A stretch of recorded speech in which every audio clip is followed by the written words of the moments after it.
Good evening, ladies and gentlemen. This meeting of the Pontiac City Council for Tuesday, October 8th, 2024 is called to order at 6:04 p.m.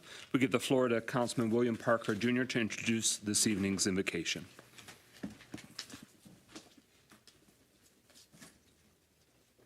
Thank you, Brother President. Let us pray. Eternal God, our Father, Lord God, we come yet again giving you thanks for the marvelous day that you have given us. We ask now in the name of Jesus, Lord God, that you would guide our thoughts, our hearts, and our minds as we discuss the business that you have given us to handle this day. In Jesus' name we pray. Amen. Amen. Please rise for the Pledge of Allegiance to the flag of the United States. Pledge allegiance to the flag of the United States of America and to the republic for which it stands, one nation, under God, indivisible, with liberty and justice for all. That's right. Good evening. We now have a moment of silence as a community. Councilman Pro Tem William A. Carrington will not be with us this evening. His family has suffered a tragedy. One of his cousins who lives in Flint, Jacquees Calhoun, was murdered in the community of Flint. And so we send our condolences and offer our support to him and his family during this trying time. There also was on the east side this morning breaking news of a murder, double homicide on the east side at Arborview Village, the old Sanford Arms. A 20-year-old and a 24-year-old's life was taken. And of course, we want to make sure that the suspect, they do have a suspect identified, a young man from Detroit, is apprehended and can be brought to justice so that these two Pontiac residents who are no longer with us, their families can have closure, healing, and a sense of justice. So please join us as a community for 3 victims of gun violence. One, a member of the Carrington family, his cousin, Mr. Calhoun, and 2 residents whose names have not been publicly released yet, a 20-year-old and a 24-year-old in the Arborview Village neighborhood and community. Please join us as a community for a moment of silence.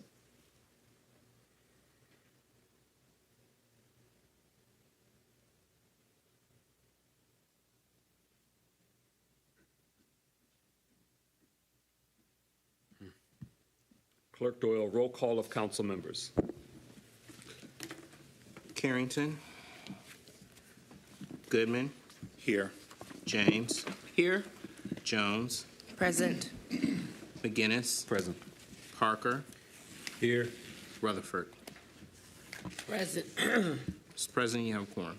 Quorum being established, could I please have a motion to excuse Pro Tem Carrington from this evening's meeting for personal reasons? So moved. Support. It's been moved by Councilwoman Jones, was that right? Yes. Okay, want to make sure I heard it right. Moved by Jones, seconded by Parker to excuse Councilman Carrington from this evening's meetings for personal reasons. Hearing no discussion, roll call, Clerk Doyle. Goodman. Yes. James. Yes. Jones. Yes. McGinnis. Yes. Parker. Yes. Rutherford. Yes. 6 yeas, no nays. That motion carries. We are at motion to approve this evening's agenda. Is there such a motion? So moved. Support. Moved by Councilman Parker, seconded by Councilwoman Jones. The motion before us is approving the agenda as presented. Are there any changes, amendments, questions, clarifications? All right, hearing none, and it is a long one, but we'll work to move it along expeditiously for everyone's benefit and to handle and adjudicate the business of the good people of Pontiac. Roll call, Clerk Doyle, on adoption of this evening's agenda. Goodman. Yes. James. Yes. Jones. Yes. McGinnis. Yes. Parker. Yes. Rutherford. Yes. 6 yeas, no nays. Motion carries. The agenda is set and approved. We're now at the consent agenda. Is there a motion to approve and adopt this evening's consent agenda items? So moved. Second. It's been moved by Councilman Goodman, seconded by Councilwoman James. Here are those 13 items.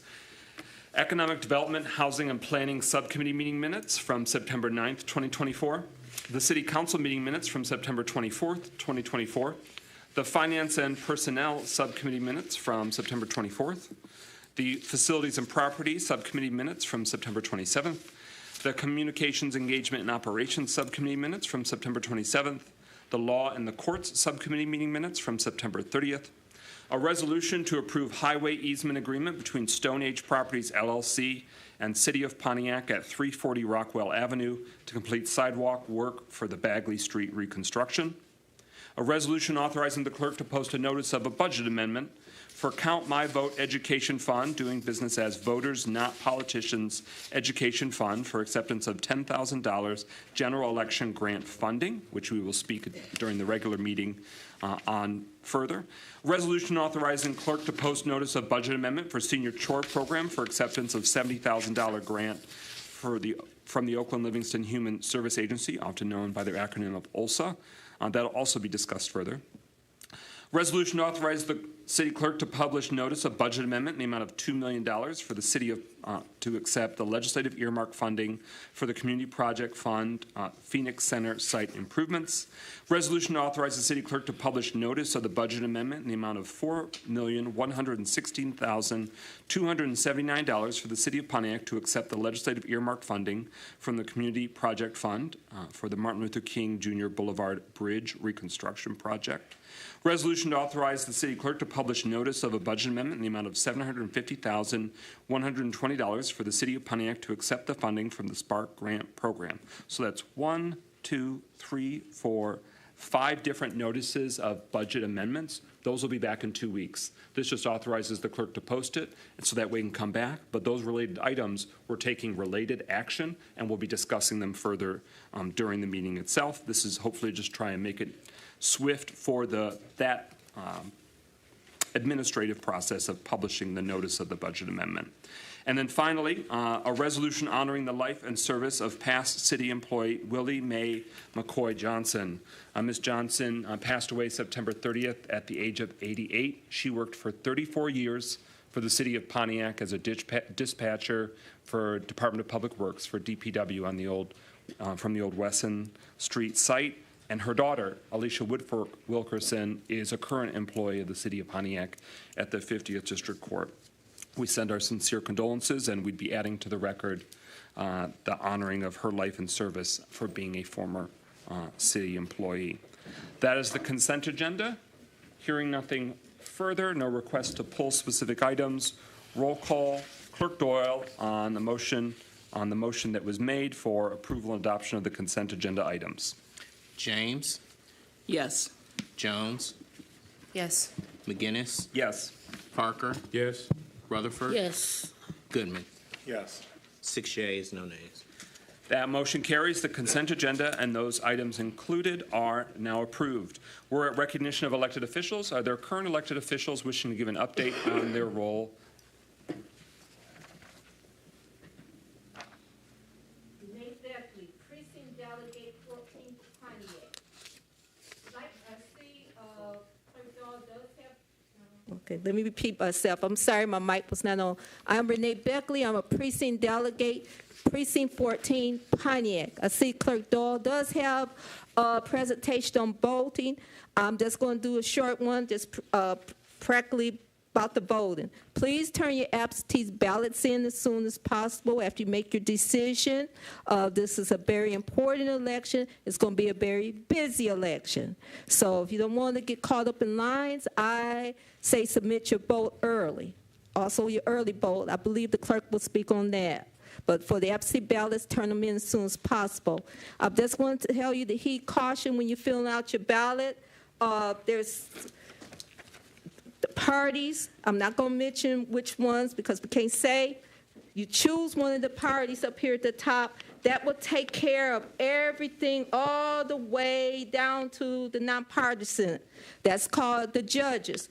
With the judges, this picking a party up here will not pick them up like the Democrat or the Republican or whatever it is because it does not say. So you will have to fill in your choice of the judges. Also, you have to watch out because there's allotment. Vote not more than one. So you'll pick one in that section. Some say not more than 2. Some got all 6 people. If you want 6, you want 3, 4, 5, whatever. That's your choice. I'm not going to tell you how. Remember to turn your ballot over on the back. This is a sample ballot. This is not mine. It's not filled in. More judges. You must pick one judge here, one judge there. Shade in that block. It has to be completely shaded in with black or blue ink. Always shade it in to make sure, because it may be rejected if you do not. There's vote for one there. If you want to vote for the judge, that's your option. If you don't want to vote for the judge, that's also your option. There's Oakland Community College. Vote not more than 2. So there's 2 people, your choice. Shade in the block.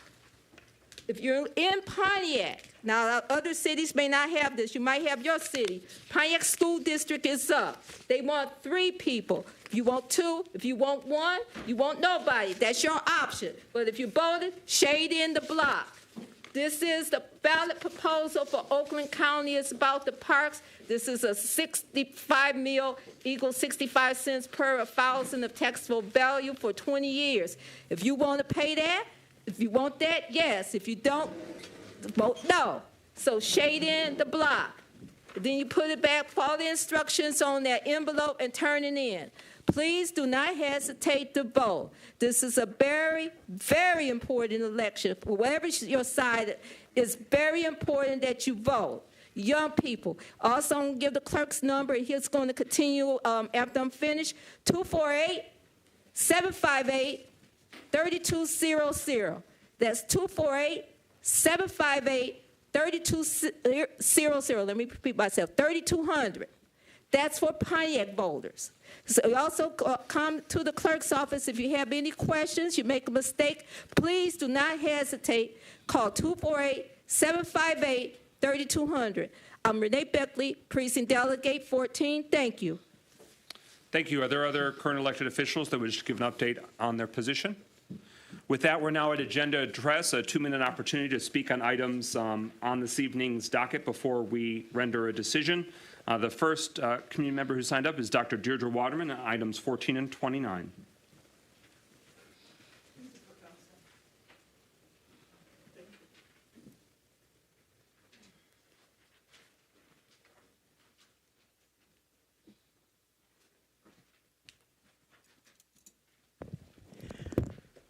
Good evening. I'd like to speak first to say that was a very nice car prevention clinic you had yesterday at Baldwin Center.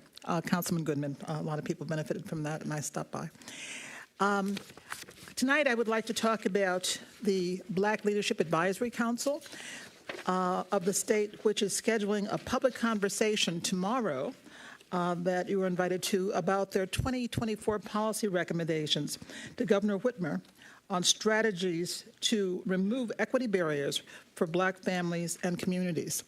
Very significant for a community like Pontiac, which is still majority, although we're very, very diverse. But this is something in terms of the policy recommendations that have been taken to various cities in Michigan. And I thought, well, let's bring it to Pontiac, too, because at Pontiac, we want to be at the table as well. There's this old adage that if you're not at the table, you're on the menu.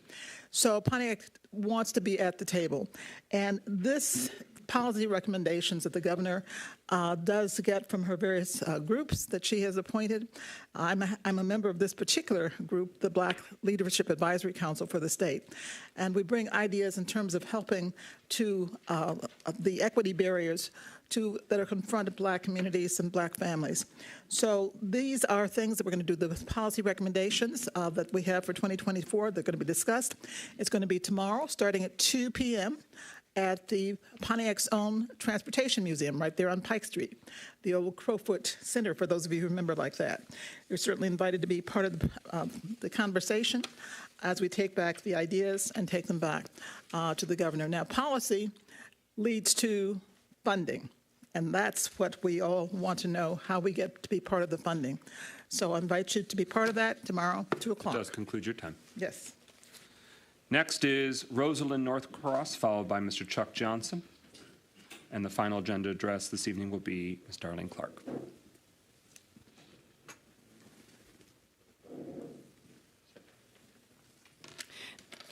Good evening, council members, mayor. I'm speaking on item 11, we're going to get new housing with the Exchange Flats project. 20% of the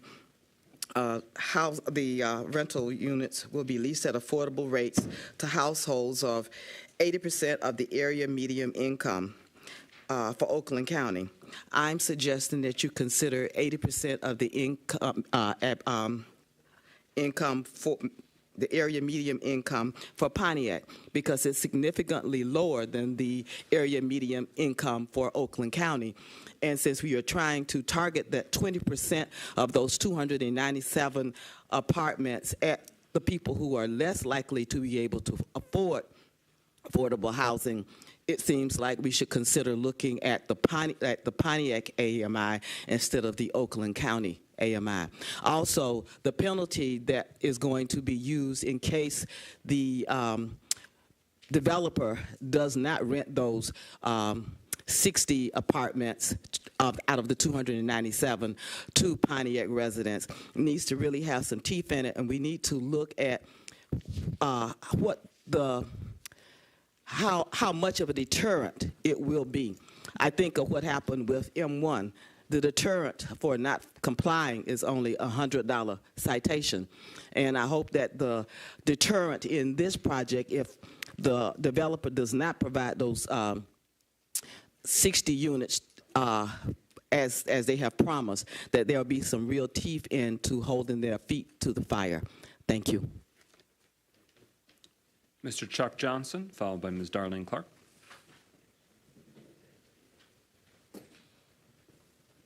Number 8 on the agenda concerning the purchase of a new pickup truck. I'm concerned about the dollars you council folk up there spend as it relates to this different equipment that we've bought over the last 3 or 4 months. We have all this iron, some of it sitting out in the parking lot, some of it sitting in another vacant lot to paying rent on. You're approving all these dollars for all this equipment and nowhere to put it. You don't even have a building to even put this equipment in, but yet you continue buying. It don't make any sense. It's almost wintertime. Those 2 junk sweepers that we bought, you're going to be complaining about where to put them in just a few minutes. They're still sitting outside. I talked to the fire chief when he got voted in here. He said we could put them 2 sweepers in the building across the street. I'm going to see if that can happen, if anybody's going to push that issue. But we are buying equipment, and we're making one company rich doing it, and that's what, on Joslin Avenue where the stuff is parked at.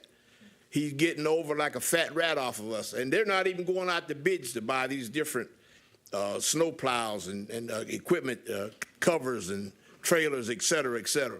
I can name it all, but you're gonna have to start being mindful. I don't blame the mayor. I blame you folks, because you the guys who approved these dollars. And as soon as they all gone, they say, well, we can't buy nothing. This broke down, that broke down. This don't work, that don't work, and so on. Thank you. Ms. Darlene Clark. Good afternoon, Council, Administration. Let me say this, and I'm quite sure you have heard this from me multiple times, but I need to repeat myself. Council, once again, a bit of advice. You need to have legal counsel sitting here to represent you. You guys are at a state of confusion and a lot of decision that has been made and a lot of statements that's coming from the residents. It seems that you definitely need legal advice. With that being said, I want to speak on number 6. Number 6 with Osmond Street, 212 Osmond.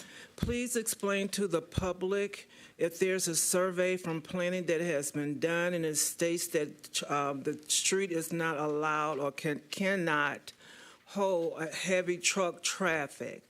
How is that to be brought back before council when the survey has already gave the best representation that was required? Why are you overseeing that or ignoring that advice just to bring in more commercial business? All right, that concludes agenda address. We're at number 1 on this evening's agenda, special presentation on the city's Harvest Festival happening here at Pontiac City Hall this Saturday, October 12th. Mayor and administration, you have the floor. Thank you, Council President. We have an exciting event coming this Saturday. I don't know if our youth recreation manager is not here to present on that.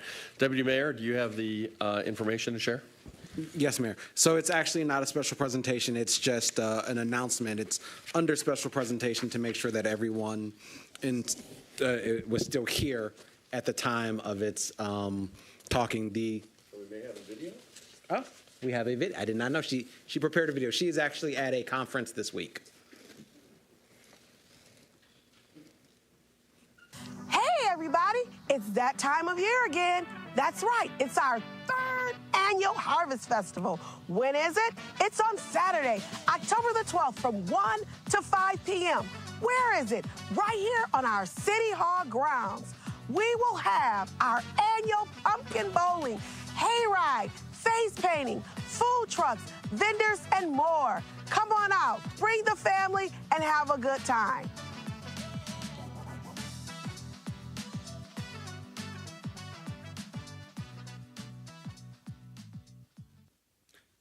And that is it. All right. This Saturday, October 12th, 1 to 5 p.m., right here, Pontiac City Hall grounds. All right, discussion and questions. Councilwoman Rutherford, then Councilwoman Jones. My first question is, how much is the Harvest Fest costing this year? Do you want to ask your few questions, then will you? Yeah. How much is the Harvest Fest costing this year is the first question. 2, which line item is this coming out of? 3, is it coming out of the events or specialty budget? Those are my 3 questions. I yield to the administration. Mayor or Deputy Mayor? Deputy Mayor Stevens, you have the floor. I don't have the exact number in front of me. I can have that for you tomorrow. And yes, it came out of the events line. Meaning in the mayor's department? Great question. We actually have 3 events lines. There is events in the mayor's office. There are events through the youth recreation department, and there general city events. So I will have to check to see exactly. All 3 of those are, well, 2 of those are general fund. So it's 6 to 1/2 dozen of the other. The 3rd one is youth recreation, which is actually a separate fund. So I will let you know how that was actually split up between those 3 line items. So the reason why I'm asking is because we just spent $68,000 on the event last month. I'm just trying to see, is there a pattern to how much we're spending on events? Because it's very confusing to me. If it's a youth event, then it's the youth budget. If it's a city event, then it should come out of the city event. So I just want to make sure that's not happening. And also that we're not using any grant funding to pay for these special events. So that's why I asked the question.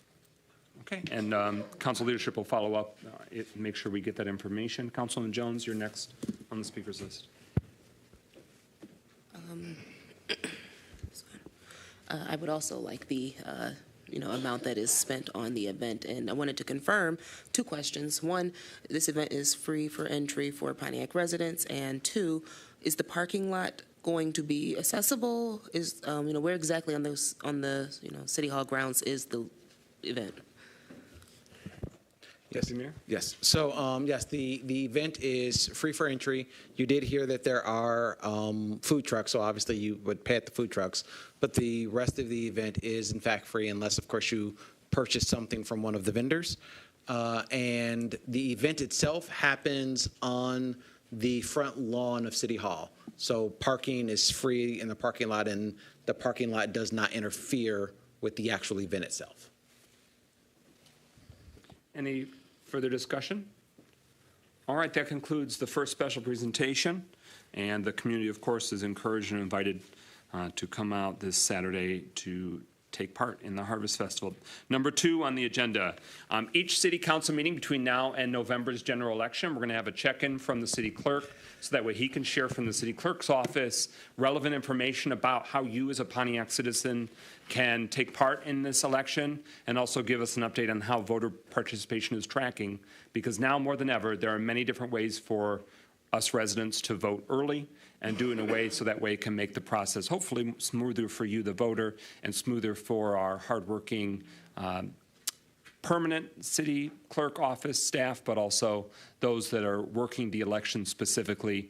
We want it to be not insane for them as well.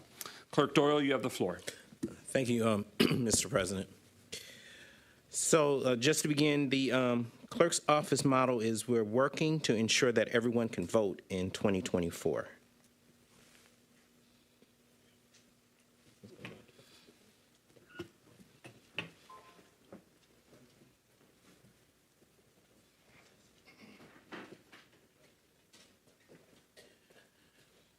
So there are 3 ways that you can vote in the upcoming election on November 5th.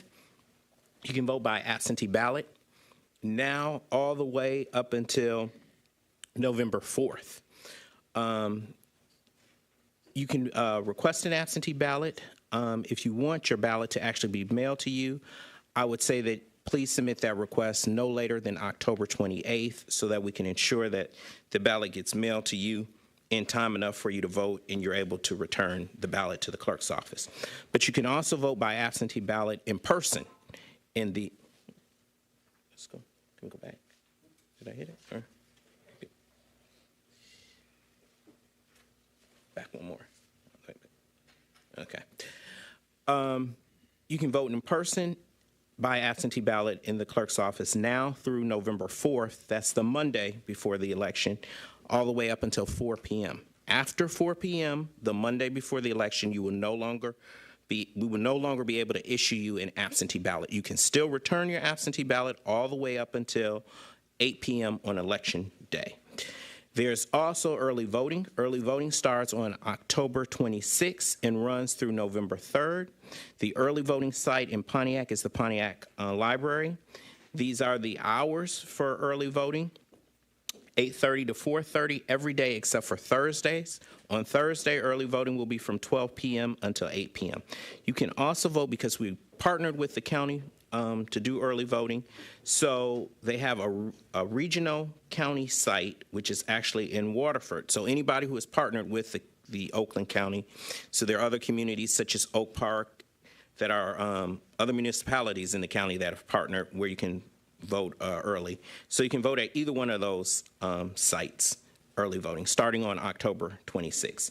And then we're saying actually Election Day is the last day that you can vote. So if people think of it in that terms, you have all these different ways to vote.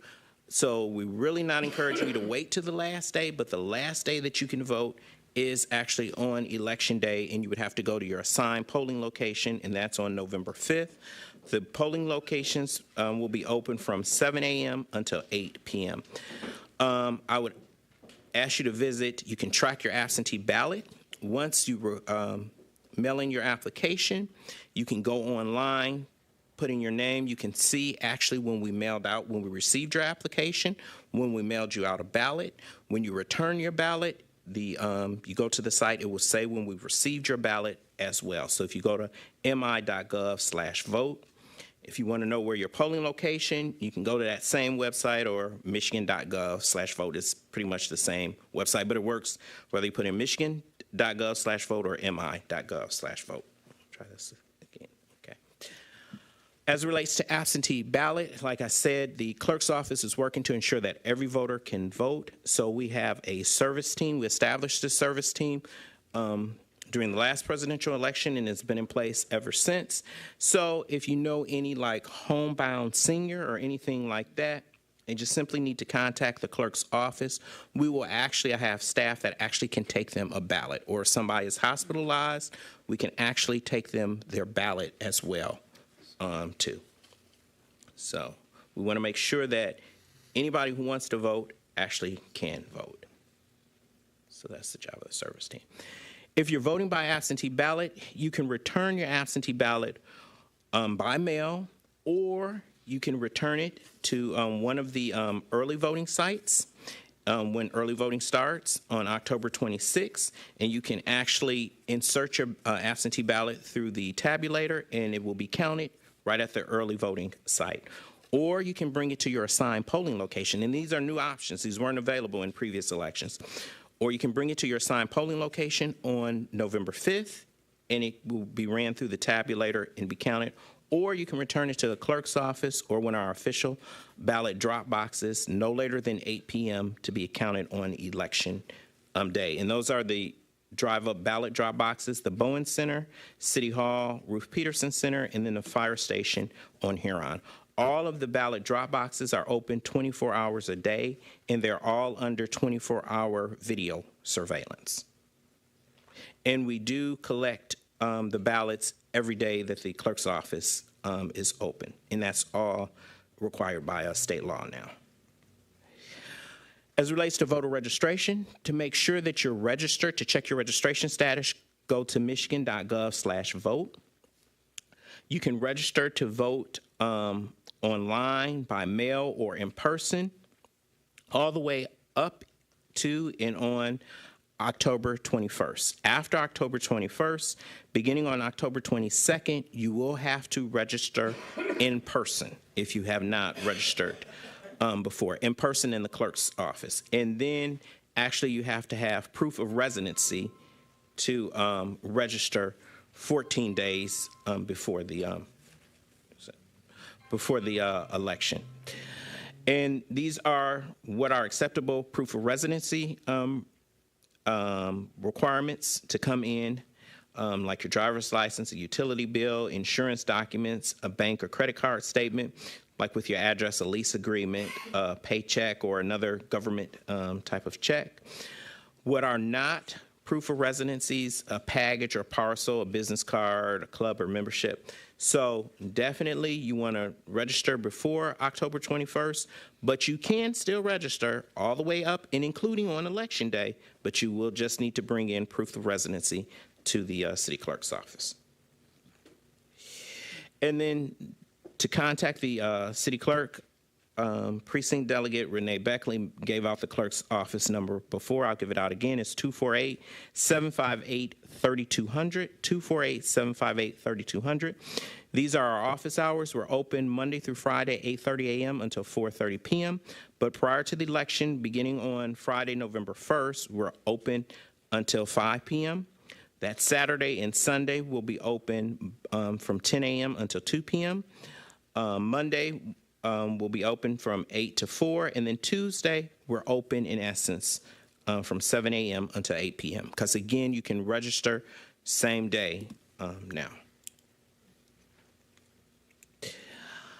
Just where the public is aware, prior to the election, we're required to test the election equipment to make sure everything is running accurately and safely. So where the public is invited to the public accuracy test, it will happen this Thursday right here in the City Council chambers at 10 a.m.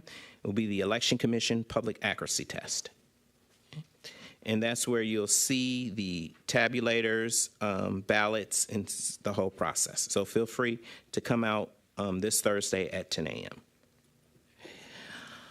Again, these are the polling locations, and where the precincts, we have multiple precincts in a number of our polling locations. And again, the polling locations are open from 7 a.m. until 8 p.m. on Election Day. And you do have to vote at your assigned polling location. And again, if you go to michigan.gov/vote, you can find out by putting in your name where your polling location is. You can also contact the clerk's office, and we can look it up for you as well, too.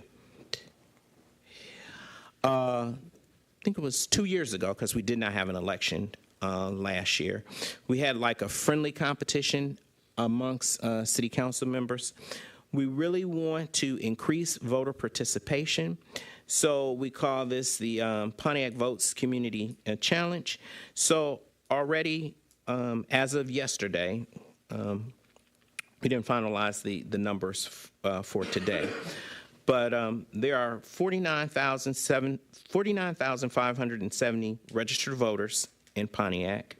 And as of yesterday, we have issued, mailed out, or people have come in person in clerk's office and picked up their absentee ballot, 7,205 absentee ballots.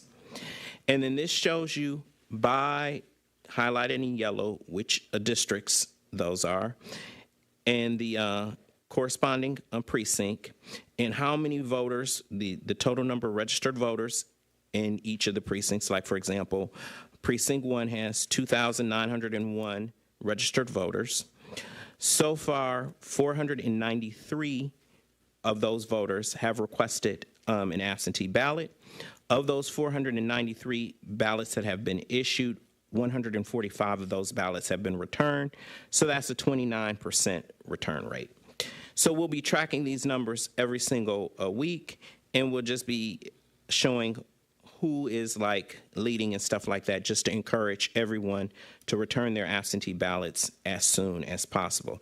It still is early in the sense, so we have a 21 overall percent return rate, 28.64% return rate of absentee ballots. So I think that concludes my presentation. Thank you very much. Questions or feedback from council members on this special presentation? I just want to emphasize that over 7,200 ballots that have been mailed out, absentee ballots mailed out, that's a big labor-intensive process. So I really want to acknowledge Sheila Grandison, Mary Castro, Cameron Hoadley, and anyone else from your team that involved that very, very heavy lift.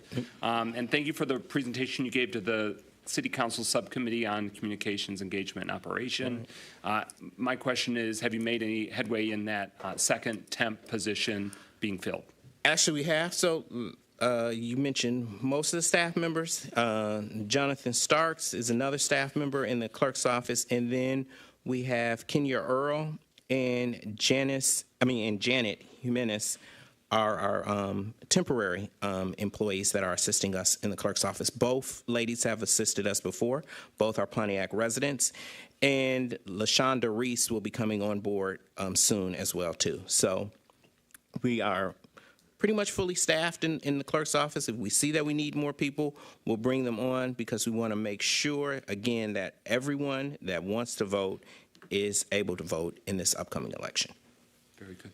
And we want to thank the council for, in essence, all of their support. And I do want to thank my staff. They have been working extremely hard, because we still have all of our regular duties as well, too. So we've been juggling things around as well, too. Responsibilities to the council and to the public, FOIAs, and so forth like that. So they've been working hard. Thank you. Thank you.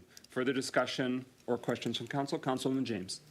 Well, I'd just like to thank you personally for all the hard work in the presentation and the plans to improve our voter turnout, because as we all know, Pontiac has, we brag about Pontiac being the county seat, but we're the county seat that doesn't vote. Mm-hmm. So we have one of the lowest, poorest voting records in Oakland County. And it's really great to see our city clerk's office and the council committed to changing that. So I personally will be pushing that in District 4, because District 4 is one of the lowest voting districts in the city. So I'm just very happy to see us trying to make improvements in this and doing everything that we can. So I would like to see District 4 people get out and vote. It is, everybody has said it, it's very important.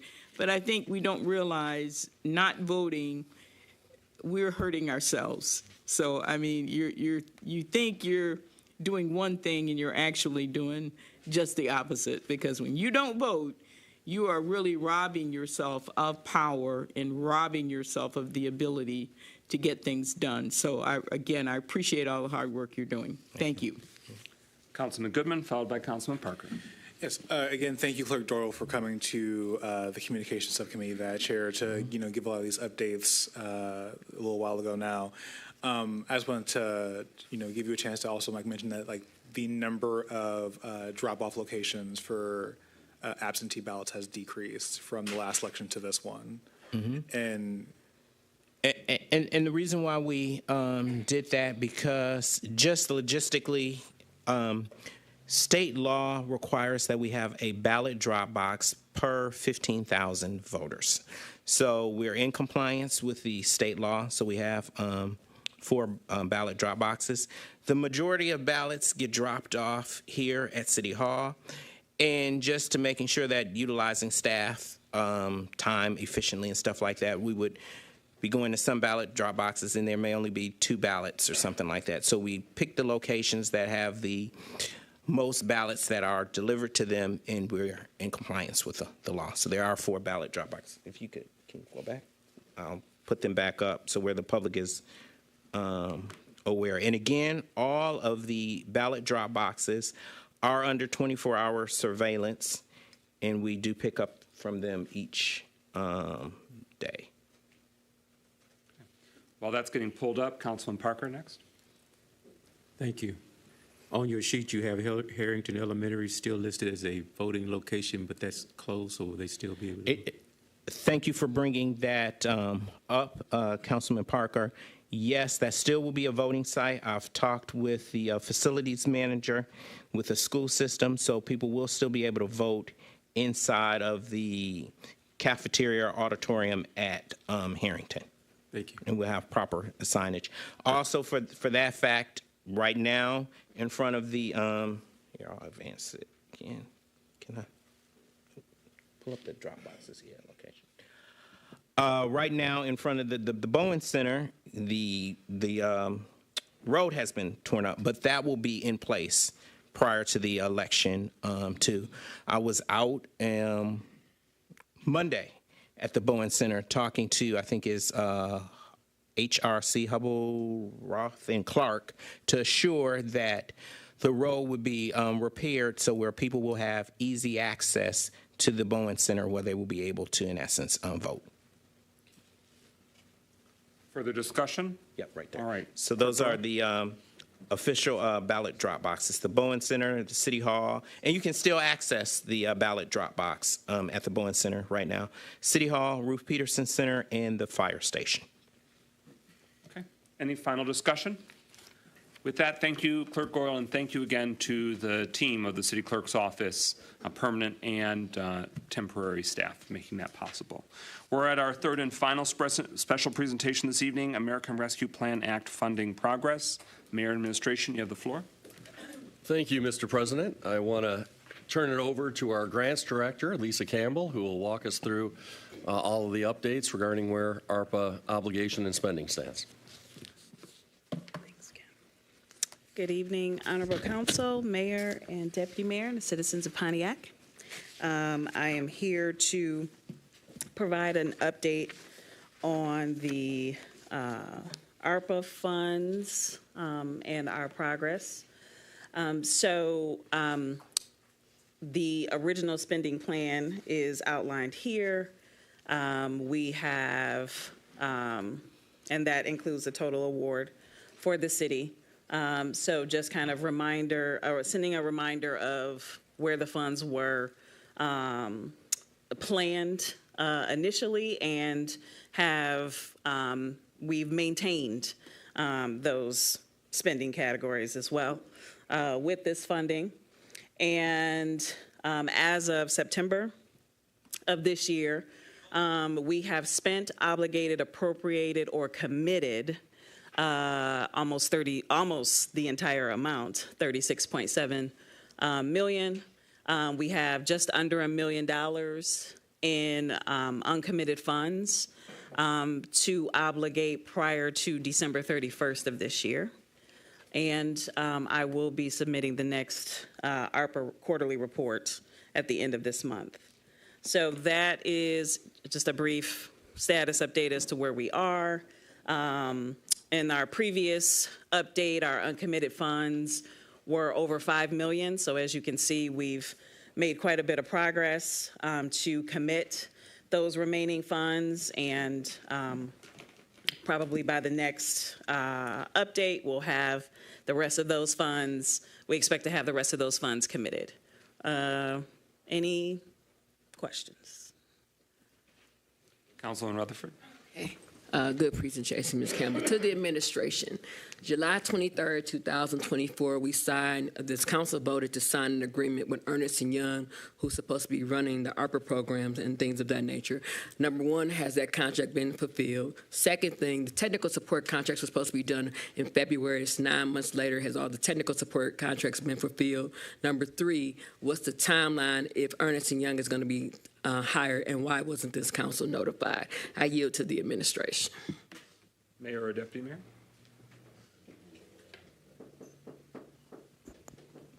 Okay. I will start with the technical assistance program.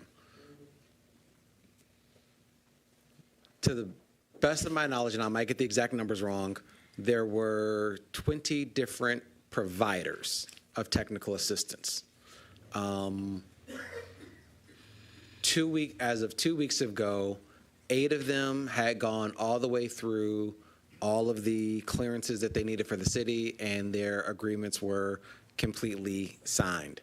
And I got 3 more today to sign, so that brings me up to the best of my knowledge, 11 of the 20 contracts will have been signed by the time we get done with tonight's council meeting.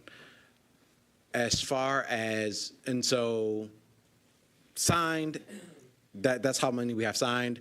I know that they started reaching out, those technical assistant providers started reaching out to the companies that they're supposed to provide assistance to yesterday.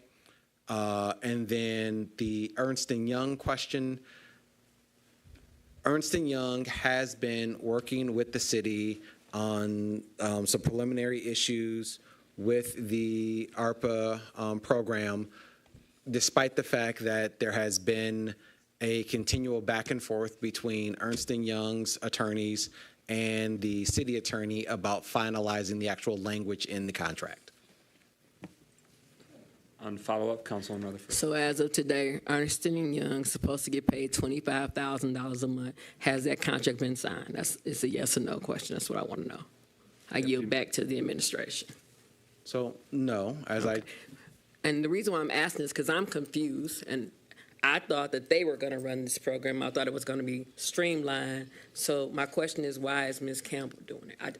If they still have a back and forth, they're still supposed to be here to present. Why weren't they here to present? And I guess the next council person can answer that. But it's just it doesn't make any sense to me that if we're paying someone and they're providing a service, yet we haven't signed their contract. If technical support is supposed to be doing technical support for these people who think next month they're about to be told they're going to get this money, but they haven't been provided technical support, how are we going to pay technical support? So I'm just trying to find out, where is this coming from? It doesn't make any sense to me, because I know for a fact that it's more people that actually sign up to do technical support that haven't even been talked to. And so at what point do we start asking this administration, where's the streamlining going? And that's what my frustration is. So I yield back to the president. You're welcome. Okay, next on the speaker's list. It'll be me. So the Director Campbell, you're utilizing the word remaining to commit. Is it your understanding or interpretation that what you're communicating is the word obligating? Like we still have $953,549 that still needs to be obligated? Or is there a different distinction internally with the administration when they're talking about committed? Because earlier you're saying spent, obligated, appropriated, or committed.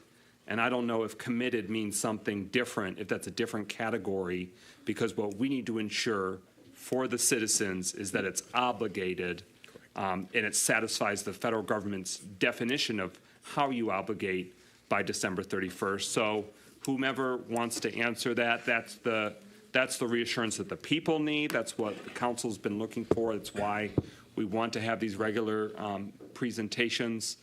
So, Mayor, sounds like you want to. Yeah, I don't want to speak for the director, but we have more funds that need to be technically obligated than just that roughly $950,000. So certainly the director can get into the details, but that $953,000 roughly is what hasn't yet been sort of allocated, if you will. But we have additional funds beyond that that need to be obligated to comply with ARPA, is my understanding. Do you want to speak further to that? Sure. So just to expand on what the mayor just mentioned, so the $36.7 million is, if you break it out, it's either been spent, obligated, appropriate, or committed. The $953,000 is uncommitted. So it needs to go from uncommitted to obligated by December 31st. And can you go through all the slides again? I don't have this presentation. Sure. Order. Sure. I need to see these slides again, since we don't have them in our packet. Sure. If you could just, so I can see what So the total award was $37.7 million, and this was the original spending plan. So the breakdown of funds is as shown here. is 36.7 million has been, between those categories of the original spending plan, has been spent, obligated, appropriated, or committed. In our August update, we said that we had 5.6 million that was uncommitted, meaning it was not attached to any category in the spending plan. We have since reduced that number to the 953,000. So of that 5.6 million, it's now been committed, appropriated, obligated, or spent. By December 31st, all 37.7 million will be spent, or obligated, which is the requirement of the federal government. So are these the two slides? Is there Yes. any? Those are the two slides. Okay. Yes. So administration, this to me is a regression from the August check-in. We are regressing in terms of the organization, the tracking, and the communicating on how the American Rescue Plan Act funds are moving forward. This is a stark departure from the detail that was offered. I now am left with more questions about the vagueness between obligation versus commitment. If you're viewing commitment to mean what's planned versus obligated, we don't have to iron this all out tonight because we got a meeting to get through, but this to me makes me feel much less confident and much less on track than we did in August, which was a strong improvement from where we were in May. And, you know, each month it was getting more specific, more organized, more tracked. So Councilwoman Rutherford's question about where it stands with Ernst & Young and the vote that we took, July to August, August to September, September to October. So we're at 2.5 going on 3 months. This is the first time learning that Ernst & Young wasn't sort of fully engaged, that the contract wasn't executed. I assume that means they are owed money by the citizens in the city of Pontiac and have not been paid. So I'm gravely concerned about where that stands with what has been presented as a solution, an ability for the funds to be compliance, tracked, you know, sort of who's running that aspect of the city government. So I'm not trying to throw that on you, Director Campbell, because I know that you have been here a brief time, but I was anticipating that you, your team, and the city overall would have greater capacity, and Ernst & Young would be providing us something that we and the taxpayers could sink our teeth into.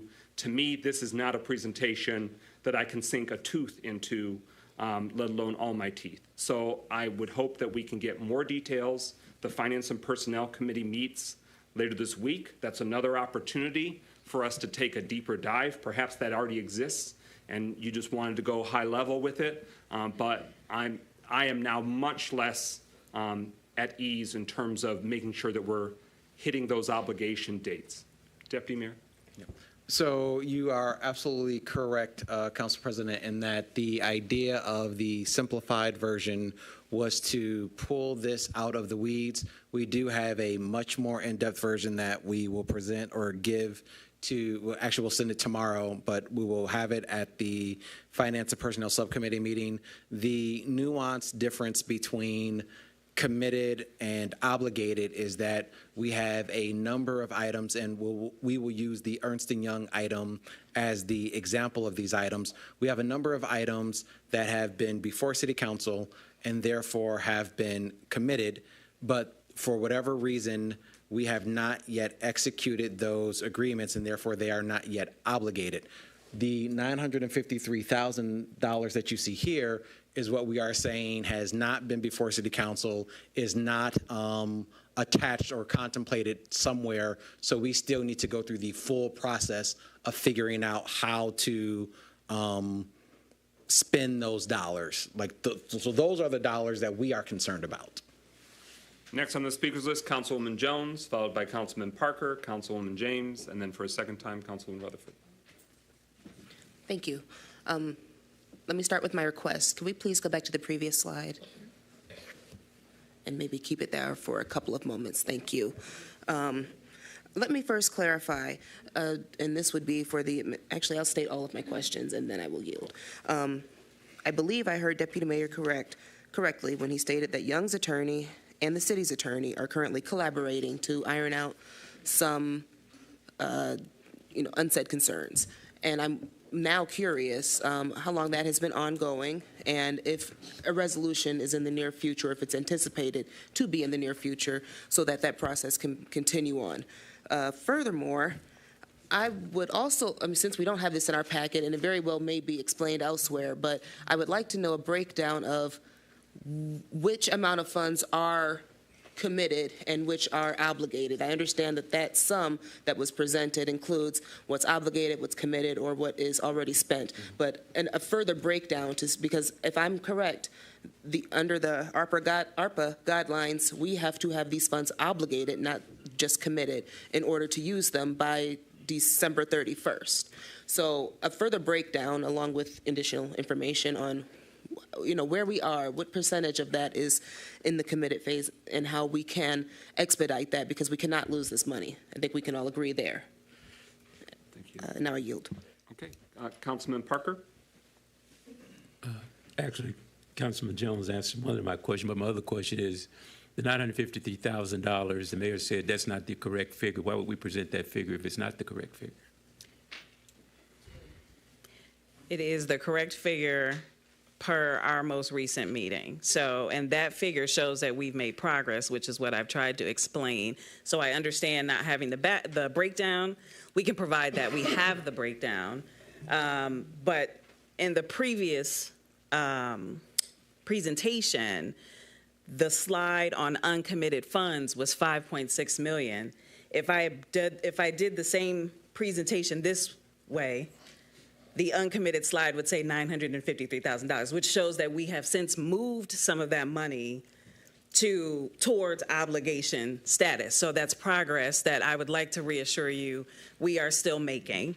So why the mayor and I have not, he's not in our ARPA meetings.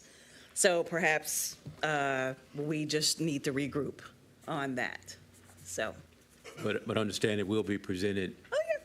We have to, yep. At the Personnel and Finance Subcommittee Thursday. I am out Thursday, but I will make sure you have the information. Thank you. Yes. Councilman James? Yes, you just mentioned that you're having ARPA meetings, and my question is Ernst & Young still working with the city?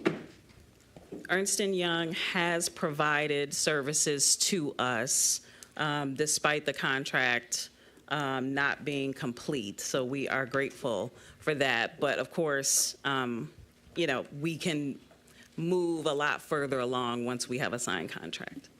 Okay, so they are not currently directly working with your department, because that was, They do attend the ARPA meetings, the internal ARPA meetings that we have, and have provided guidance to us. But there are a list of things that we are anticipating working with them on that will happen as soon as the contract is signed. Okay, well, just let me say that, and it has no reflection on you, but for the sake of administration, the last presentation, which I think was the first one that Ernst & Young took part in, went very well. We were happy with the breakdown, for each one of those categories. There was a breakdown on what those were, what those costs were, and how much of that was obligated or non-obligated. And so we want to continue that. I don't think this is an appropriate presentation. I don't think this is an appropriate update, not when you start out giving the detail that the council wants, and then you come with a two-page, it's not the same thing. So the expectation is that monthly we would receive a full presentation of each category, what we've decided to do with that money, each line item, and how much of that line item is obligated or still unobligated. So we need that detail that we started out with last month. Got it. And I'd like to see it at the council meeting. It's good that we can do it also, we can talk about it certainly in our finance meeting, but we need to have it in the council meeting. And it definitely should be a part of our package. Okay, I just want to say that that's the expectation from my perspective. Thank you. Councilwoman Rutherford? I'm a little confused. I just need to ask this. Number one, the home repair, you guys have 3.5. Is that including the 2.6 you already have given to the home repair? Number two, you said for the lost revenue is $10 million. Didn't you guys tell us in the presentation last month that the $10 million that you're giving is going for the youth center? So I'm asking these questions. And then thirdly, for small business grants. So they turn their applications in September the 21st, 16, depending on how are they going to get awarded in November when y'all haven't even provided the technical support for the people to get awarded. So I'm asking these questions because it's going to come back that maybe the council didn't ask these questions. So I'm going to ask them because ain't nobody else going to ask them. So I yield it to the administration. Have at it. Mayor Grunland. So in answer to the first question, the $3.5 million does include all of the money that has already been allocated to the home repair program. And that's actually now a little over $3 million that has been allocated to the home repair program. In terms of the revenue loss allocation, what we've done is we allocated that to the general fund. And then which we all did, council did, so that allocation already occurred to the general fund as revenue loss. And that happened probably a year or two ago. And what we've proposed for the Youth Rec Center is utilizing that from the general fund balance where it currently sits. So that's no longer an ARPA issue because it's sitting in the general fund balance. So this is just reflecting that was in fact put into the general fund balance. And then in regard to the small business assistance, I think maybe Deborah Younger can speak in greater detail to that, but I'll just say that what Manager Younger has shared with me is that most of the technical assistance is needed to help the businesses succeed, but it's not required in most instances for them to apply to get the small business grants. Any final discussion?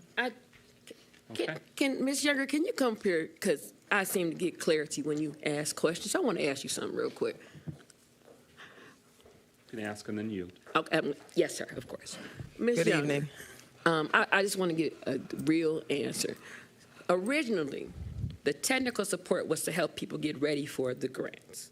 If that's the case, then how are we doing it backwards? Because y'all still have to pay these people that sign these contracts for technical support. So my question is, I'm a little confused with how this is going. So I'm yielding to you through Michael, please. All right, so we had 122 businesses that applied for technical assistance.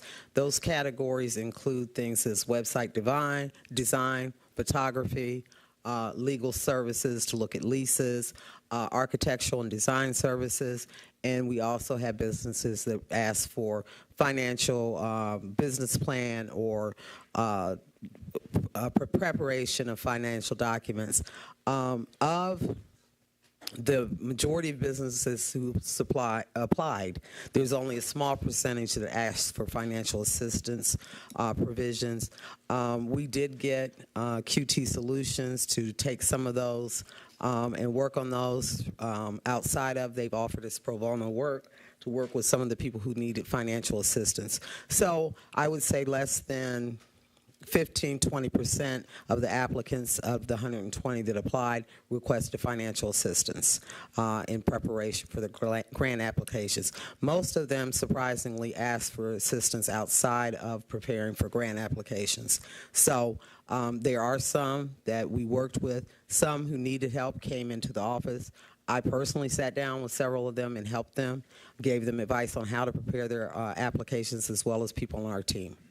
So surprisingly, we didn't know that when we put these out, but most of the people did not require help with grant applications or financial assistance. Most of them had other things like website design, marketing, branding, those type of things.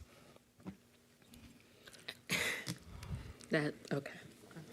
All right, I think that Deputy Mayor Stevens, next on the speakers list. Thank you, Council President. So I just want to make it clear about tonight's presentation versus the last presentation that was at City Council. A couple of clarifying items.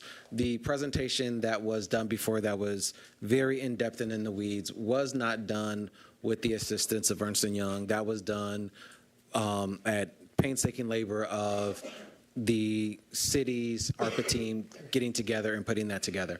We had that exact same meeting again to get the items together for tonight's meeting, and we made significant changes to the way the information was presented. And the reason we made those changes was because we found that we were going over and over and over and doing these things, and it was causing confusion for our accounting team. And because of the large change in the way the information was formatted, we thought, and I co-signed on the decision, that it would be less disruptive instead of trying to go through the weeds of how everything was changed to give you a higher level detail. So I apologize for that decision, and we will give you the full line item detail, but it is in a completely different format. Any final discussion? All right, thank you. That concludes the third and final special presentation. Thank you this evening. We're now at number 4 on the agenda, a public hearing for the sale of city-owned vacant lots at 25 Martin Luther King Jr. Boulevard South, parcel number 641427352024, vacant land at East Wilson, parcel number 641433332034, on South Sanford, parcel number 641428460012, Seward, parcel number 641434105014, at 232 East Wilson, parcel number 641433334009, on Ditmar, parcel number 641905256016, North Tasmania, parcel number 641428403006, and at 13 Walnut, 641432133005. So approximately 3 weeks ago, we authorized the posting of this public hearing to schedule it. We're going to have the administration give the rundown on what's proposed. They did that previously, so this will be a reiteration should they have that information ready. And then we will open the public hearing. Each community member has an opportunity to share their feedback, ask questions, share concerns. We will take everyone's feedback, close the public hearing, and then we will deliberate, which includes hopefully the ability for the administration to answer or clarify any questions that might have come up during the public hearing. So, again, this is number 4 on the agenda. I want to give the administration opportunity to finagle PowerPoints.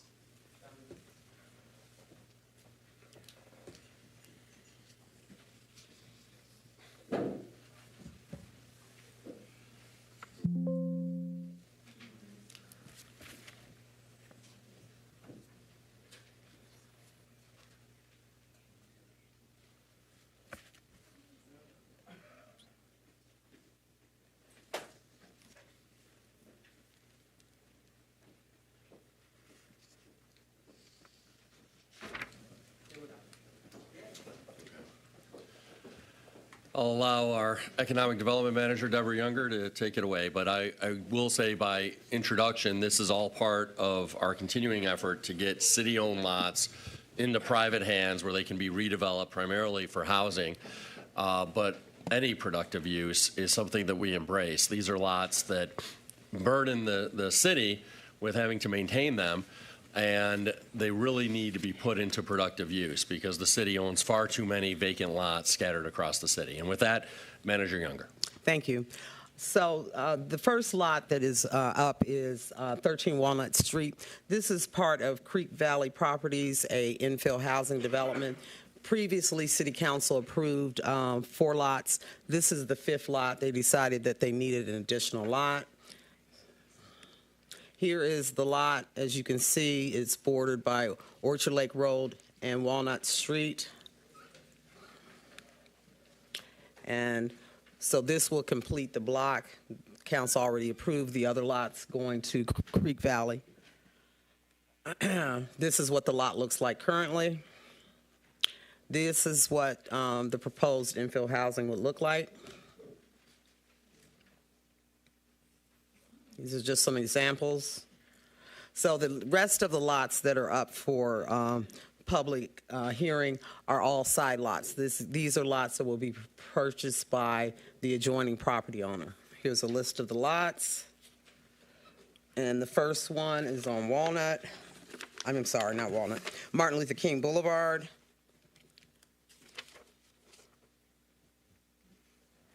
The second one is, I'm trying to keep up because I can't read.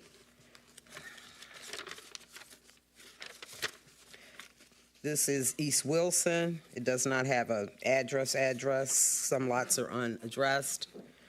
As you can see, it is at East Wilson. The next lot, and here's a picture of what it looks like now. The next lot is on Sanford. Again, it does not have an address. As you can see, it's at Sanford, and the cross street is Auburn.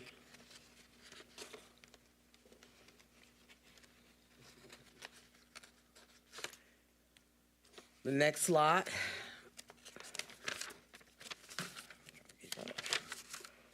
again, it's not addressed. And that's the lot.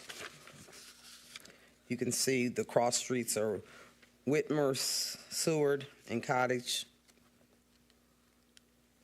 That's a picture of what the lot looks like currently. Again, these are all side lots that would be sold to the adjoining property owner. The next is 232 East Wilson Avenue. Here's the lot. It's at Wilson and the cross street.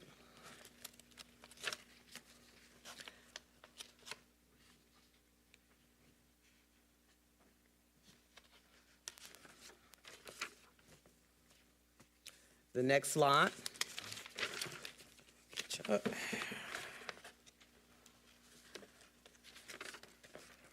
Again, it's at Ditmore. Does not have a street address. Ditmore and Luther and Alton Avenue are the cross streets. That's what it looks like currently.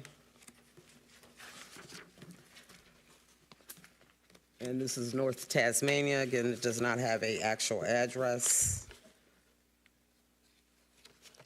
There's where it's located, cross streets at Michigan and Lois Lane.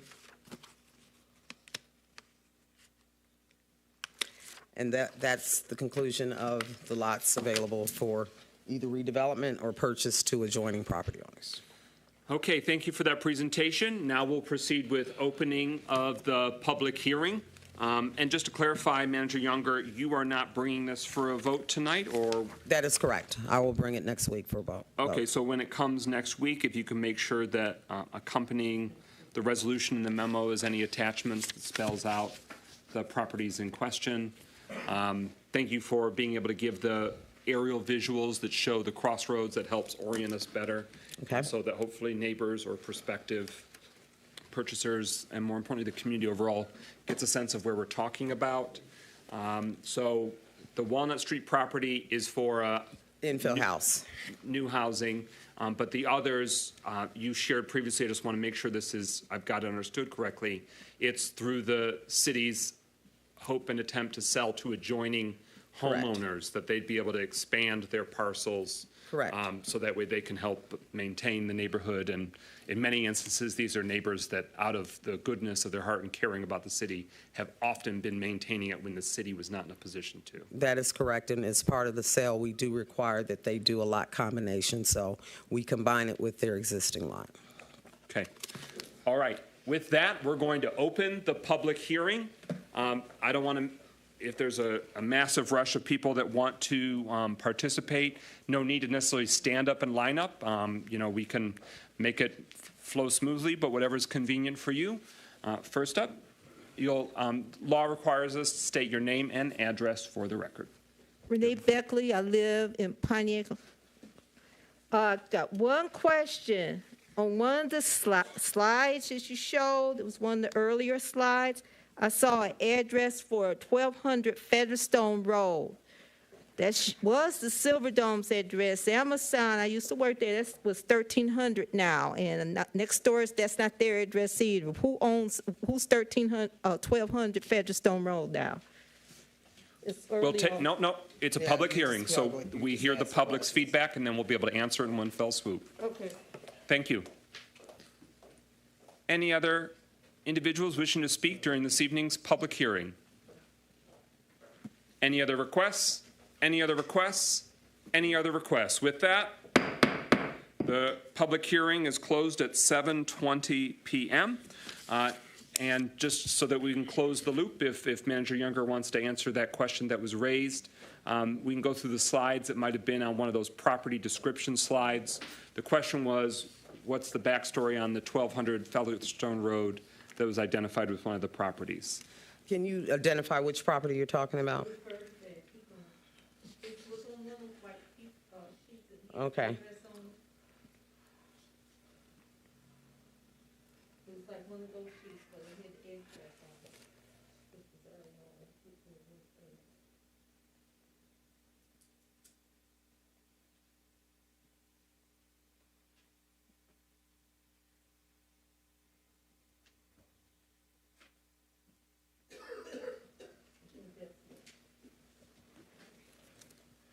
And you're asking me about Featherstone?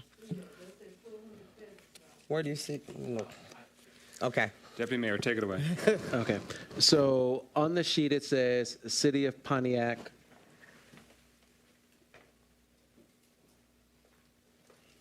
$1,200 Featherstone under the mailing address. So that is a anomaly throwback in the record system to when the City of Pontiac owned the Silverdome and had offices in the Silverdome.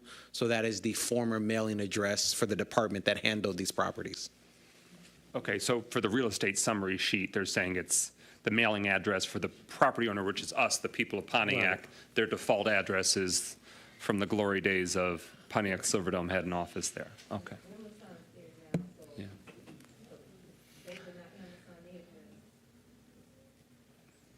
Okay, all right, that concludes the public hearing. Again, you have an opportunity for another week to further look into the matter, research, and inquire and speak on it at next week's City Council meeting as well.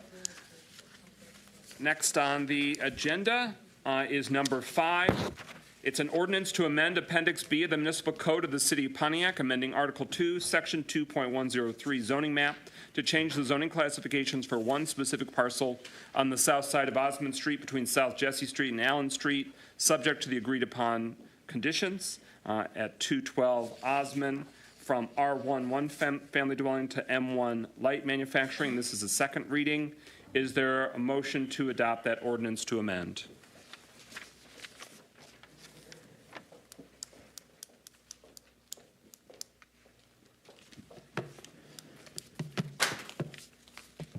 Is there a motion to adopt that second reading so it can be considered? Motion. Support. It's been moved by Councilman James, seconded by Councilman Goodman, so the matter is now before us. Mayor Administration, you have the floor for information. Thank you, President McGinnis. I don't see our planning manager in the room, but I see our attorney, Morgan McInerney, here, so I will turn it over to her. Good evening, Council and Administration. I do believe that Mr. Yandrick does have a presentation, but I do not have it up, and here he is. What a convenient timing.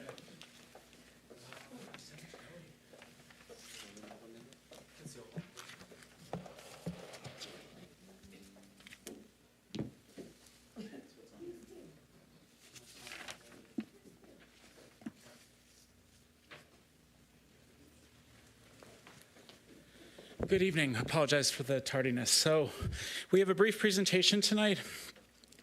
It is at 339 South Paddock. The request is rezoning from R1 to M1, which is single-family residential to industrial. Tonight is the second reading, so this is the flow of how this application has gone through the process over the last several months. And please forgive me for being out of breath. This is the zoning map. I do want to highlight the yellow is R1, which is single-family residential. As you can see, there's the old railroad lines that kind of cross across the screen, the former railroad lines, excuse me. And the gray is M1, which is light industrial. This is an aerial photo just showing the subject property. And it is approximately a couple acres next to the adjacent site. If you look at what is parcel 1 up there, that is what the applicant has previously gotten approved and developed over the last couple years for indoor car storage. There are a few photos of the site that I'd like to show you from Osmond Street. This is as well from this summer. As you can look at this property, there is a fence up there. It is a lot of overgrown brush. There's really not a lot of development that has been in place in this site since about 1980. This is, again, looking at the applicant's existing site at 339 Paddock. To the right is offices, and to the left is the indoor car storage in that building. So this parcel, like many parcels in the area, is zoned R1 for one family. As we know, it's been vacant since 1980, but there has been some quasi-industrial use prior to 1980 as it was adjacent to the railroad. The applicant intends in their application to expand their current indoor vehicle storage operation by constructing a 10,000 square foot building on the subject parcel. That would be subject to a future site plan application if this were to be approved. This parcel is much larger than the R1 parcels in the area and has frontage again along that historic railroad right-of-way. And the railroad has been removed, although that right-of-way remains in place. I've already talked about the adjacent parcel being utilized for vehicle storage. And the introduction of M1 zoning does allow for several higher intensity uses to the site that weren't already permitted in the zoning district. The applicant, because of that, has provided the following condition of approval. The property shall not be utilized for any purpose other than indoor vehicle storage. So to the residents' comment or question in the agenda address, this use, if approved, is not intended to bring more trucks into, it would bring a commercial use, but it would not bring trucks onto Osmond. The applicant provided many photos. I decided to include this from Pro Tem Carrington's question last week. This is the site in 1961, and this looks like it had the most industrial use at that time. As you can see, the large building, and then there's a lot of trucking materials and freight, potentially freight, that is being used here. In our city records, we were unable to find the specific use of what it is, but we definitely are relying on some historic photos that are available. So the M1 zoning district allows many uses per right, but this slide is really nullified by the fact that the conditional rezoning agreement would only allow indoor vehicle storage. And because it's a conditional rezoning agreement, the applicant has to get their building permit and start construction within 2 years. If that does not happen, it would revert back to the original zoning classification, which is R1.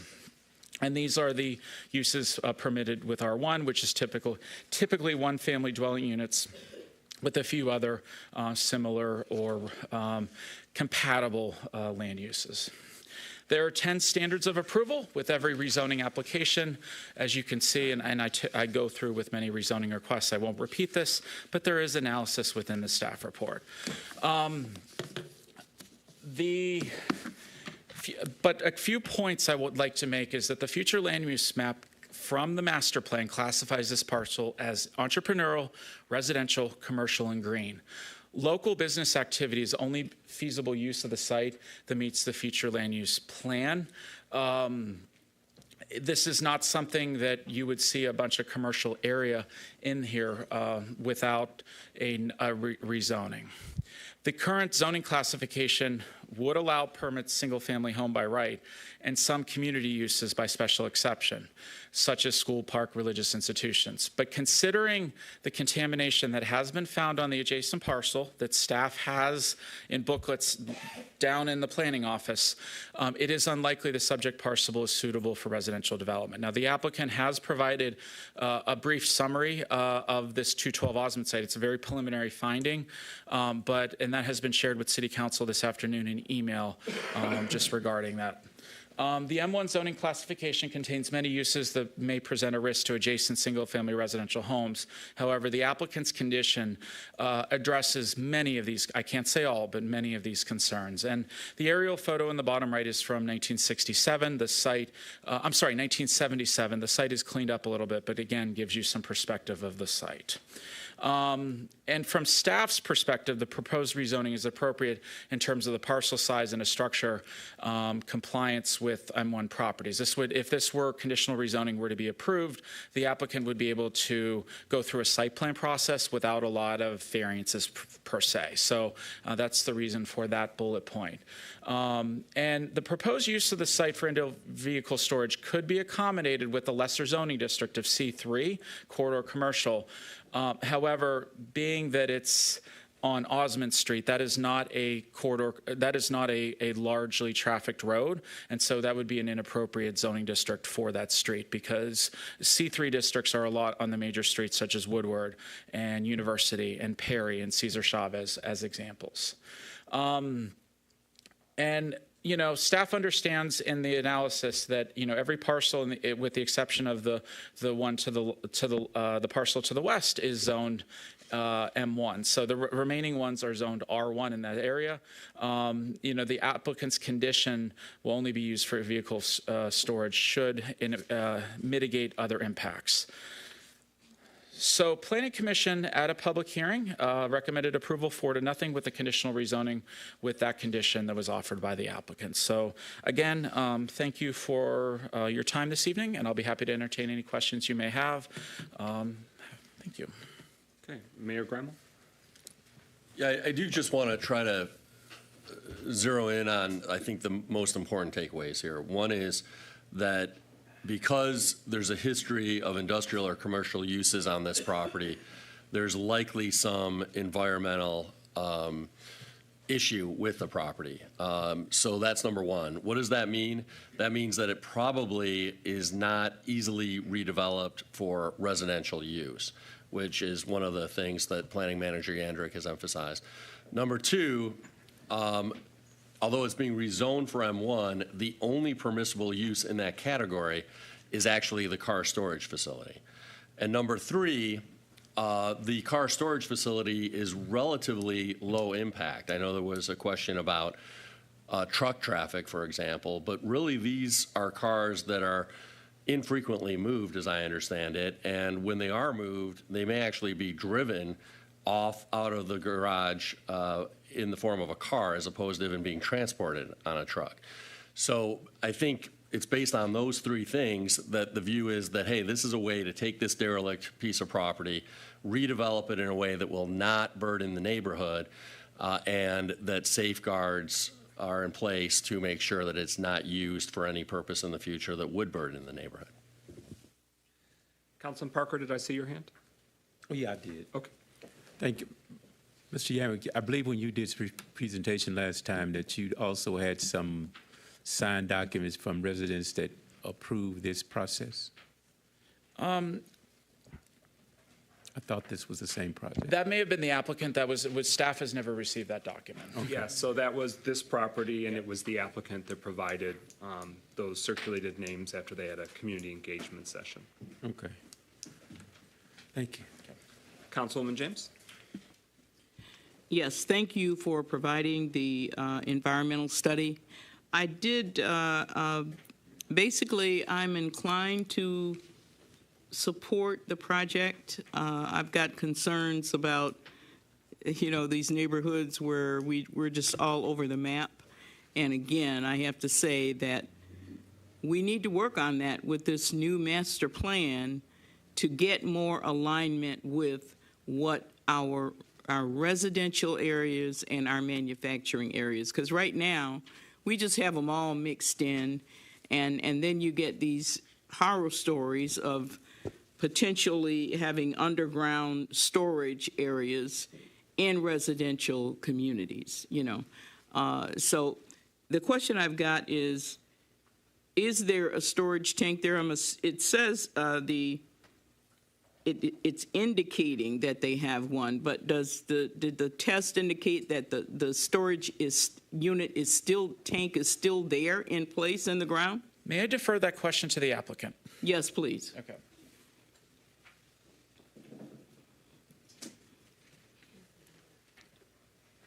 Hi, Charles Corkum, Paddock Vehicle Storage, 339 South Paddock. Yeah, I just want to be clear that we have not done a phase 1 or phase 2 environmental on the subject property. I think that there's speculation that there remains a tank on that property, but the city records were inconclusive. So we don't know at this point if there are underground storage tanks in that parcel.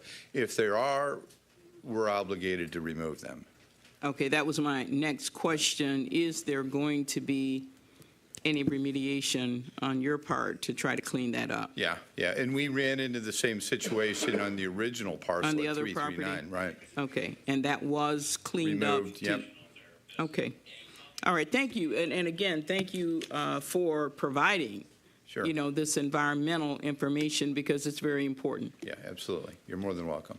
Thank you. And Mr. Corcoran, what we'll do, we'll give you the opportunity to speak further since you are the applicant, but I just want to get through some of the questions because you may be able to answer them or at least offer your perspective on multiple different feedback. Next is Councilwoman Jones. Thank you. This may be answered in what you prepared to say, but I have two questions. One, I wonder if any additional surveys have been received from neighborhood or nearby residents, because at the time I believe we only received 7. So I'm just wondering if you've received any additional since we last saw you. In addition to that, I'm wondering if someone, perhaps Mr. Yandrick, can give a brief, deeper dive on the hazardous chemical or substance that is suspected to be in this area. It was 11 surveys that were received, and no, to my knowledge, we have not received any additional since the event.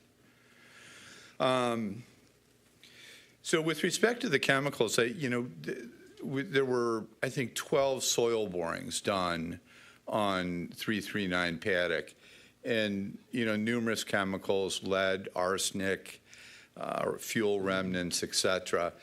The speculation is in the lower parcel that, those same contaminants would be, present there. There's contamination that came in from the railroad tracks based on the ballast that was put in, what was used for weed control and plant growth on the rail lines over the years.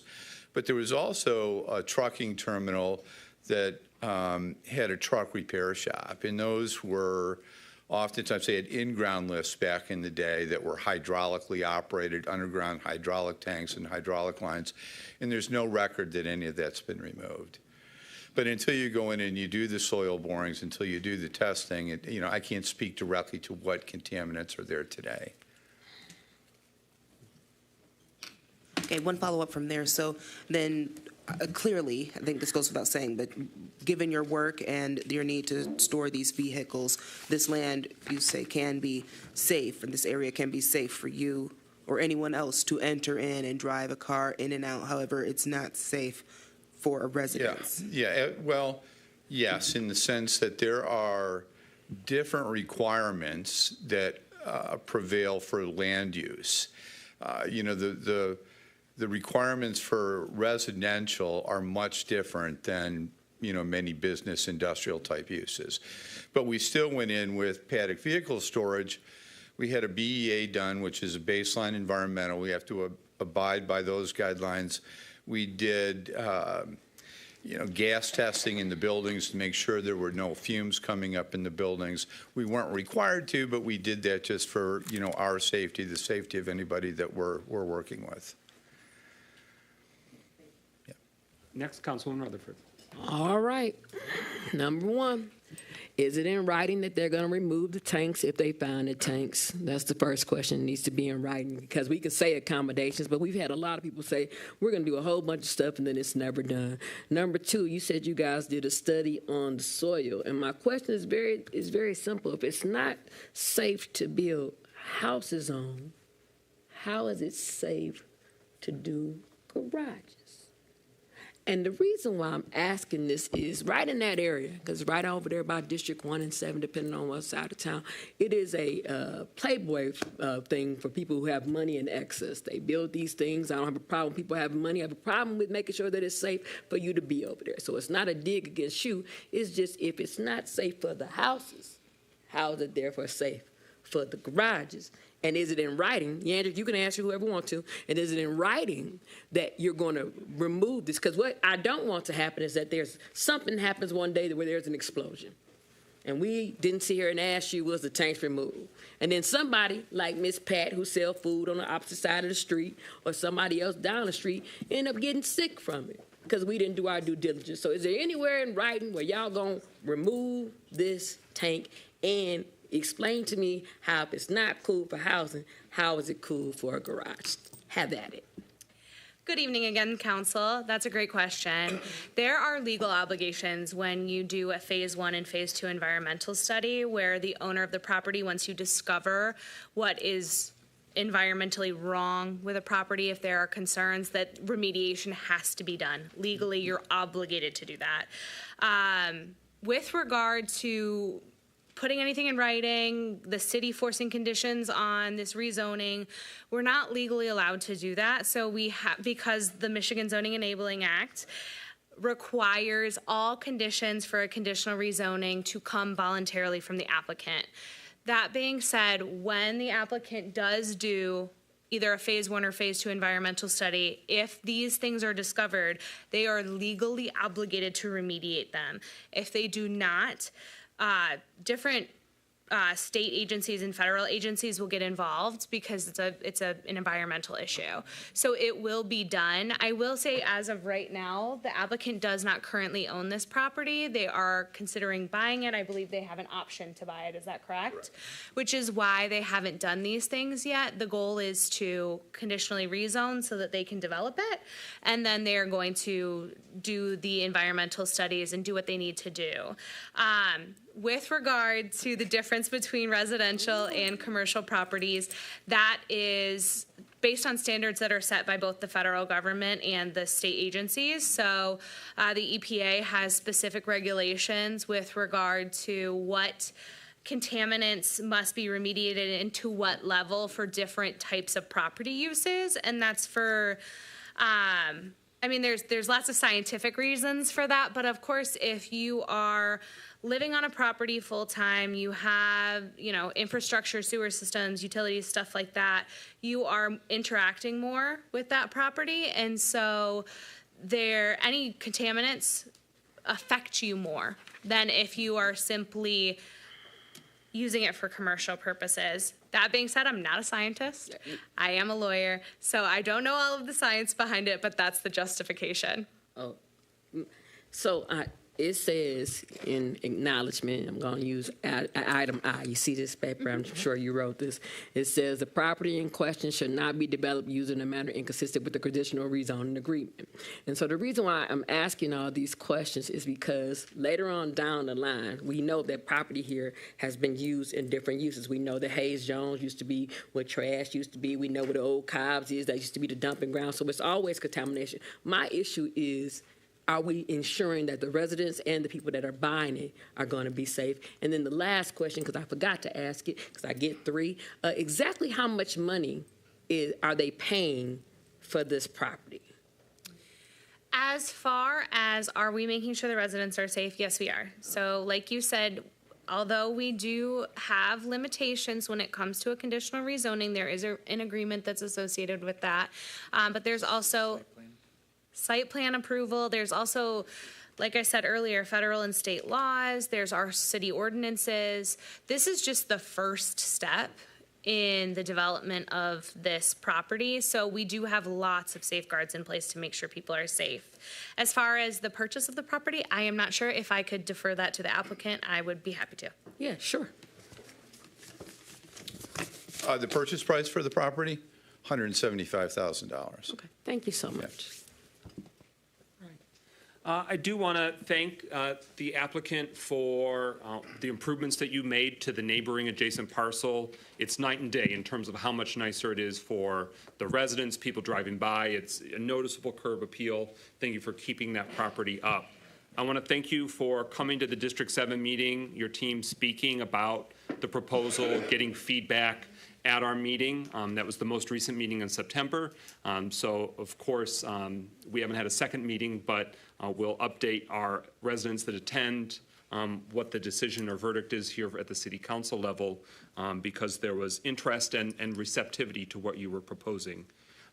Many of you, if you were at the last council meeting, you already peeped this, but they held a town hall, they held an open house where they invited the neighbors, went around and let the neighbors know, come see our current site, find out what our plans are. So thank you for going above and beyond to make sure that the neighbors knew what was going on. And then you offered that opportunity for feedback. Thank you for sharing that to the City Council recently. Before we deliberate further, I just want to, as the applicant, you're the one that prompted this. You're the one that's considering this expansion. Is there anything else you'd like to share to the council and community about your vision and how you envision this property working and being harmonious with the surrounding commercial, residential, green space? You know, there's some various moving parts to Councilwoman James's point. Many of our neighborhoods have very unique patchworks because over the generations, so many different uses have been right up to each other. Yeah, first of all, thank you all for your time, and we've been in Pontiac now for 4 or 5 years, and we're very, very happy to be a part of the community. We love the neighborhood. It's in our best interest to see the community thrive. Our intention is to build another 10,000 square foot building roughly. Same style, same architecture, same features on the western edge of the property that we're acquiring. So it would be, pretty close to the existing storage building. And we look forward to being a part of the Pontiac community for years to come. I want to point out, and it was referenced, but this is a conditional rezoning, meaning the applicant has offered the condition saying it can only be this, and it's not just car storage, it must be indoors. So there can't be cars piled up like a chop shop or something, looking unsightly. It would be maintaining that same use, and that's the condition that stays with that zoning should they proceed and complete the project. But you shared this at the Planning Commission, and we'll get into this if this proceeds at the site plan approval of the Planning Commission, but can you share to the community and council what your aesthetic vision is? Because right now, for the last 44 years, residents have been dealt with an eyesore, vacant land that's been poorly maintained, blocking the sidewalks, a lot of overgrowth compared to your site, which is obviously available to pass. It's it's well lit, it's well landscaped. Is your intention to have the fencing continue, the lighting, the landscaping, and the proper maintenance? It is. All the architectural elements that are in place with the current facility would be expanded into the expansion area. And the other issue is we would still just maintain that one point of ingress and egress at the corner of Osmond and Paddock that would service the existing operation as well as the expansion. Further discussion or deliberation? Hearing nothing further, thank you very much. Speakers list exhausted. We are on now the approval of this conditional rezoning for this parcel. Roll call. Clerk Doyle on the motion. Yes. Jones.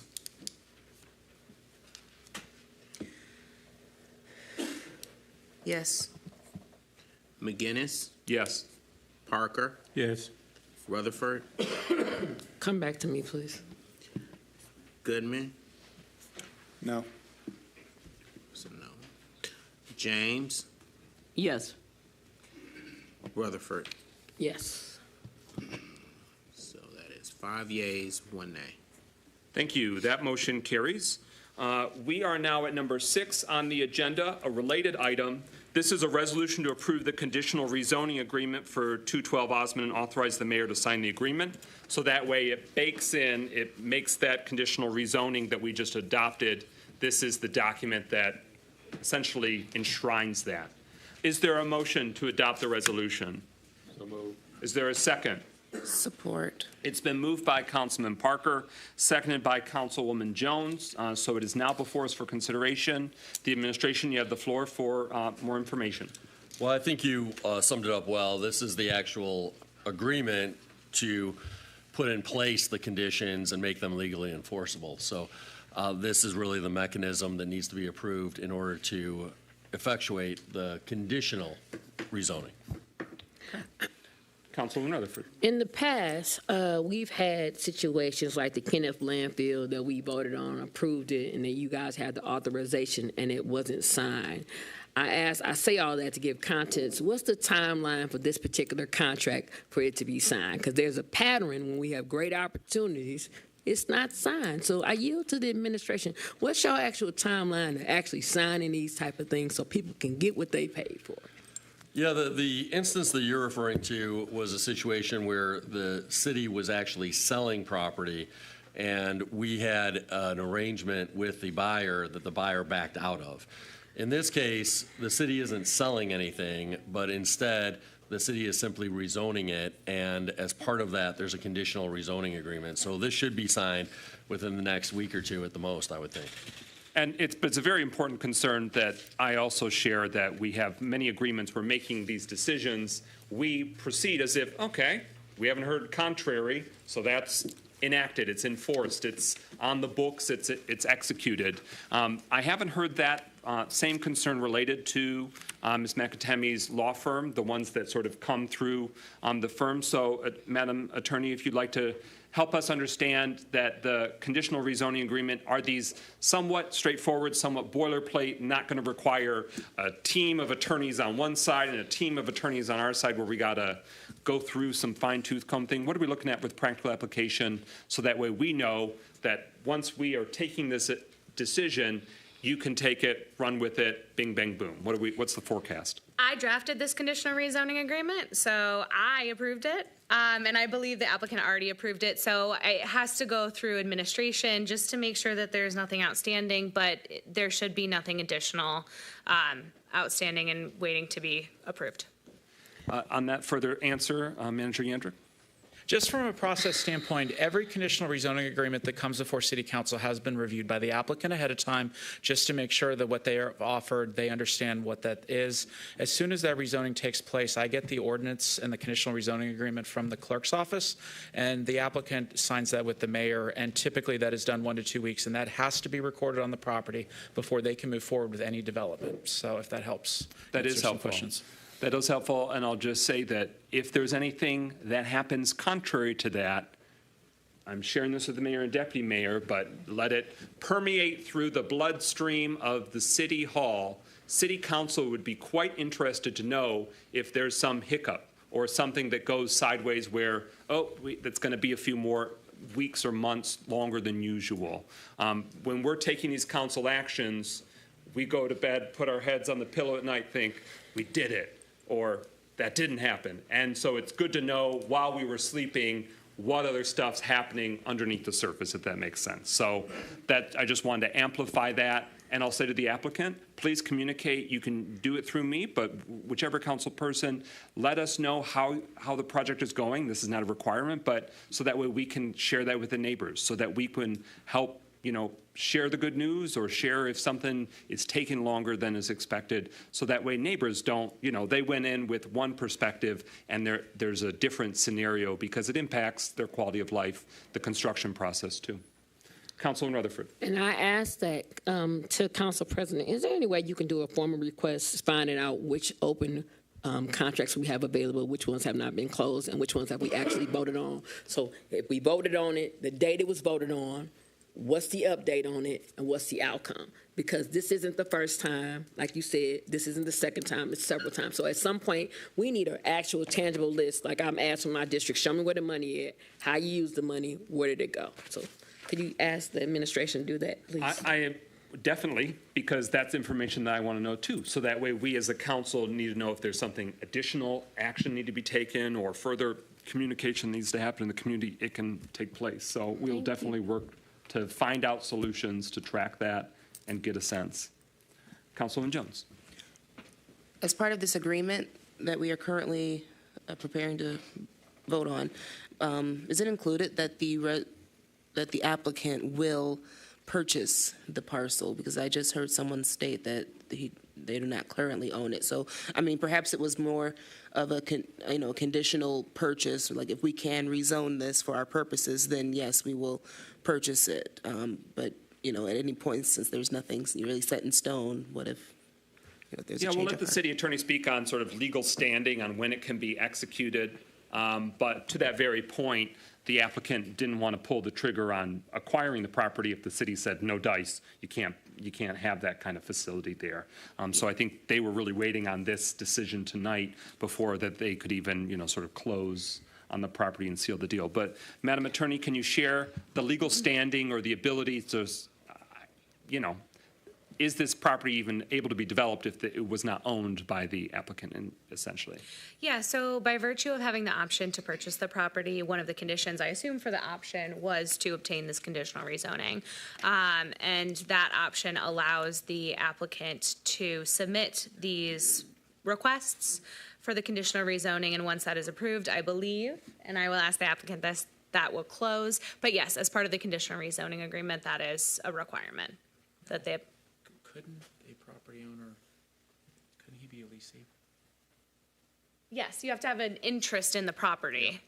Yeah. But in this situation, because he has an option to purchase it, the condition of the option is that this will go through and then he will purchase the property. But more broadly, so what they're sharing is that you have to own it or lease it. So if this scenario, this isn't applying here, but somebody, if you lease property for however period of time, you could develop, you could remediate, you could, do all these different actions. But in this instance, they are going to purchase the property, and now that it's rezoned, they can move forward with their proposal. Exactly right. Yep. Because the parcel behind it or adjacent to it is owned. They're not leasing that parcel, correct? The 339 South Paddock, the one that's currently developed. Developed, yes. Yes, correct. Okay, thank you. Yep. Further discussion? This is the conditional rezoning agreement. Hearing nothing further, roll call, Clerk Doyle on adoption of the motion to adopt the resolution. McGinnis? Yes. Parker? Yes. Rutherford? Yes. Goodman? Yes. James? Yes. Jones? Yes. 6 yeas, no nays.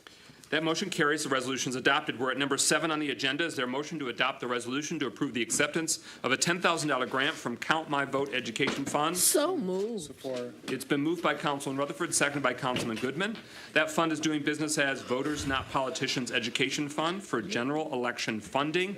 The city clerk's office is the originator of this item. We'll allow them to speak to it, but it has been properly moved and seconded. Clerk Doyle, you have the floor.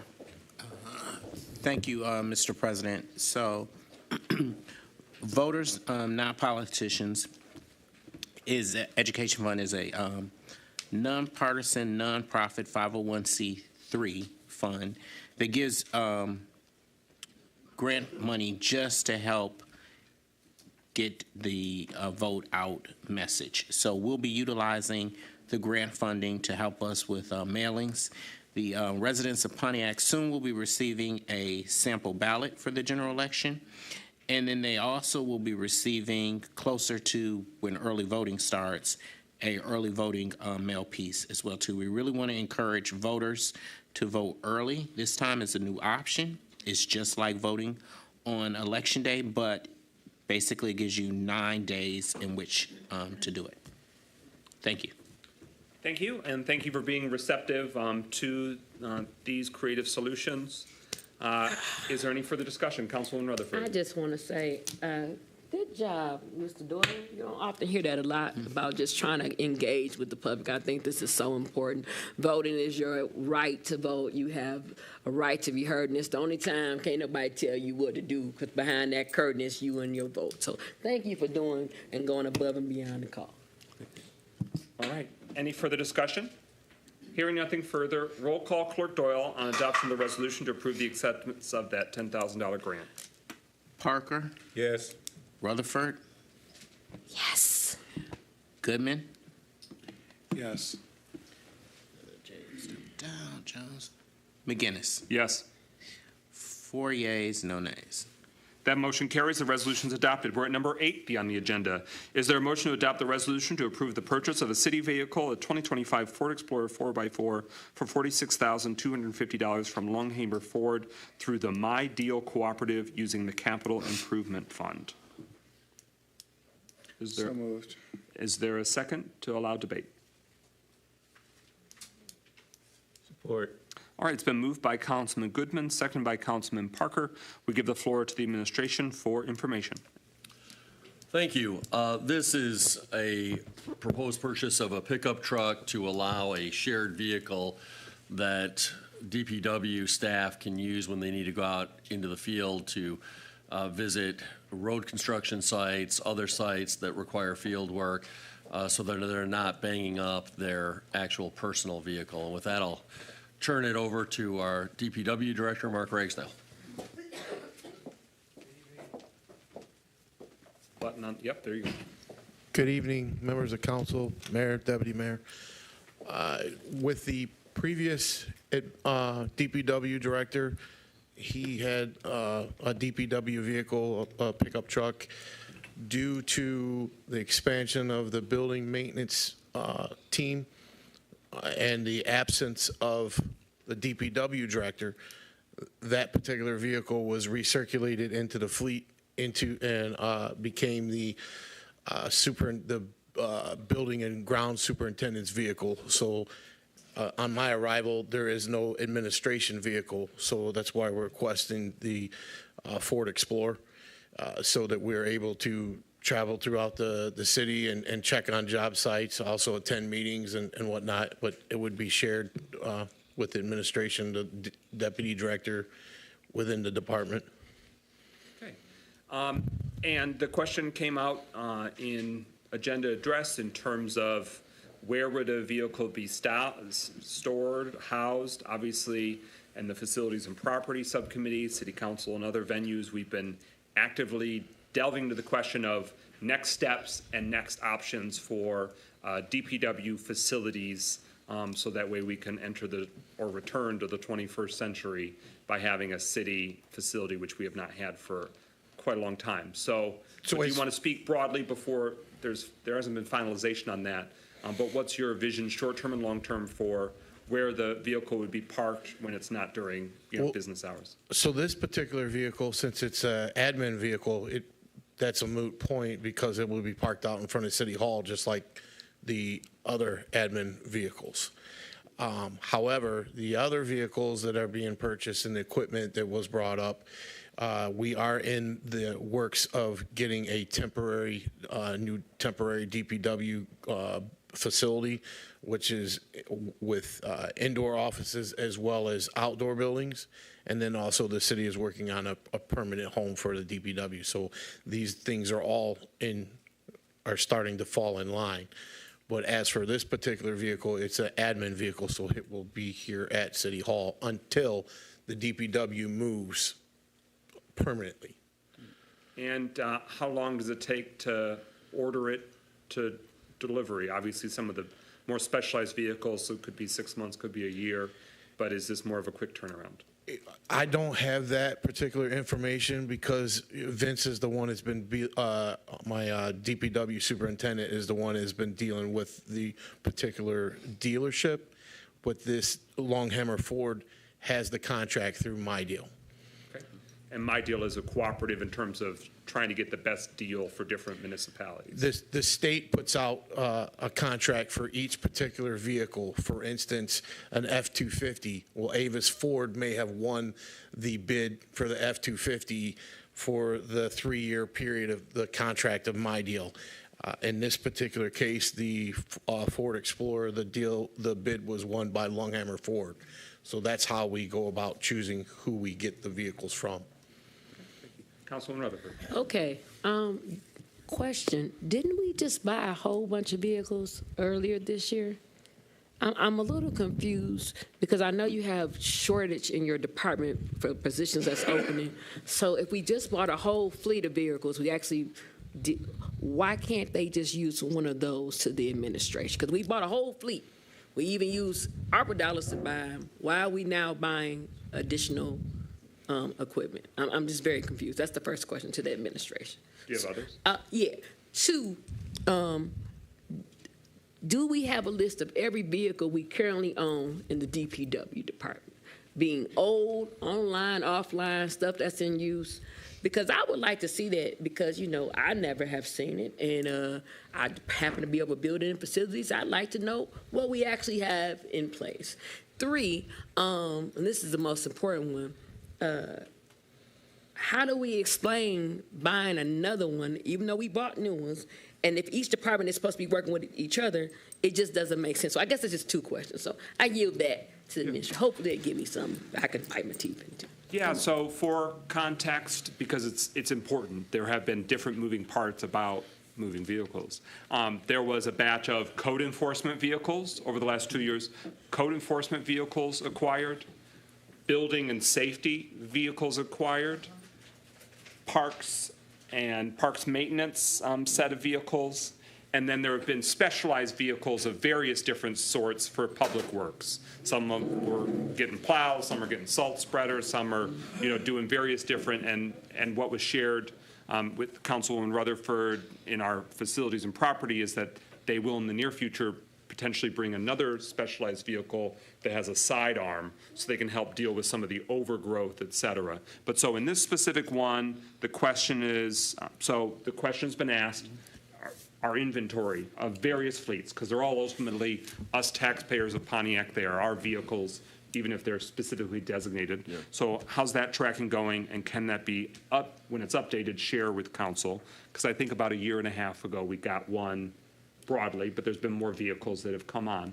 And then the second is, I missed. The second is, because they don't have people in those positions and all the positions ain't filled in code enforcement, can't we just use one of them code enforcement cars instead of just spending $46,000? We can spend $46,000 on somebody's house to get repaired. So make that make sense. I just want to know. Those are the questions. Mayor or Deputy Mayor, you want to speak to that?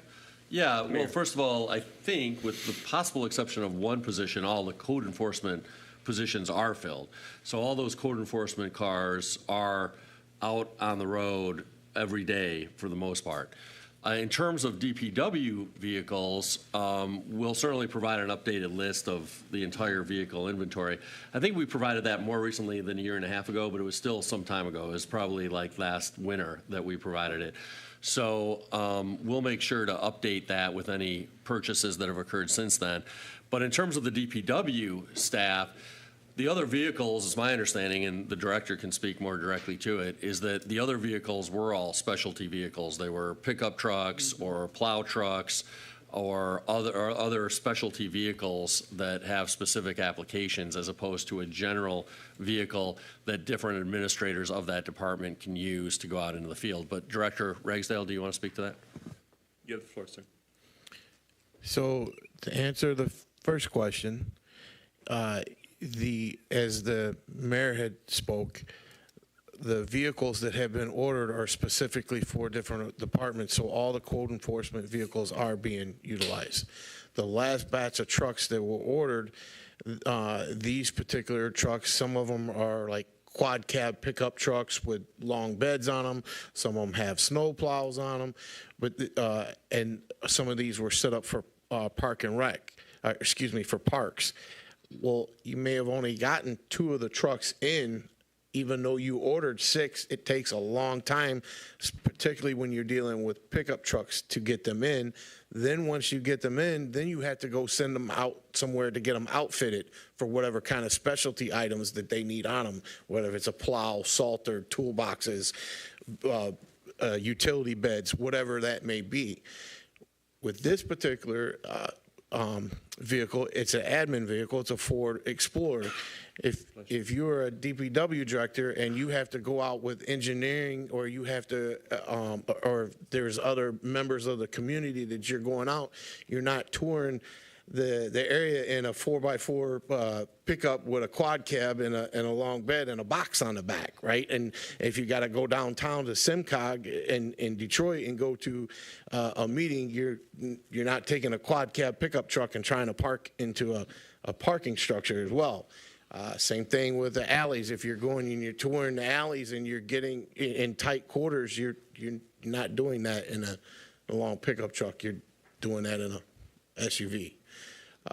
And there was three. I don't remember what the third question was. I think that. Oh, the list. We have a current up-to-date list that every time a new vehicle comes in, Vince updates that list, so that's no problem.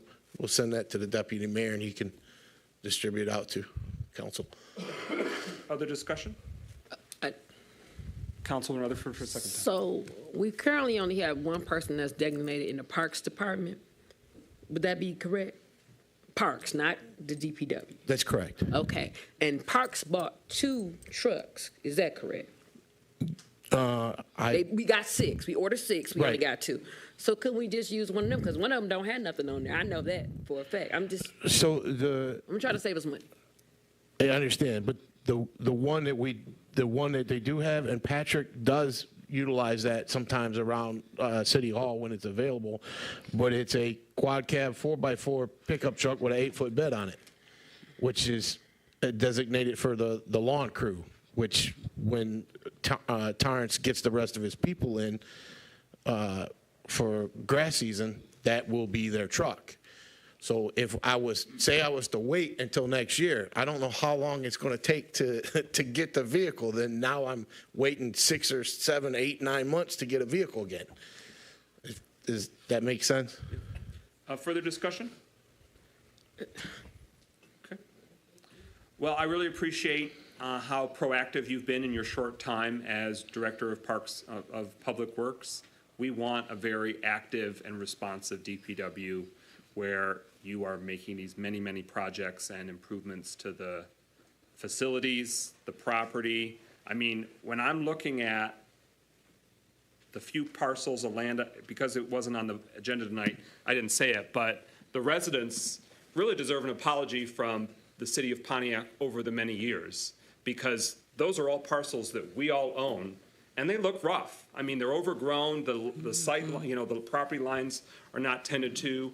In a perfect world, our DPW, well, in a perfect world, we don't own as many as we do now, but also the DPW and your crews are tending to those properties so that way the neighborhoods, if it's publicly owned, it's not unsightly and it's not overgrown, it's not, you know what I'm saying, it's not rough. I want Absolutely. the neighborhood to be benefited from the city property, not to be blighted. So I appreciate that you're trying to prepare your department and your operations so that way you can be proactive and in the field and making the improvements happen. Further discussion? For a first time, Councilman James. Well, I'd just like to say that I definitely see a difference in the grass cutting for city-owned property in my district. I see a difference in the quality of work that I see happening in the city. So, we're going to have to be able, we know that, what the emergency managers did, they devastated this department.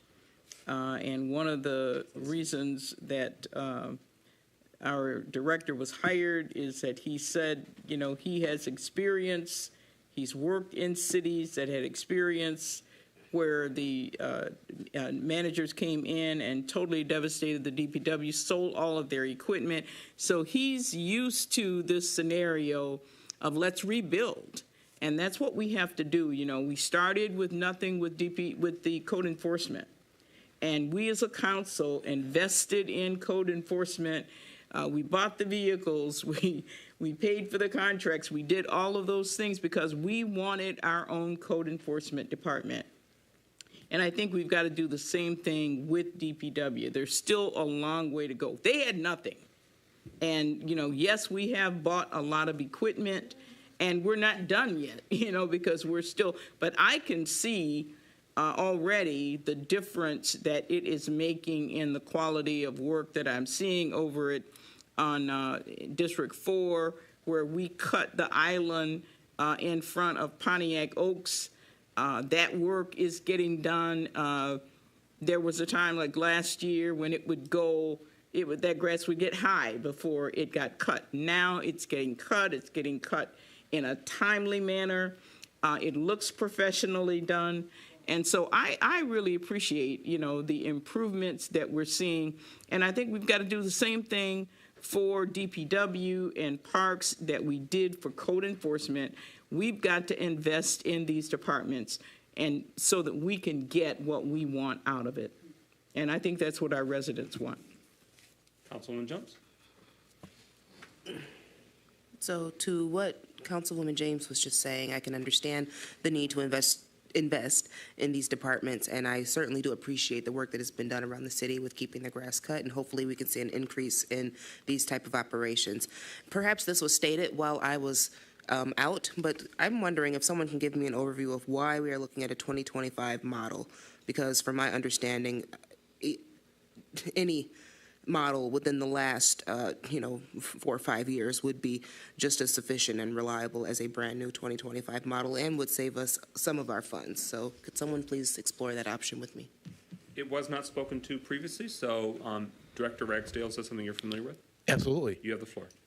Because we are purchasing it through the MyDeal consortium, which is the state of Michigan puts out bids on every single vehicle that you can think of that a city would utilize, as well as equipment for, say, a backhoe or an excavator. And when the bids are put out, the state is giving everybody in the state of Michigan that owns a dealership an opportunity to bid on that. They get the best possible deal through this this website. So by buying a brand new 2025, we're actually getting that cheaper than if we were to buy a used one, which it's a bad move to buy used equipment, especially when you don't have in-house mechanics to repair it. If you had in-house mechanics, then that may be different. But that's a bad move to do when you're not set up to repair your own equipment. Any follow-up? Yes, ma'am. Yes, follow up to that. Any vehicle purchase is going to need maintenance. I'm well aware of that as well as everyone else. So purchasing a 2025 vehicle is still going to need maintenance. I assume that, the department has somebody to work on these vehicles. So a 2023 model, 2022, I'm not talking about, purchasing a 97. I understand, the problems that can arise with an older vehicle, but I'm specifically wondering why the brand new top of the line. I mean, is this the only type of vehicle that would be sufficient for your operations that is currently on auction or currently open for bid right now? There's several different manufacturers. You could go Chevy, you could go Dodge, but to answer your question with the new, no, you don't buy used equipment when you're a municipality, used vehicles. You can buy maybe possibly used equipment, but you don't buy used vehicles because you lose that discount from the state, from the MyDeal, because then theoretically, you could turn around and sell them. And I'll give you an example. If we paid $43,000 for this vehicle and we could drive it for 2 years and turn around and sell it, and we could sell the actual vehicle cheaper, we could sell the actual vehicle for more money than what you would be paying for your 2000 and 22, 23, or whatever that you were referring to. So it's not a practice. I've been doing this for 33 years, and I have never, and I have never bought used admin vehicles. I've bought used dump trucks before, and I've bought used equipment. But you don't buy used admin vehicles because you're going to get the best bang for your buck going through the MyDeal or either the Rochester Consortium, one of the two.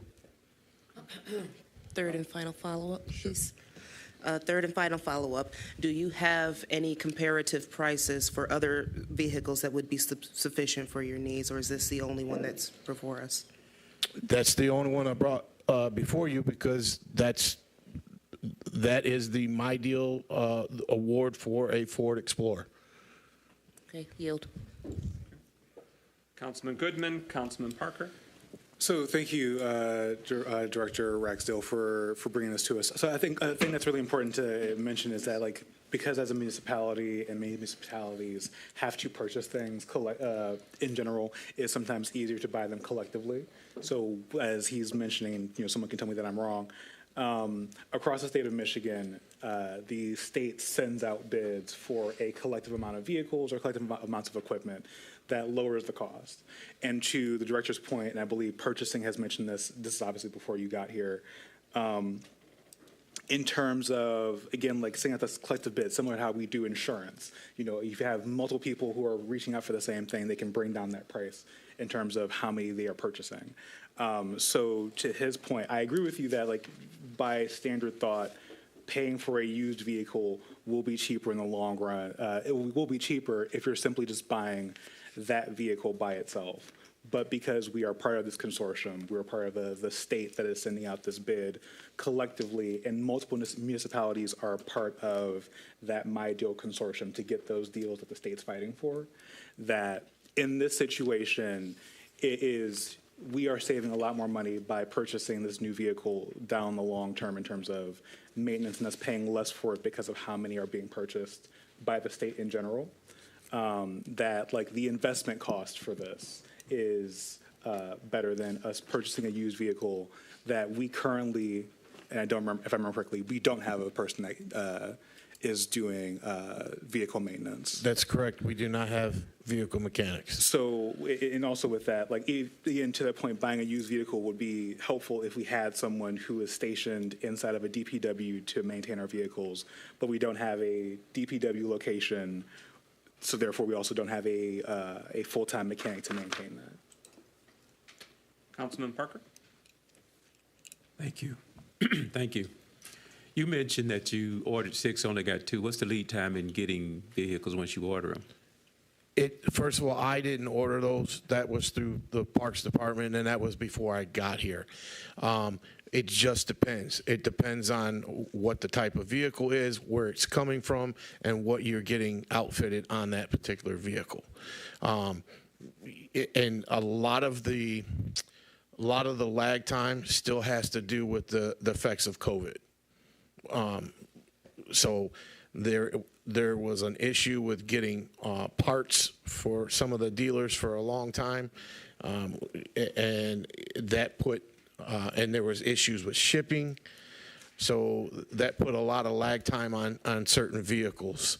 So I don't have that information for you this evening. I can find that out, but I did not place the order, and they were placed for Park and Rec. So for this order, what would be, do they have one in stock that you can get pretty quickly? I don't know if Vince has placed this order for us. I can assume that this particular type of vehicle wouldn't take long, but they should have one in stock because it's not a specialty vehicle. It's just an admin vehicle. So, we hope to get this within the next month or so. Okay, thank you. Councilman Rutherford. I'm extremely confused about something you said, so I'm going to ask the administration.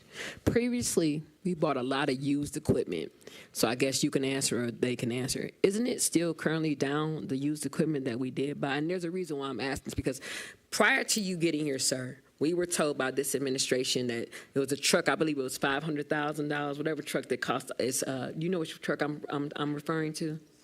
A street sweep, is it a street sweep? The one that's down right now. It's the street sweeper. Street sweepers. No, what I did say is, what I said is you don't buy used admin vehicles. So you do buy used equipment.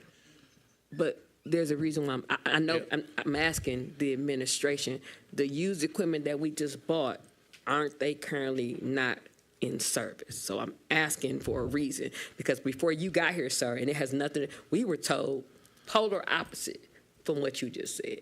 So I want to get clarity on when did it change that now everything got to be new. So I'm yielding to So you're asking about the street sweepers. Well, so who can provide a status on the street sweepers and their operability? A couple things. Number one, the street sweepers were bought new. So those were bought new, not used. That's number one. Number two is that we have bought used equipment before. The street sweepers weren't an example of that, but we have bought used plow trucks, dump trucks, things like that. But as Director Eggsdale has said, he has done that in past positions too. He said very specifically that he doesn't believe in buying used admin vehicles. Anything further you want to elaborate on, Director Ragsdale? No, the mayor summed it up perfectly. But it's been raised. Are the street sweepers operable and sweeping the streets? Currently, they are, yes. Both of them? Both of them. Okay. And does that mean that the Collier Road landfill state licensing approval has been, where is the street sweeper dumping the refuse that they swept up? Currently, we are taking it to GFL on Baldwin Road. And are we current with them, or is that still working? Have we paid our bills there? We have. Okay. All right. Councilman Rutherford was next. Councilwoman Jones next on the speaker's list. What's that? You have the floor, Councilwoman Jones. Okay. I want to clarify something. You mentioned that purchasing this vehicle, you mentioned that purchasing vehicles in bulk would be cheaper this way. I only see one on the agenda for tonight. But you did mention that, a couple years from now, you could end up selling it and it would be more profitable than purchasing a used one, et cetera. Is the plan to sell it in a couple of years, or were you stating that for, an example's sake? Am I okay to answer? I did not say it was cheaper to buy them in bulk. That's not what I said. That was the Councilman Goodman that said that. What I said was it's cheaper to buy them through the consortium, which actually is, in a sense, in bulk because all different municipalities are purchasing through the same consortium. That's why they give the prices that they do. Then the answer to your question is, my intent is, because I've only been here 90 days, but my intent is, just like when I go into a new place, I set up a vehicle capital improvement plan. So I would sit down with each department head who has their vehicles, and then you put together a capital improvement plan, and then you build it out, and then every so many years, depending on the type of vehicle, you swap them out, and then you sell them, and you either put them in an auction or you either trade them in, depending on what you're doing with them, or what your approach is. But you typically do a 10-year vehicle capital improvement plan. And have you done that 10-year capital improvement plan, or is that here? No, I just got here in 90 days. But yes, I've done that everywhere else I've been. Absolutely. That's your vision, though, that would be conducted for the city of Pontiac? Absolutely. Okay. But to Councilwoman Jones's question, the bulk pricing comes from the state, like the various different municipalities and state agencies. The pricing is set for them. It's basically like the My Deal Cooperative is coming in as a state cooperative to say, for pickup trucks, for SUVs, for a sedan, et cetera, here's the price from the cheapest dealership in the state, and then they have to honor that price, that fixed lower price. So what Councilman Goodman, I think, I want to make sure I'm getting this right, he was saying that basically that larger pooling, the pooling of the purchasing power is what makes it more cost effective for these entities. I don't know if the school district can be in on it. I used Absolutely. The school districts can also be on the My Deal as well. Okay, well, thank you for that insight. And just of last month, I was told that one of the street sweepers was down. The city was only working with one. So if that one is up and running, then that is wonderful. Maybe we can contract the person who got that one back up and running to come and work for DPW in the maintenance department so we can keep these vehicles going long term. Thank you. Yeah, when we have our conversation with the administration tomorrow, we'll drill deeper on the street sweeper stuff because we've heard varying different status, and that can change, it can evolve, but we want, that's part of the frustration is that the council authorized these expenditures with the intent that that would make a direct improvement in our community, make our lives better. So we want to see that that's happening so that way the purchase is viable. So just so the council is aware, part of my plan is, we first have to secure our building. But as soon as we get set in our building, it is my plan to hire in-house mechanics so that we bring down the cost of our vehicle maintenance instead of having to take everything and farm it out at multiple different places and being at their beck and call or their will to when we're actually going to get our vehicles back and what we're being charged to get those fixed. Okay. Deputy Mayor Stevens, you were next on the speakers list. Thank you, Council President. I think roundabout the questions have been answered that Councilwoman Jones had, unless you still have specific questions. I do not. Okay. Further discussion? Mr. President, I'd like to call for the vote. Well, the issue is that Councilman Parker asked for a point of personal privilege to use the restroom, so I don't want to, surprise him by. So if you're up for it, we can put this on the table for a few minutes. And then come back to it. Is there a motion to, that's not him, motion to put on the, to table this item at the moment? So moved. Is there a second? Second. All right, any discussion? Roll call, Clerk Doyle on tabling this item until all present council members are in the room. Goodman, Yes. James, Yes. Jones, Yes. McGinnis. Yes. Parker. Oops, sorry, he's right here. And Rutherford. No. No. No. Okay, so that's set on the table. We'll pull it back when the time is right. We're at number 9 under economic development. Is there a motion to adopt the resolution approving appointments to the Tax Increment Financing Authority, TIFFA, Board of Directors? So moved. Support. It's been moved by Councilwoman Jones, seconded by Councilman Goodman. We give the floor to the administration for information.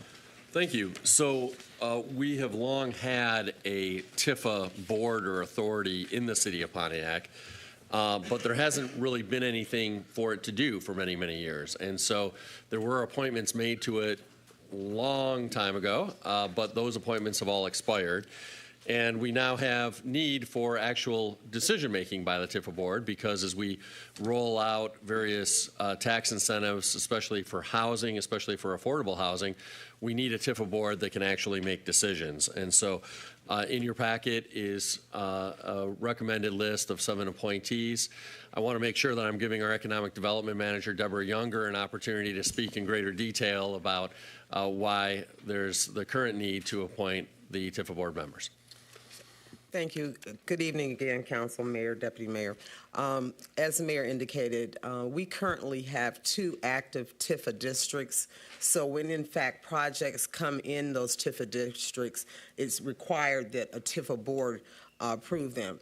Other projects that I brought before you were not in a TIFFA district, so I didn't have a need for the TIFFA board. But now, because we're doing deals that are in TIFFA districts, the board needs to be in place to approve things that happen within that TIFFA district.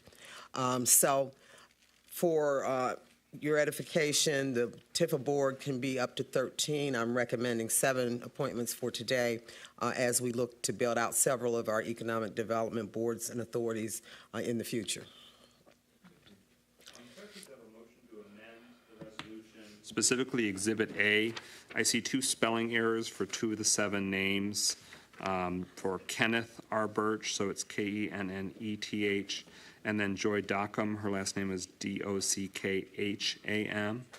Is there So moved. Is there a second? Okay, it's been moved by Councilman Rutherford, seconded by Councilman Goodman to correct the exhibit related to the resolution for this correct spelling of those individuals that have been named, and now I'll name them. It's these are the 7 appointments that have been made that are before us.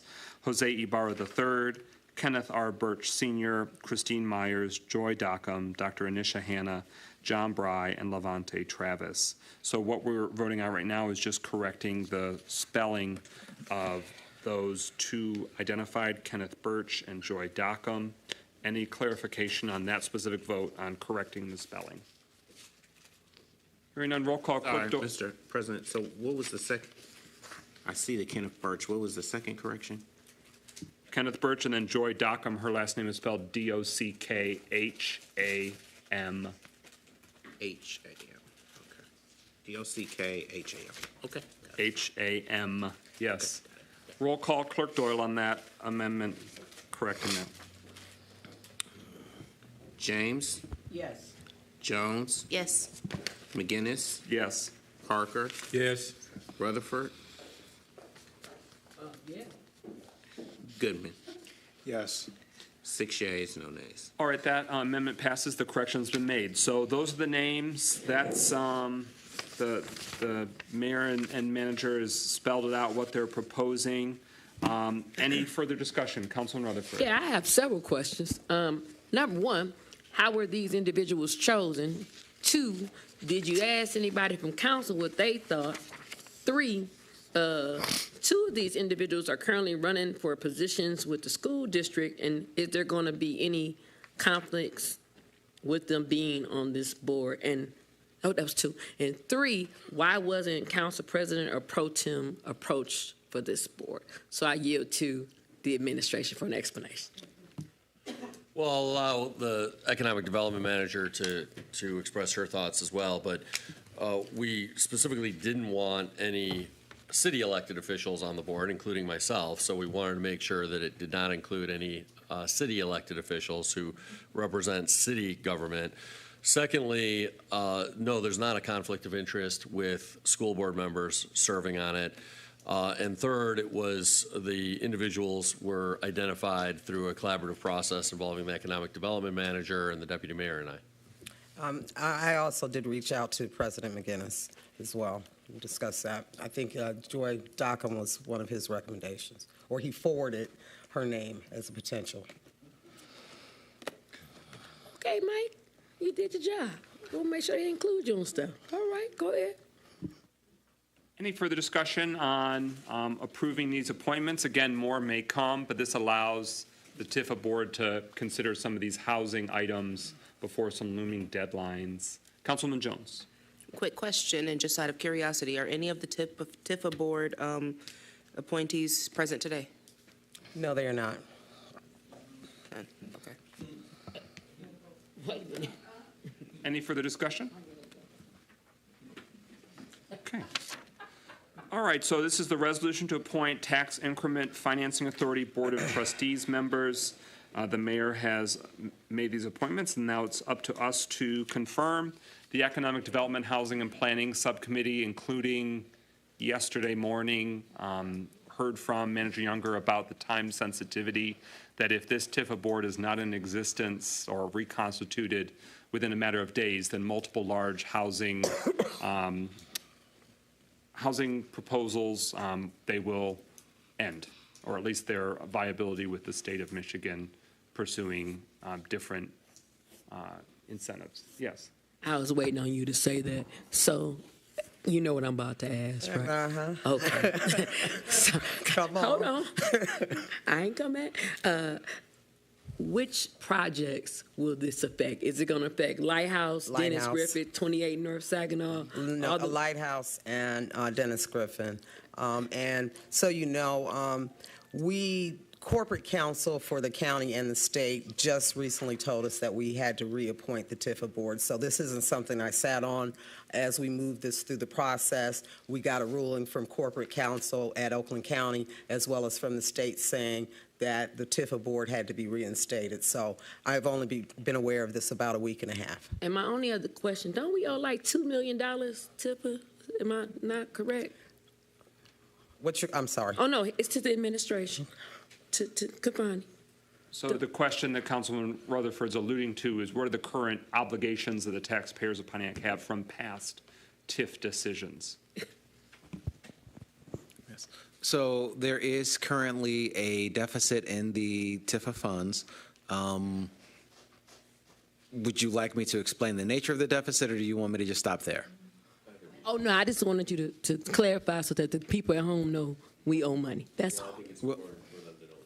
Okay, so we don't owe money in the sense that there is some bank to which we are beholden. The way tax increment financing works is that the taxes on a property are what they are. And once you improve that property, there is a difference, right? So the taxes were $100 and now the taxes are $110. You can use that extra $10, the increment, to do projects. One of the things that you can do is pledge that extra $10 towards taking out a loan, which is in fact what the city of Pontiac did do. When was that? I mean, God, 20 plus years ago. Then what could happen, normally property values continue to go up and the amount of money in that increment continues to go up. Unfortunately, we had the Great Recession and property values went down. And so when property values go down, because of the way taxing for property works in Michigan, even after the market corrected itself, if those properties do not change hands because of Prop A, those property values can only increase by 5% or the rate of inflation, whichever number is lower. So we are at a point now where the city's general fund is paying for projects that normally the TIFFA fund would have paid for. Right, so do we owe money? There is money that the general fund is covering because the TIFFA fund is a wholly owned subsidiary of the city of Pontiac. So anything that the TIFFA fund doesn't cover, the general fund must cover. It is the same thing that is true with any other fund that is not the general fund. If any other fund in the city runs short of money, the general fund has to cover that, and the general fund has been covering any of the lingering TIFFA debt. Further discussion? Councilman Rutherford. Just because I'm a little confused, because I remember when we had a DDA, do you recall? And I swear that was 2010, 2012. So that's where I'm getting my figure from, that there's a large amount of money that we owe. That's why we can't have a DDA. So that's what I'm asking. What's the actual amount we owe? Obviously, I don't have the city's budget in front of me right now, so I don't have that exact number. We do not have a DDA not because we have some debt that ran up high. We do not have a DDA because of a decision that was made by the emergency financial manager. And the decision that he made was he did not want to continue using the tax increment finance process because once all of the DDA's debts were settled, a certain amount of money would come back to the city's general fund as opposed to being segregated to only be used in the downtown area.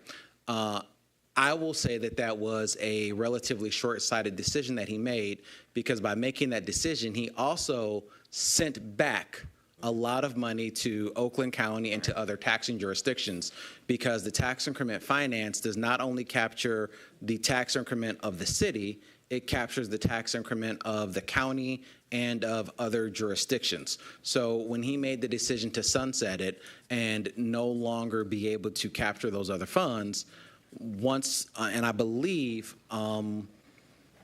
Sekar, we have paid off all of the DDA bonds, correct? Yes. Yes. So all of the DDA bonds have actually been paid off. It is TIFFA 2 and TIFFA 3 bonds that we still have outstanding. But so it's not, we don't have a DDA not because there is some large debt that the DDA owns. We don't have a DDA because the emergency financial manager made the decision that once all of the DDA bonds have been paid, we would no longer enact that tax increment financing. So the general fund would get a small increase to their dollars but those dollars would be able to be spread across the city instead of only being spent in the downtown tax area. But also, we were foregoing any money that we would have received from the other taxing jurisdictions. Any further discussion on the appointments, the resolution approving the appointments to the TIFFA Board of Directors?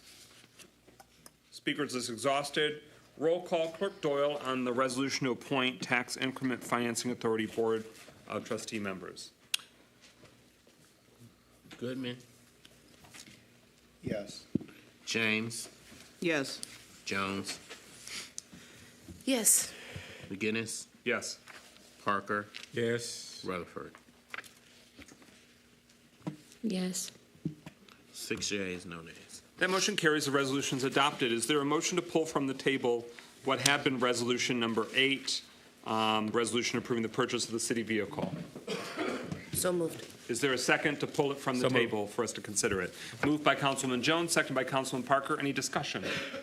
Hearing none, roll call. Clerk Doyle on the motion to take from the table and take up once more what had been resolution number 8. Jones. No. McGinnis. Yes. Parker. Yes. Rutherford. No. Goodman. Yes. James. Yes. 4 yeas, 2 nays. That motion carries, so now we return to that item. We've brought it back from the table. It's the resolution to approve the purchase of a city vehicle, 2025 Ford Explorer 4x4, $46,257 from Lunghamer Ford through the My Deal Cooperative using the city's capital improvement fund. It was previously moved and seconded. Is there any final discussion? I just want to ask a question to the president. Can you get an update on how many actual vehicles this department has bought? Because I'm very confused on what's really happening, because we don't have a parks department but one person. We don't know where those vehicles are coming from. And so my hesitation is that we keep spending this money and there's no accountability. And it's not on Ragsdale per se, but this administration has told us one thing. They still haven't given us a definitive plan on how they're going to do the parks department, and then they want to spend more money. That the citizens need to know where this money is going. I mean, it just don't make no sense to me how a whole department has been let go, and yet nobody's discussing it, how we don't have anybody in place for these departments, how we have these cars that we don't even have that we paid for a year ago. And so that's what my hesitation, that's what my no is about. It's just, I have very little confidence in this, but that's all I got. Thank you. Yes, and we'll later tonight or tomorrow request that information if it doesn't come in terms of that roster of vehicles and whether those that were previously authorized for parks, if they've all arrived or where they stand in the pipeline. Any further discussion? Okay, hearing none further, speakers list exhausted. We're at roll call vote on adoption of the resolution to approve the purchase of a city vehicle. As outlined, Clerk Doyle, roll call. Roll call. Rutherford. No. Goodman. Yes. James. Yes. Jones. No. McGinnis. Yes. Parker. Yes. 4 yeas, 2 nays. That motion carries. The resolution is adopted. We're at number 10 on the agenda. Is there a motion to adopt the resolution concurring with the provisions of a Brownfield plan adopted by the Oakland County Brownfield Redevelopment Authority for the Exchange Project located at the northeast corner of West Huron Street and Woodward Avenue? So moved. Is there a second? Second. It's been moved by Councilwoman Jones, seconded by Councilwoman James. So now we can debate the matter. This is resolution regarding the Brownfield plan that the Oakland County Brownfield Redevelopment Authority had adopted. Administration, you have the floor. Well, thank you. This is part of the process of getting off the ground a really exciting redevelopment in the downtown that will include rehabbing the Oakland Press building. It will include renovations to 91 North Saginaw, which is to be rebranded El Centro.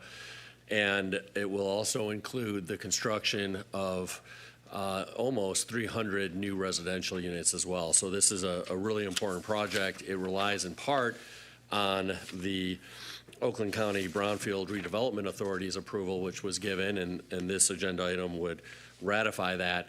But it also relies on a large transformational brownfield, which is a state assistance program for development that captures tax dollars that would otherwise go to the state, and in this case allows them to be devoted to the development here in the city of Pontiac, which is great news for the city, and that will be up for approval by the Michigan Economic Development Corporation in December. And so with that, I'll turn it over to our Economic Development Manager, Deborah Younger. Thank you, Mayor. I think the mayor's captured the gist of the project. I just put diagrams so you could see where the buildings that are going to be developed are. We do have a member of the development team here with us. If you have questions for the developer, again, this is one of the steps in moving forward with this process.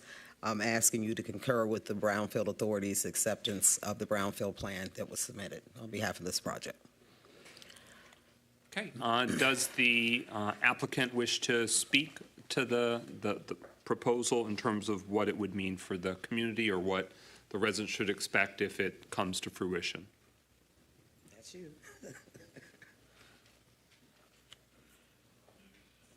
Thank you for the opportunity. Would you like me to give you an overview of the development, or would you like me to, I mean, is there anything specific that you'd like me to address? You're the applicant, so I just want to give you the opportunity, the right to speak to why you're seeking this request, how it's important to the project's viability. But if you can give a broad overview for the project. For council's benefit, we did consider this matter twice regarding the obsolete property rehabilitation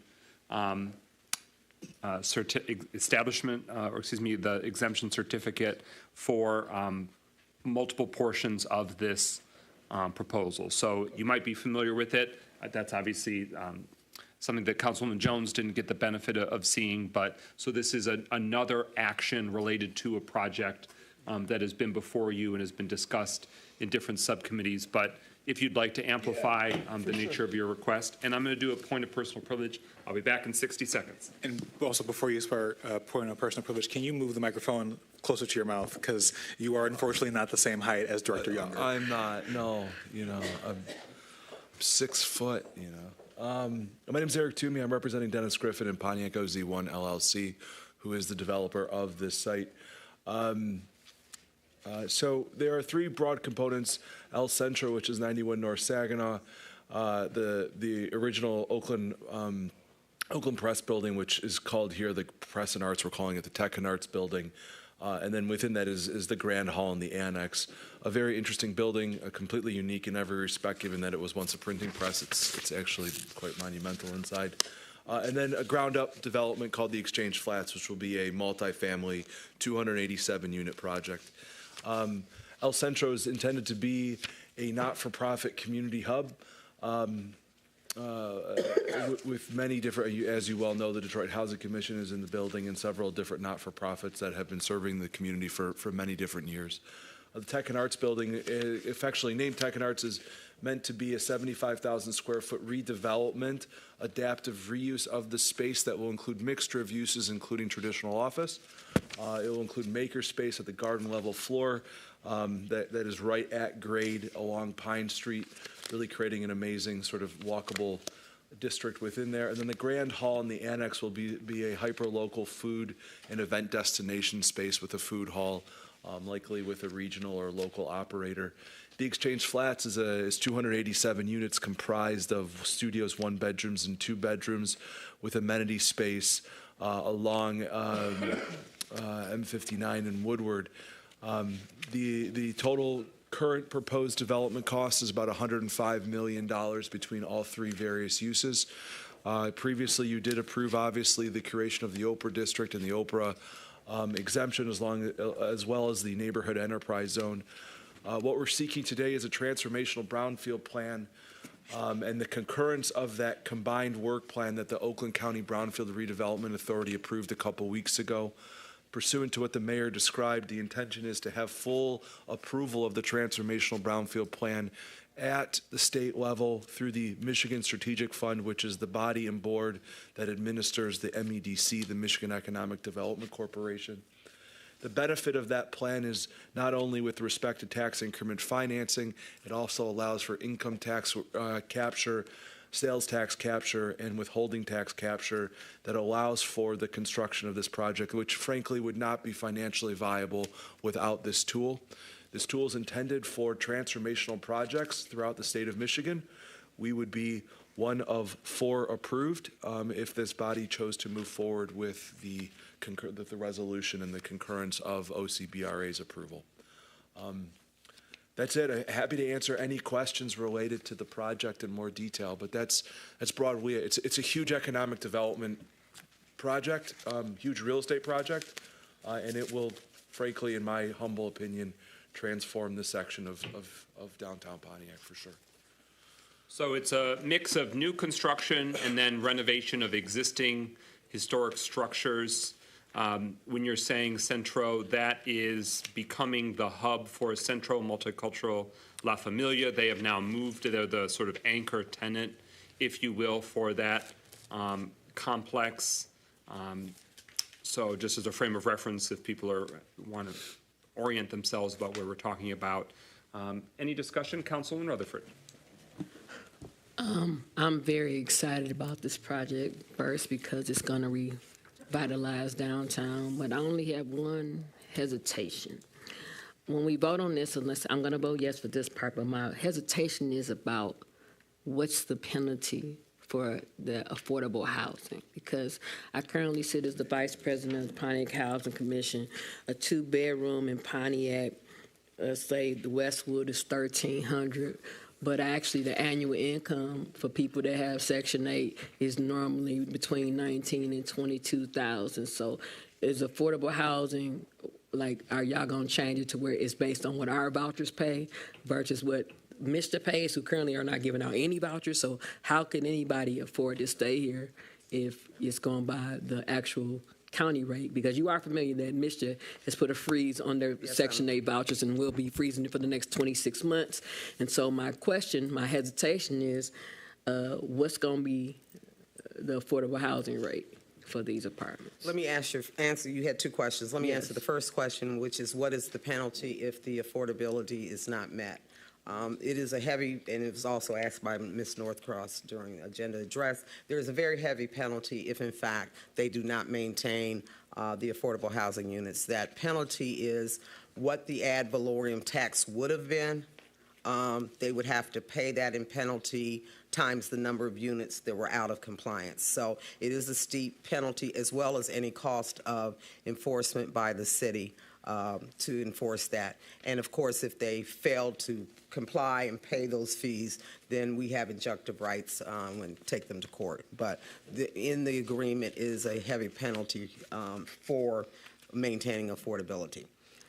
With regard to the rents, Eric, do you want to address that? Yeah, I guess let me just ask, so I think I'll answer the question, no doubt about it, but I think this is the concurrence of the Brownfield plan, and the next one is related to the affordability. It is. I'm asking this question. Oh, okay, I got it. Yeah, so right now, we're slated that 20% of the 287 units will be at 80% of area median income, pursuant to HUD's publication. It changes every year. That will be stratified across all unit types, so meaning it just won't be in one studio band or one bedroom band or 1 2-bedroom band. It's going to go through all of them, proportionately speaking, and throughout the entirety of the building. The rest of it will be a market rate project. I would also submit to you that there's natural occurring sort of attainability in the building just because of the marketplace. So some of the rents may be, frankly, below that 80% AMI threshold. And what we have currently modeled is as such. But the requirement today within the affordability agreement is 20% of the units set aside at the 80% of area median income. So the reason why I'm asking that is a 1-bedroom voucher currently in Oakland County pays $11.42. That's a studio apartment. I'm just trying to find out how much is the 2 bedrooms going to be at an affordable housing rate. Because a 1-bedroom is $11.42. A 2-bedroom is what? Because if you got a voucher and you want to change a voucher into the program, Well, if you can't get in there, how much is it going to be? Yeah, so for an 80% two-bedroom unit pursuant to HUD standards is 1728. Could you repeat that number again? 1,728. One bedroom is 1440 and a studio is 1344 at the 80% AMI threshold. And the reason why I'm asking that is for the next one, because that means people who have Section 8 vouchers couldn't afford to live there. Okay. Well, potentially, but also those are the maximum requirement. But the fact remains is that if the market won't bear it, they won't be able to charge it. So And that's the point that I'm making to you is much of this, while we're requiring this 20% set aside, frankly, it's naturally occurring that it will likely be below that. And to build a building of this quality and this interest rates are high, construction pricing is high, which is not your problem, that's the developer's problem. And that's the reason that the need for the incentive is here. But if this is truly transformational and rises all tides, it's going to create potential rent growth. And so that no matter what, we will cap it at 20% of the units at 80% of the AMI threshold. I also would like to just communicate, this is not, when you mentioned Section 8 or low-income housing tax credits in the project, we're not utilizing low-income housing tax credits. We're not going to MISTA for the support. This is coming from the MEDC specifically. So I just want to follow up. Ms. Younger, do you understand why I'm asking this question? I want to explain it very elaborately why this is an issue for me. So we have Westwood. Do you remember Westwood when they built the other units and they had to make them affordable? So that my problem is people right now that have vouchers that can't get housing because they're being priced out. And so my concern is, as this is transformative, and I know, but what about those people who want to have decent housing? They can't get decent housing now. Like, thank God to Westwood that they built an additional place for them to have that. But my concern is those people, because we currently have that issue. We have people that after a year, if you didn't know, your voucher's transferable. A one bedroom is $11.42. A two bedroom is anywhere between $13 and $17. And let's say I want to move into this housing, I can't afford it. So how is this going to directly influence our residents who need housing today? Like, I'm very concerned with this amount. Okay. Again. Well, go ahead. We have before us the concurrence with the Brownfield plan. We can keep this conversation going at the next motion because it's an important one, but we can let the Brownfield plan itself. Yeah. First of all, I don't see that presentation. Is that in our packages? That's just a map. No, it's just a map. I've shared it before, but I'll be happy to provide it. It's just a graphic of where the buildings are. Okay, because I have really never heard the full story, the overview of what he plans to do here, and it's been pretty sketchy here today. So basically, this says resolution concurring with the provisions of a Brownfield plan adopted by Oakland County. So I don't even see any information about this. What is it that we're being asked to do here? Explain the Brownfield plan. Yeah, so the Brownfield plan, well, I don't know the genesis, frankly, of why the city of Pontiac does not have a Brownfield redevelopment authority, so I don't want to speak to that. But there are often bodies that are the Brownfield redevelopment authorities housed within the city. Pontiac does not have one. No, I know that. So that means that it moves to the Oakland County Brownfield Redevelopment Authority.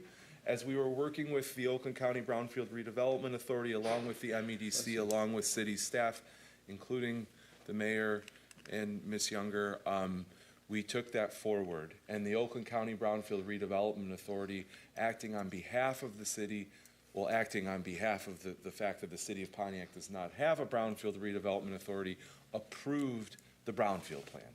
The Brownfield plan stipulates the eligible activities that we are proposing at the local level for the utilization of tax increment financing.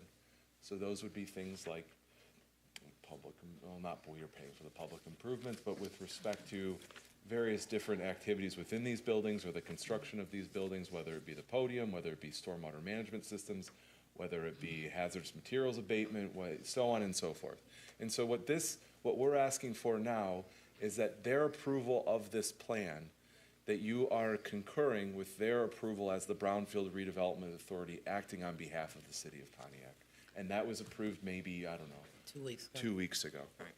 So to further clarify, what the Brownfield plan says is that the developer can in fact develop these projects that we've identified, El Centro, the 297 units of housing, and the Oakland Press Building in accordance with the Brownfield eligible activities. Eligible activities can include infrastructure cleanup of brownfields. It also includes construction, new construction, and rehabilitation. So that is the Brownfield plan. It is allowing the Brownfield TIF and to be used for eligible activities, which are identified in those 3 major sites.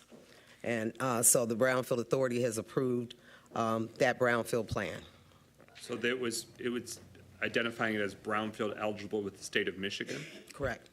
And so we have been provided with the parcel identification numbers of the impacted parcels, which looks to be 1, 2, 3, 4, 5 specific parcels with the legal descriptions, but it's essentially the 5 parcels that the developer has ownership interest in that would be in the subject area. So the aerial view that we're looking at here is essentially Huron, Saginaw, Wayne, and Warren Streets.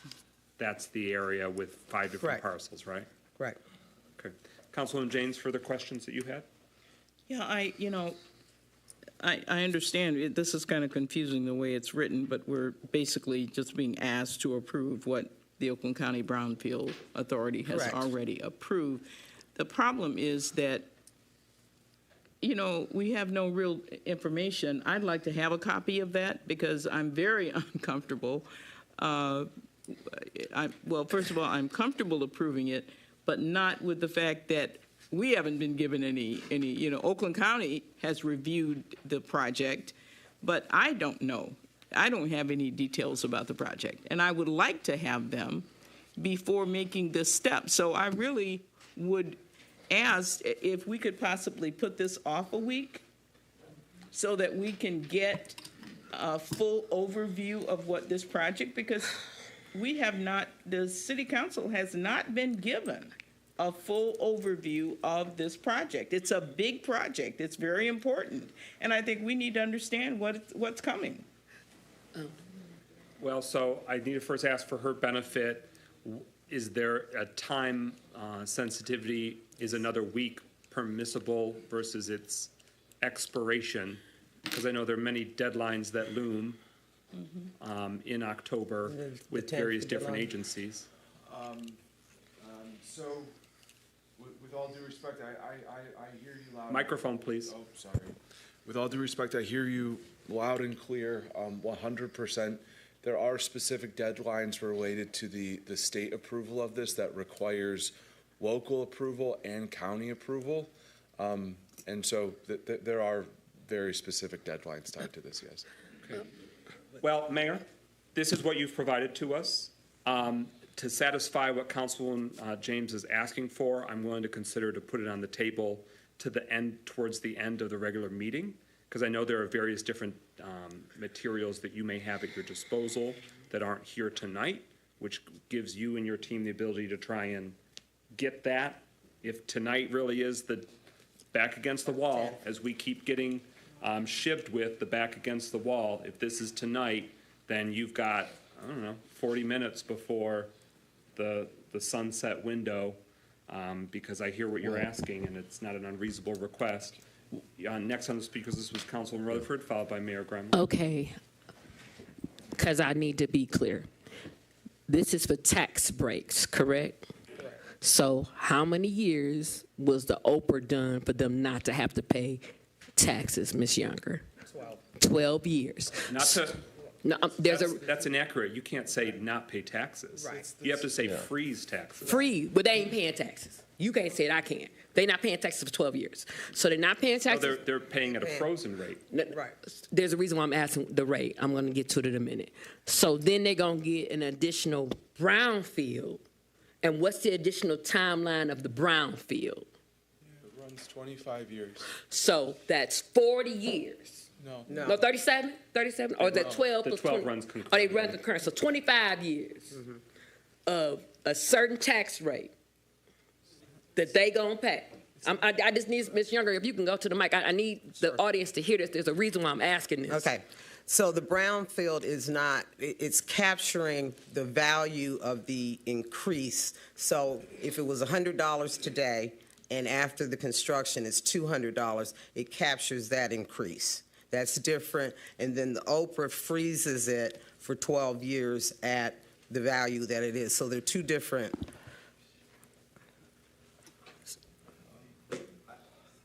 See, there's a reason why I'm asking this. Where is the benefit for this if they got an Oprah and a brownfield for the citizens? Because even if, let me finish. Even if we give them this, my issue is about how the rate's gonna be, how it actually affects the citizens, and it's the timeline to get this done is October 13th, because there's certain deadlines. Is that not a correct date? Isn't it October 13th? It's October 13th. So that means we can have another meeting next week before we decide. So it's not no like we can wait on this. It's October 13th. And I know this because I'm on the Housing Commission. So I'm getting very scared because I think we about to vote on something that 20 years from now we gonna regret. And I just want to have all the tangible information. October 10th. No, okay. Well, hey, one person has the floor. This is a city council meeting. Are you done with the floor? I'm yielding to you, President. Okay. So next on the speaker's list is Mayor Grimel. Please stop interchanging during the course of the meeting. I know it's late. I know you're hungry. I know you're tired. I know your soul is broken. I feel the same way. Next on the speaker's list, Mayor Grimel. Yeah, it's really just a point of information. So I know, Mr. Toomey, you said that there are deadlines. I think we know there are deadlines. The question, though, that was posed is, could we wait until next Tuesday to have a vote on this and not violate any of those deadlines? And I didn't hear a square answer to that. If we are going to... Are you yielding the floor, Mayor Grimel, to the presenter? I am. You have the floor, Mr. Toomey. Please use the microphone. Like through the chair before I speak, would that be easier? Just make sure that you're recognized. Okay. You've not been out of compliance, but just make sure you use the microphone. Okay. There are millions upon millions of people watching live at home. They can't hear you if you don't use the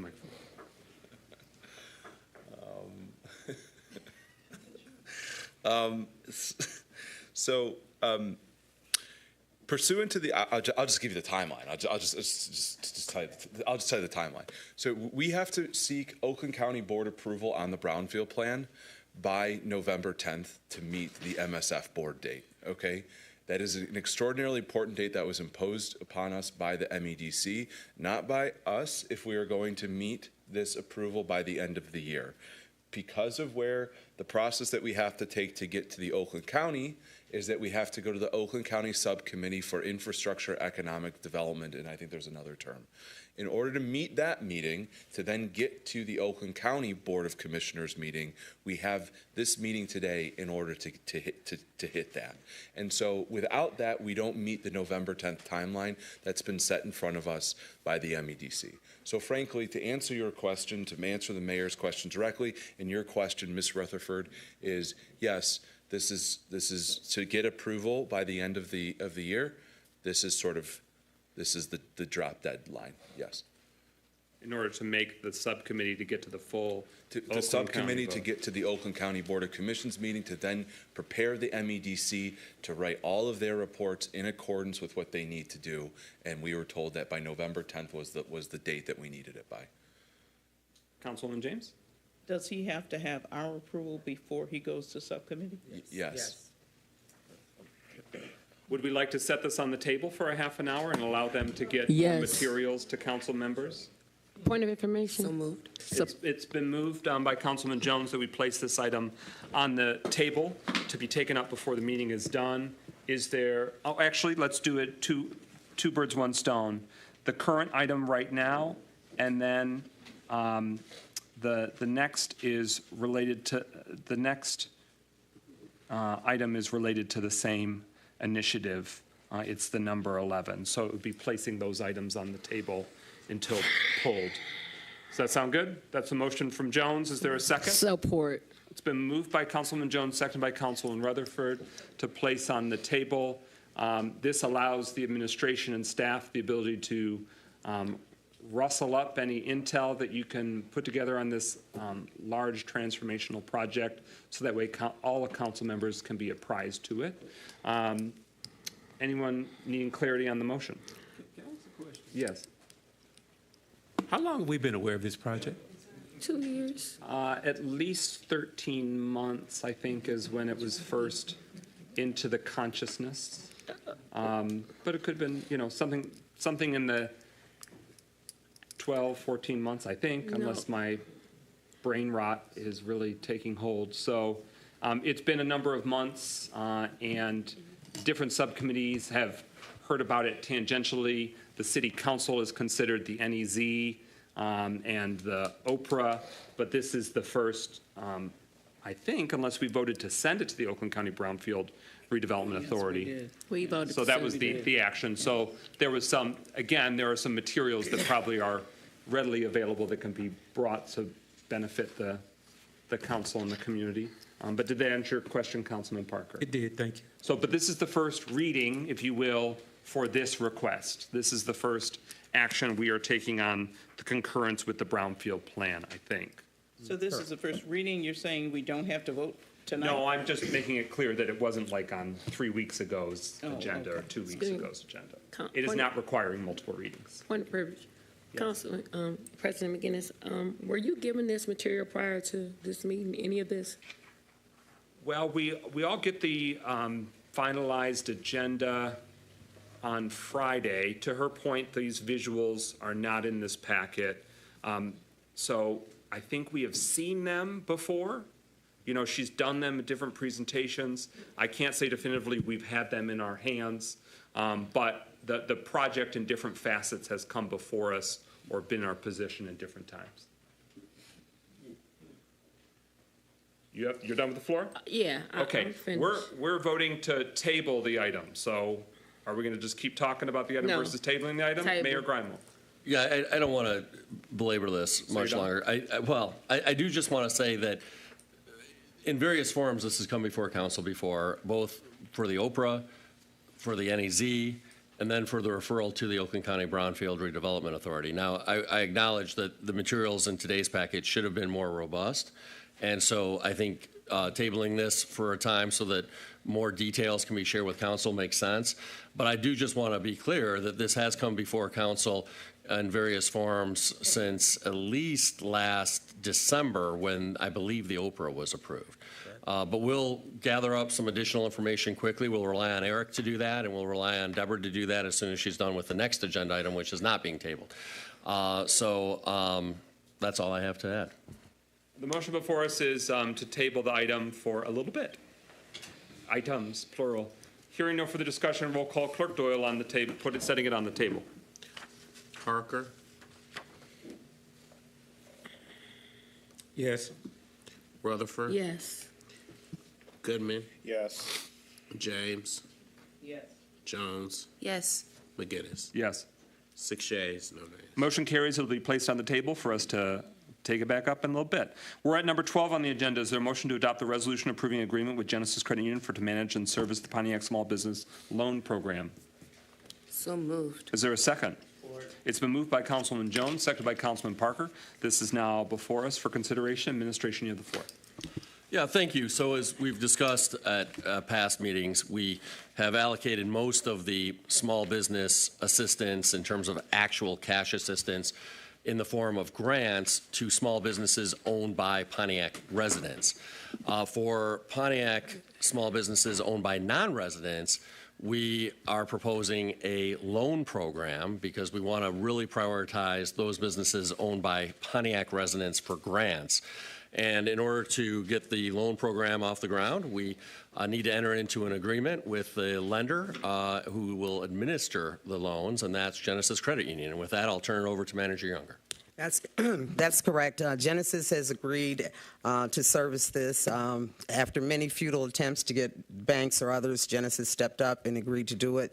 The loan terms are generally from 1 to 7 years. First year, 0% interest, and second year and term of the loan, 4% interest. Genesis has agreed to do this for a fee of $75,000, $50,000 for admin, and then $25,000 for loan servicing and origination fees.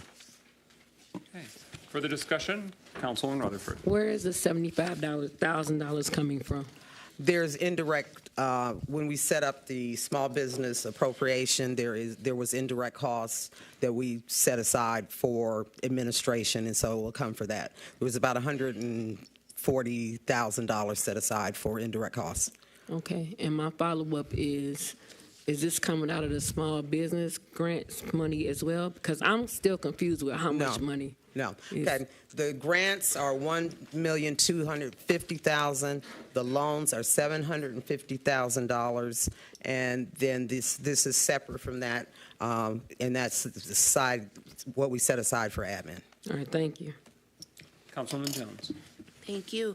So I see here that loans will be provided between $5,000 and $50,000. I'm wondering how it will be determined, which businesses receive which amount. I'm sure most are going to request as much as, or perhaps as much as they can afford, perhaps a little more. I'm just wondering, if there are, 75 applications for the loans and all of them want $50,000, how are we?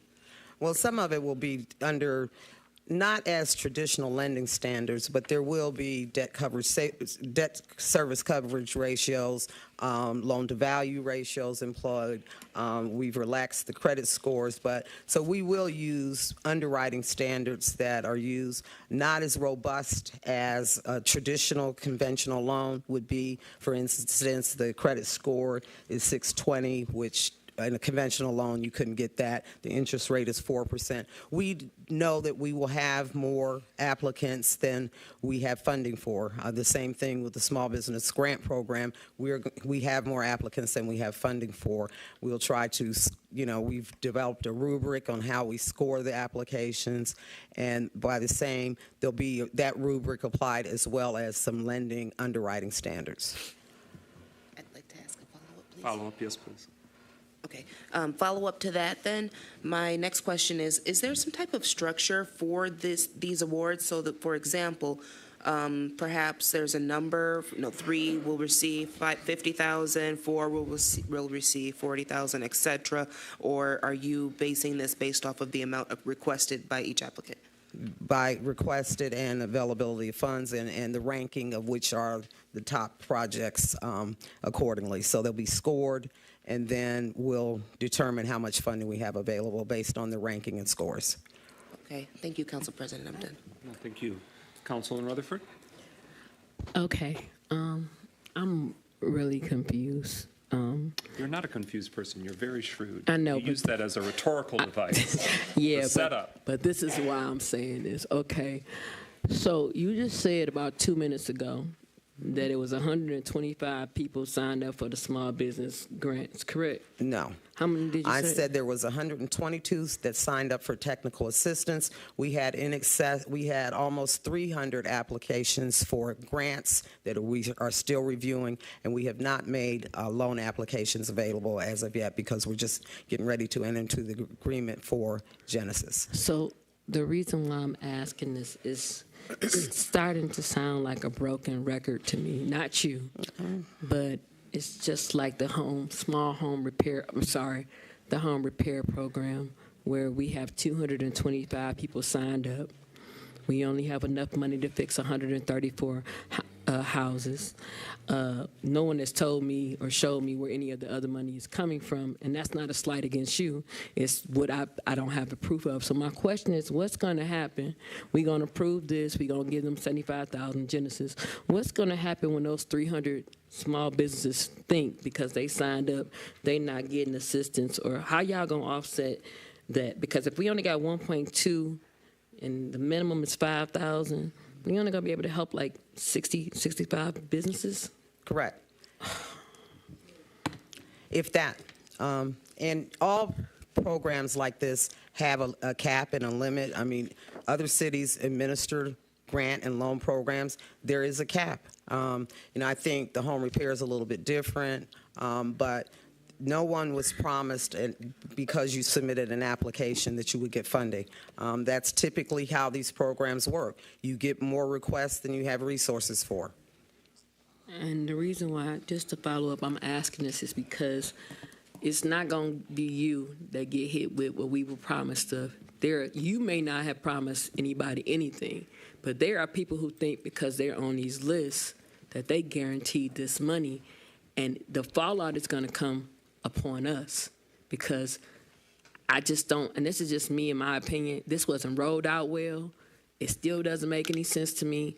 A lot of us been taking the brunts and bruises about these programs.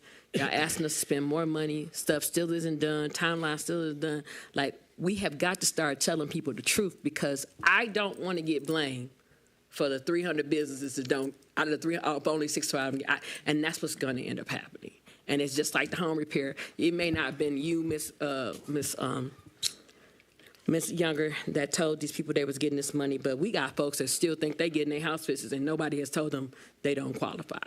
I just need y'all to be able to, the same way y'all roll it out in the newsletter, the same way y'all get everybody up here to attack, y'all gonna have to be able to take the brunt of what's coming, because 65 people are gonna be pissed, 200 some odd people are gonna be pissed off because they not getting no money. That's all I'm saying.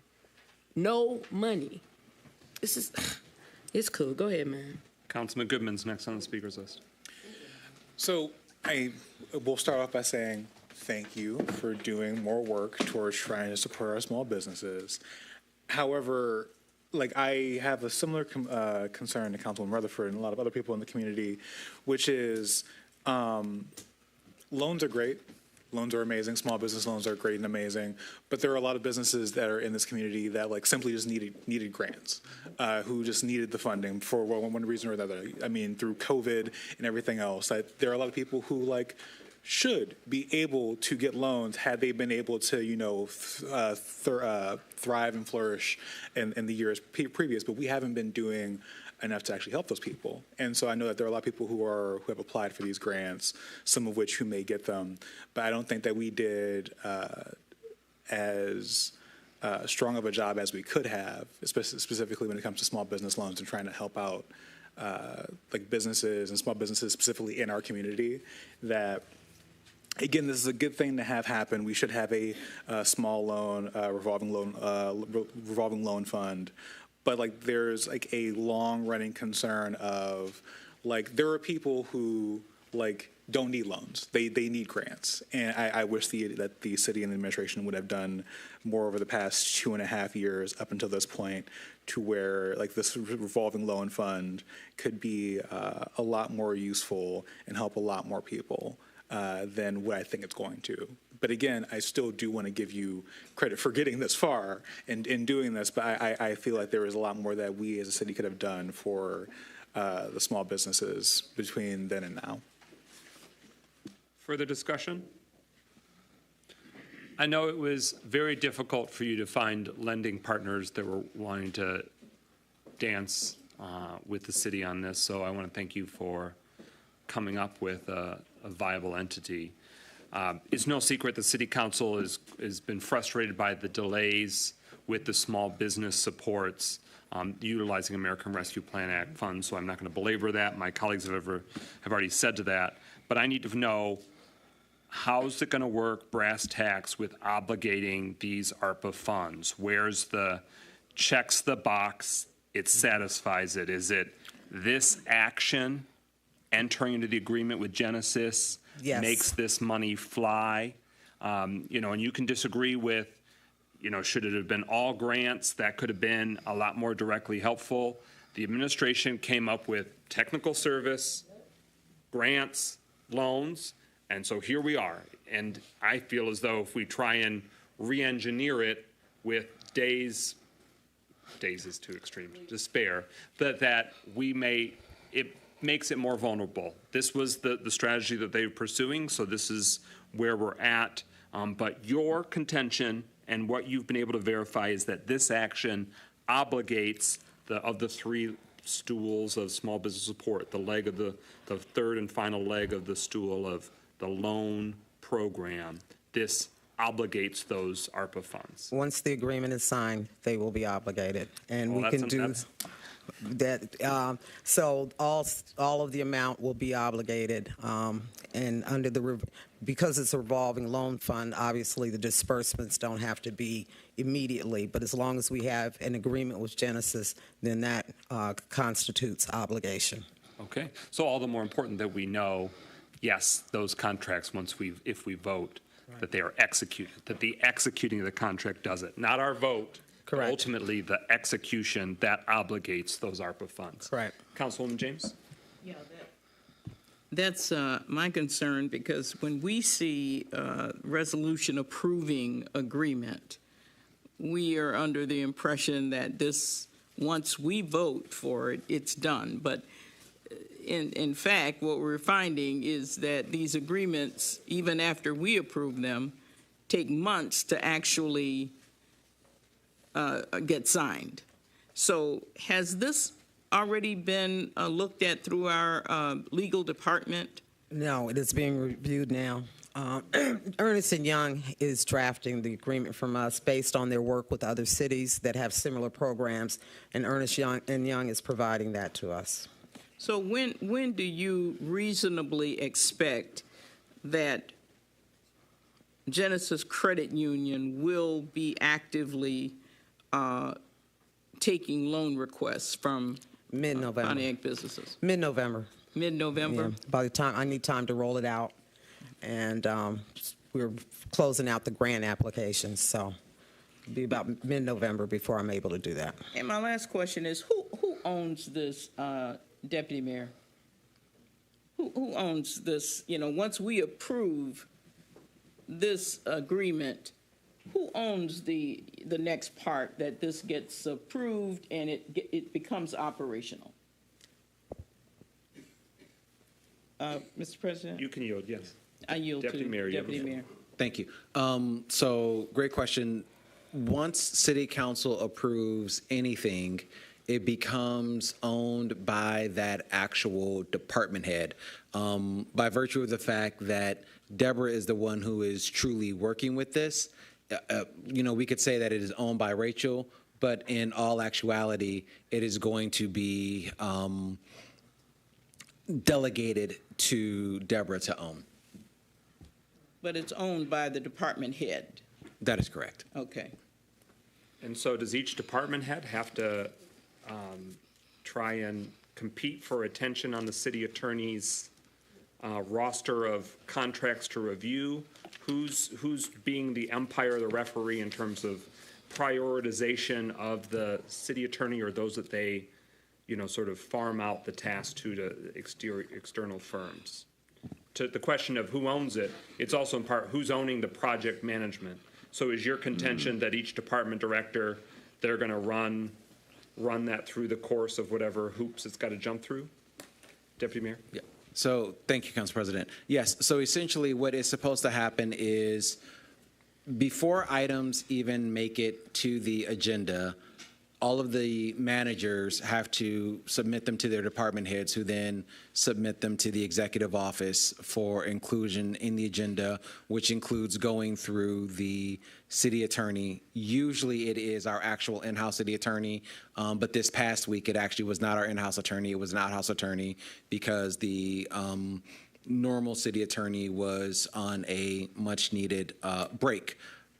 Anyway, once it gets through City Council, it is then given back to the department head to shepherd it through the process.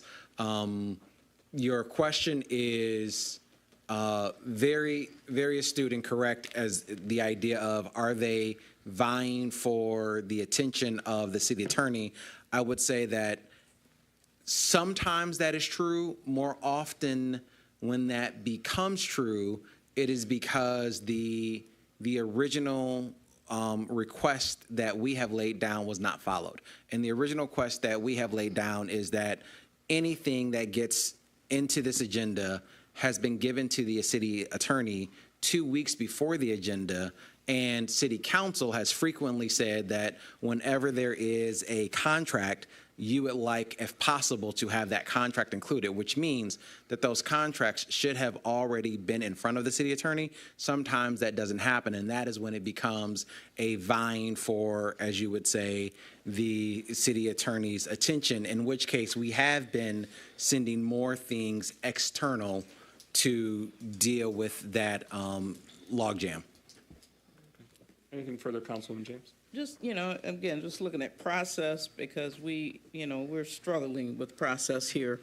Whose subcommittee would following up on these agreements come under? Because the Ernst & Young, we approved it, love their work, and yet the contract, this is months, is still not finalized. So what subcommittee, President McGinnis, should this follow-up on these agreements come under? Because we've got to have a better process here. It's broken, and we need to fix this. So what subcommittee could pick this up, asking for an accounting of the status of these various agreements? It's an excellent question, and we will pursue it. I don't want to give you a knee-jerk answer if there's a subcommittee or more than one that makes sense. Okay. I do know with Finance and Personnel meeting on Thursday, we're going to most immediately delve into those questions. Okay. But we might find that perhaps it's law in the courts, since in theory, the city attorney or the law department, that might make the most sense. But I want to think on that for a few minutes to make sure I'm not giving you a shoot from the hip answer that might box us into something that doesn't work well. But very fair point. It's obviously something that needs to be reinforced. Be tracked. Yeah. Yeah. For a first time, Councilman Parker? Thank you, Mr. President. To your point, I know that there is an item on since I chair the Law and Courts Committee, there is an item that requires that the city attorney give us an update on existing contracts. Okay. Although sometimes that does not happen. Okay. So, that is likely the most likely subcommittee that will utilize that process, but we'll first talk about it on Thursday with Finance and Personnel to most immediately find out what's going on with the ARPA compliance and management. Okay. But thank you for flagging that, Councilman Parker, that it's already sort of broadly speaking in the general framework of the subcommittee, and we can work to get more tight in terms of how that's being provided to us and tracked. All set, Councilman Parker? Councilman Rutherford. The problem is we get contracts that are not vetted. And because they're not vetted, we get presented one idea, and then they go back to the law department. And so I'm going somewhere with this. And then they sit on her desk. So I'll ask Deborah Younger, Ms. Younger, when did you give her the technical support contracts? They went to purchasing the end of January. So since January till October, they've had those contracts. Ms. Younger, just so that we have clarity so that no one can blame this council, when we approve, Ernst & Young currently has information that you need to do your job, but because they have not been paid, is that the reason why you're not able to do the things you need to do for your programs?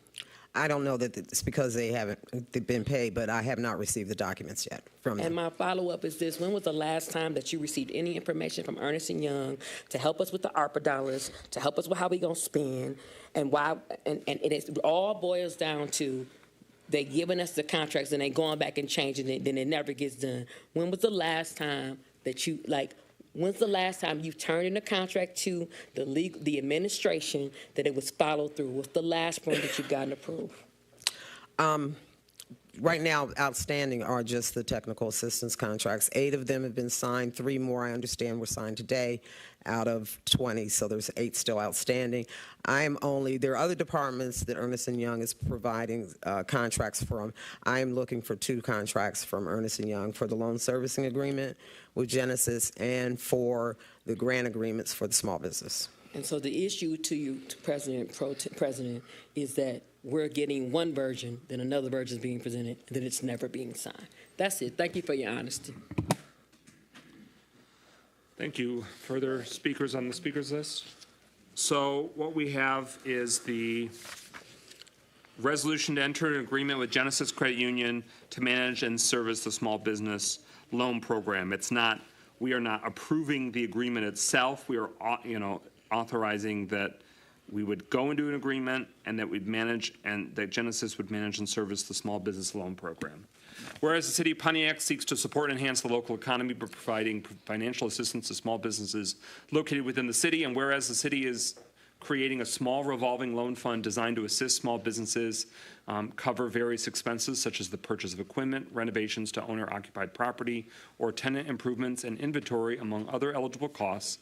And whereas Genesis Credit Union has agreed to manage and service the City of Pontiac's small business loan program, including handling administrative functions, loan origination, and servicing, the terms of the small business loans include a 0% interest rate for the first year, transitioning to a 4% interest rate for the remaining 2 to 7 years of the loan.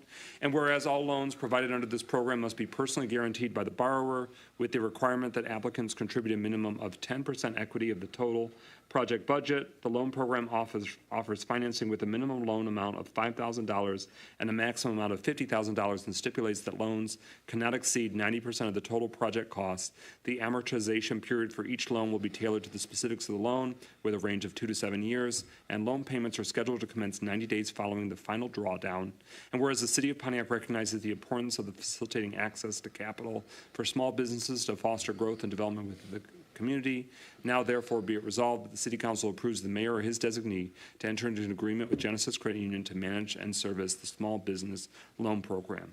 Normally, I would ask the city attorney if this is legally binding enough where all of these parameters must be in such an agreement, because to Councilwoman Rutherford's line of questioning, we do not have before us the agreement, and you don't have it. Oh, you're here.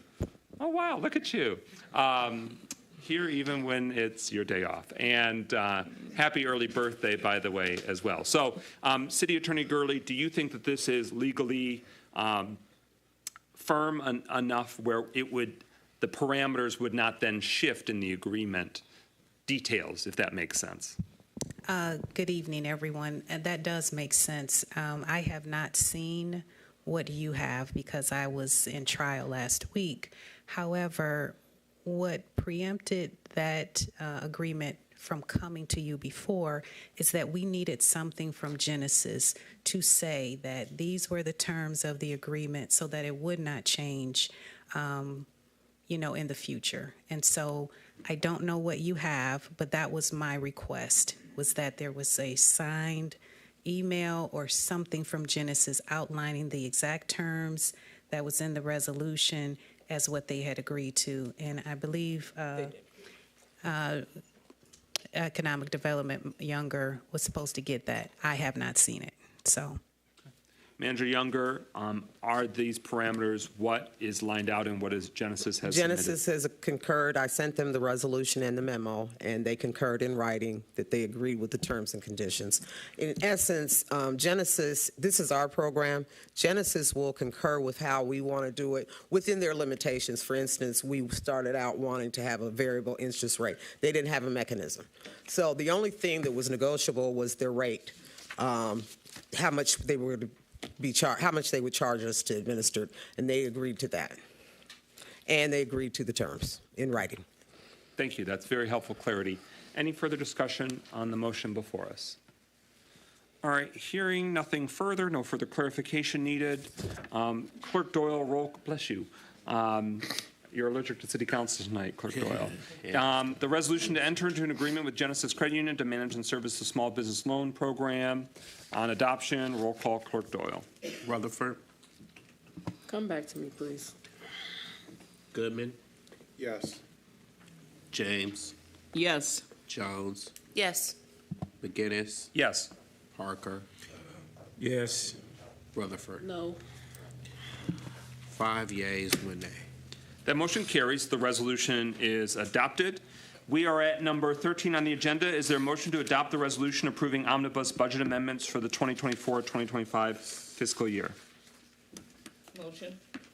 Support. Moved by Councilwoman James, seconded by Councilman Goodman, is now before us. This was posted, authorized by council to be posted.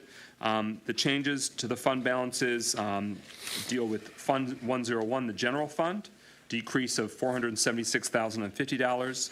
Fund 276, the district court, a fund balance decrease of $44,500. Fund 284, opioid settlement fund, a fund balance increase of $29,260. Fund 285, American Rescue Plan Act, or ARPA, with a net change of $0. And Fund 445, the Capital Improvement Fund, for a fund balance change of net $0. And then you can see the details below of each of the respective general ledger lines from them. So we give the floor to the administration to speak further to it. Yeah, thank you, Mr. President. I'll allow Deputy Mayor Stevens to just give a broad overview. I think the information in the packet sums up the amendments, but I'll allow the Deputy Mayor to give a broad overview, and then he and our Acting Finance Director, Sekar Bawa, can answer any questions. Thank you, Mayor. Council, as the mayor said, you see all of the line item changes in the document before you. Of course, we are happy to answer any specific questions you may have. I will just give an example on page 4 of the document.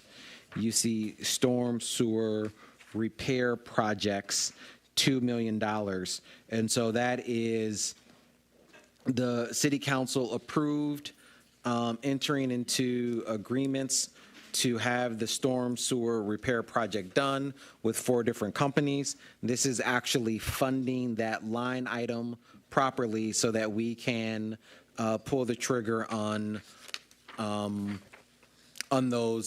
executing those agreements. And so there are a number of different items like that throughout this particular budget amendment. Okay. Specific questions from council members on the general ledgers impacted? Councilwoman James, microphone. I just have one. The other funds appear to line up, but my question is on Fund 101. If somebody could just go over where that $476,000 is coming from, because I'm not really seeing it here.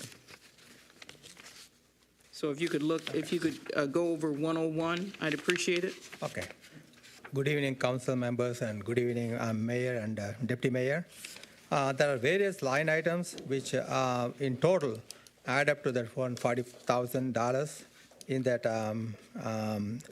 decrease in the fund balance. In the case of the grants from the Oakland County and the Pontiac Community Foundation, those are for the Maddie Hatchet Park. It doesn't affect the fund balance because we have the equal amount of increase in the appropriations. There are certain items which make up that $440,000. One of them is in the purchasing division. We're increasing the professional service by $81,600. There was a contract extension with the Procurement Consulting Group, LLC, through December 2024, but there was no budget appropriated for that purpose. So we're requesting for the increase in the appropriation for $81,800 there. Okay. And for the professional service for the tree services, we are requesting for increase in the $225,000. The tree services for major and local roads and other list of hazardous trees reported by the residents, there was no budget appropriation, so we're requesting for $225,000 for that purpose.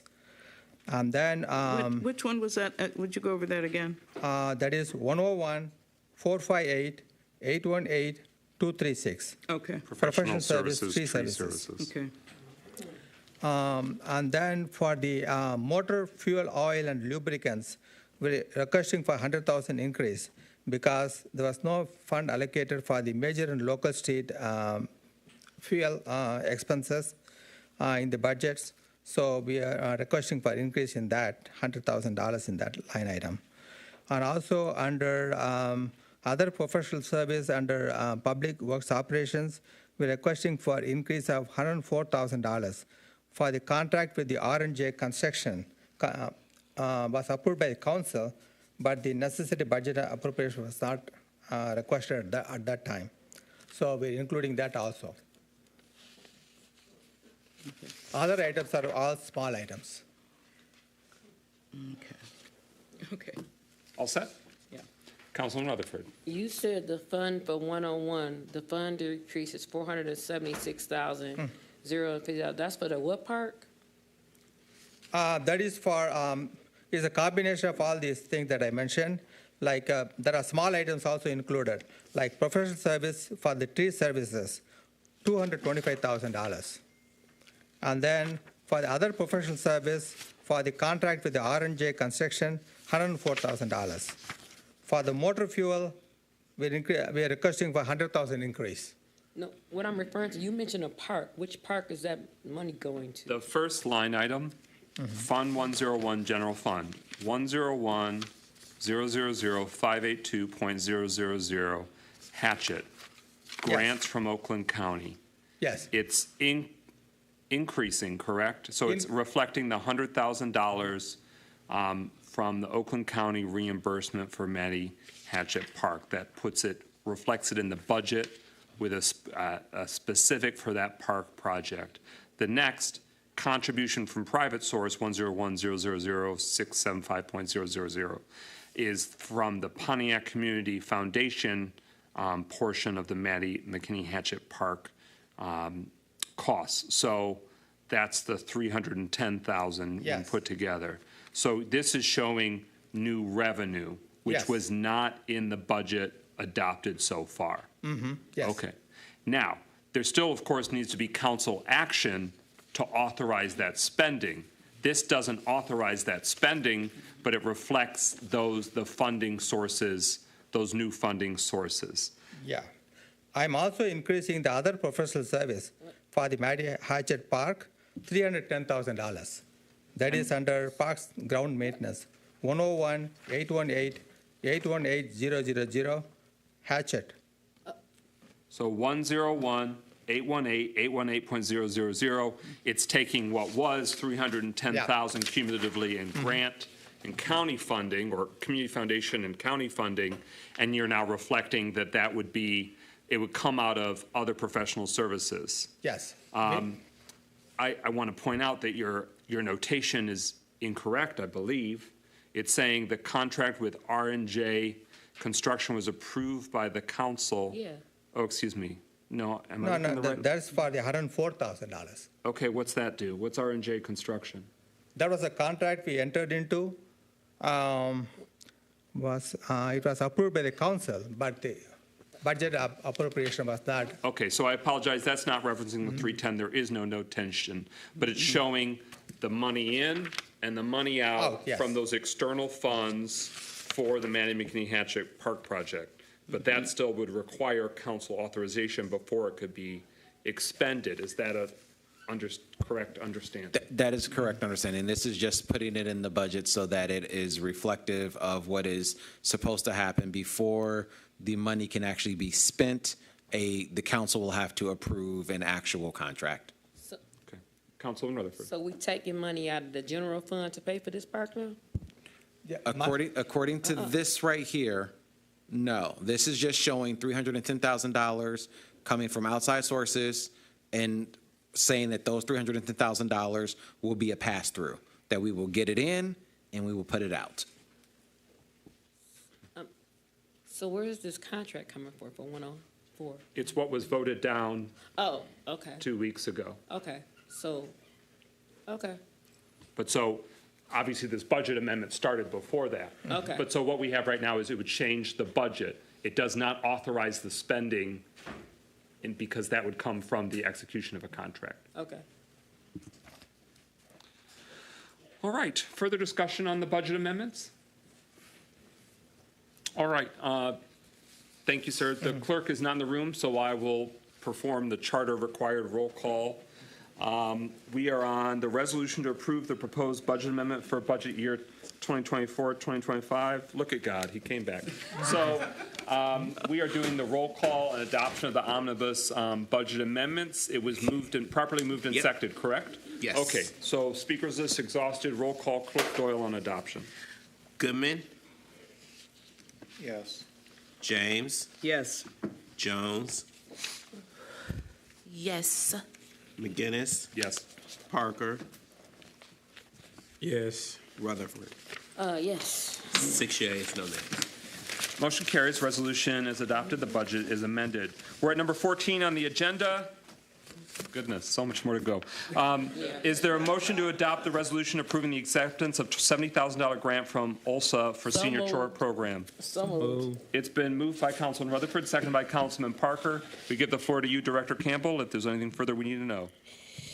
Thank you. So this is the additional funding that we received for the senior chore program awarded by Ulsa, which brings our total grant amount for this program to $200,000. So we would like to get this amendment signed and back over to Ulsa.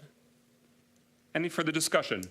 Councilman Rutherford. I want to thank you, Ms. Campbell, for just being persistent with this program. There's so many seniors that absolutely need this money. They need to be able to get their housing done. And I just appreciate you for taking up the wheel and the banter for getting it done. I appreciate you very much. So thank you. You're welcome. Any further discussion on the motion? Councilwoman Jones. So each time I checked this application to assist with a resident, it looked different. More user-friendly, more information required, but the information was laid out right in their face so they knew what to expect. And I also want to thank you for extending the deadline initially from September 30th to October 7th. Unfortunately, it did not entirely assist the individuals that I was working with. They would have preferred an additional couple of weeks to gather all the necessary documents, as these are very sensitive documents that were being requested for this grant opportunity. However, perhaps in the future, the information can be laid out just as it was by the conclusion of this deadline, and we can keep the ball rolling and help our seniors and disabled individuals within our community. So thank you. Thank you. Further discussion? Having nothing further, speakers list exhausted. Roll call, Clerk Doyle on adoption of the resolution approving the acceptance of $70,000 grant funding from Ulsa for the Senior Chore Program grant. Goodman, Yes. James, Yes. Jones, Yes. McGinnis, Yes. Parker, Yes. Rutherford. Yes. 6 yeas, no nays. That motion carries. The resolution is adopted. We're at number 15, resolution accepting grant funding for the from the U.S. Department of Housing and Urban Development of $2 million for Phoenix Center site improvements. Is there a motion? So moved. Is there a second? Support. It's been moved by Councilman Rutherford, seconded by Councilman Parker. It can now be before us for discussion. Mayor and Administration.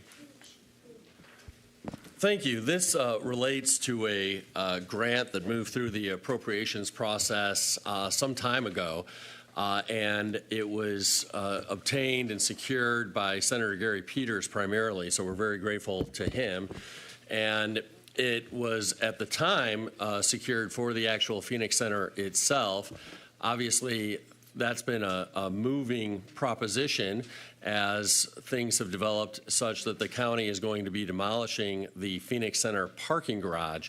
But the federal department has agreed to allow us to use these dollars to improve the 2 acres that the city is going to retain for a public performance space, amphitheater, town square at ground level. And so this will allow us to formally accept those dollars and prepare to use them with that goal in mind. And with that, I'll turn it over to our grants director, Lisa Campbell.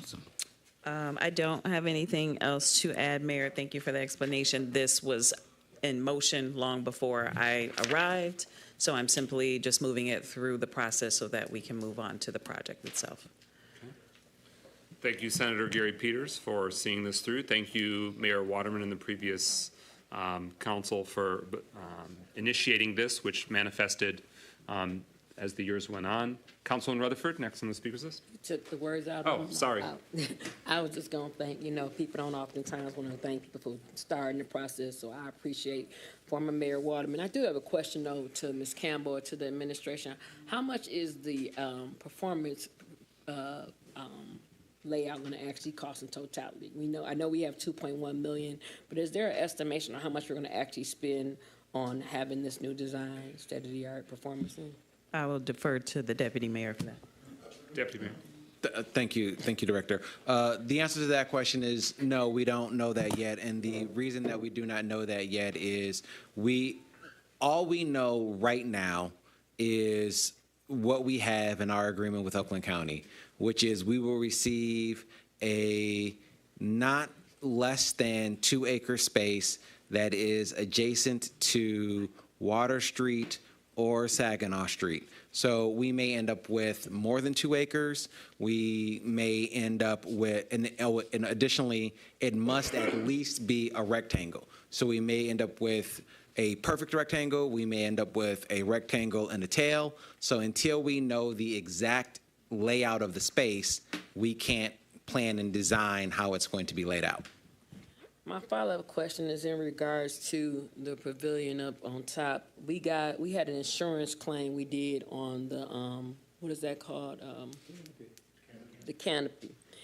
And my question is, was that insurance claim paid out? If so, where are those funds right now? And can those funds be used for the 2.1 acres? Because it's supposed to be for the insurance for that. I yield to the administration. Deputy Mayor? Yes, that was paid out, and those funds are now in the general fund. And again, this is not a question that I had anticipated, so I don't have that exact number in front of me. We'll look for that information very soon. Okay. Further discussion? Nope, they answered. Okay.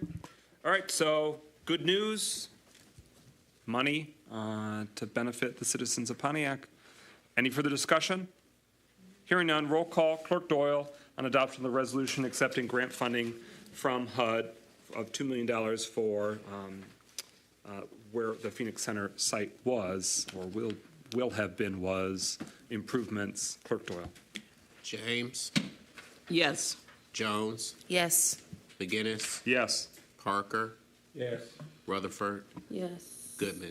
Yes. 6 yeas, no nays. Motion carries. Resolution is adopted. We're at number 16. Is there a motion to adopt the resolution accepting grant funding from the U.S. Department of Transportation of $4,116,279 for MLK Bridge reconstruction project? While I was reading that, I couldn't tell who moved and seconded. All right. Moved by Rutherford, seconded by Parker. It's now before us. Mayor and Administration, you have the floor.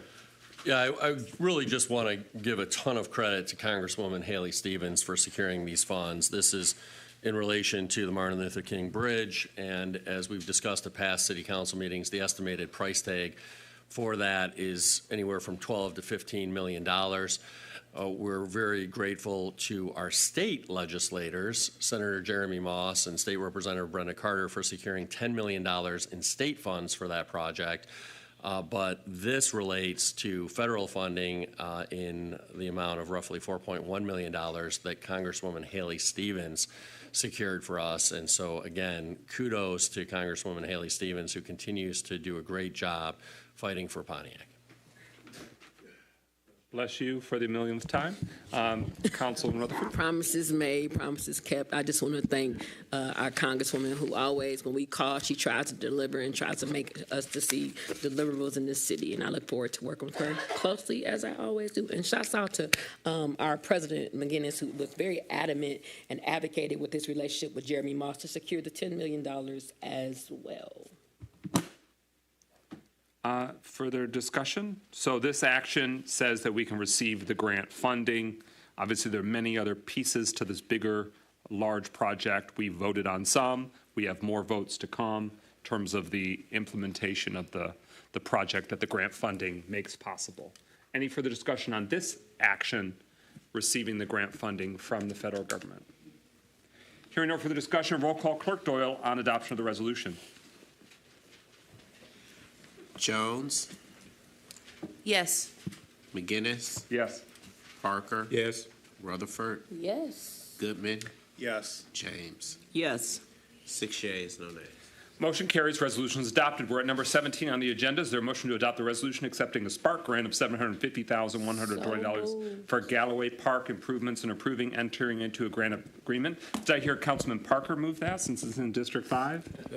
I support her move. She got to it before I did. I was trying Let to him give, have it, yeah, I was trying let to him give you have that. All right, it was moved by Councilman Parker to benefit District 5 and seconded by Councilman Rutherford. I'll take it.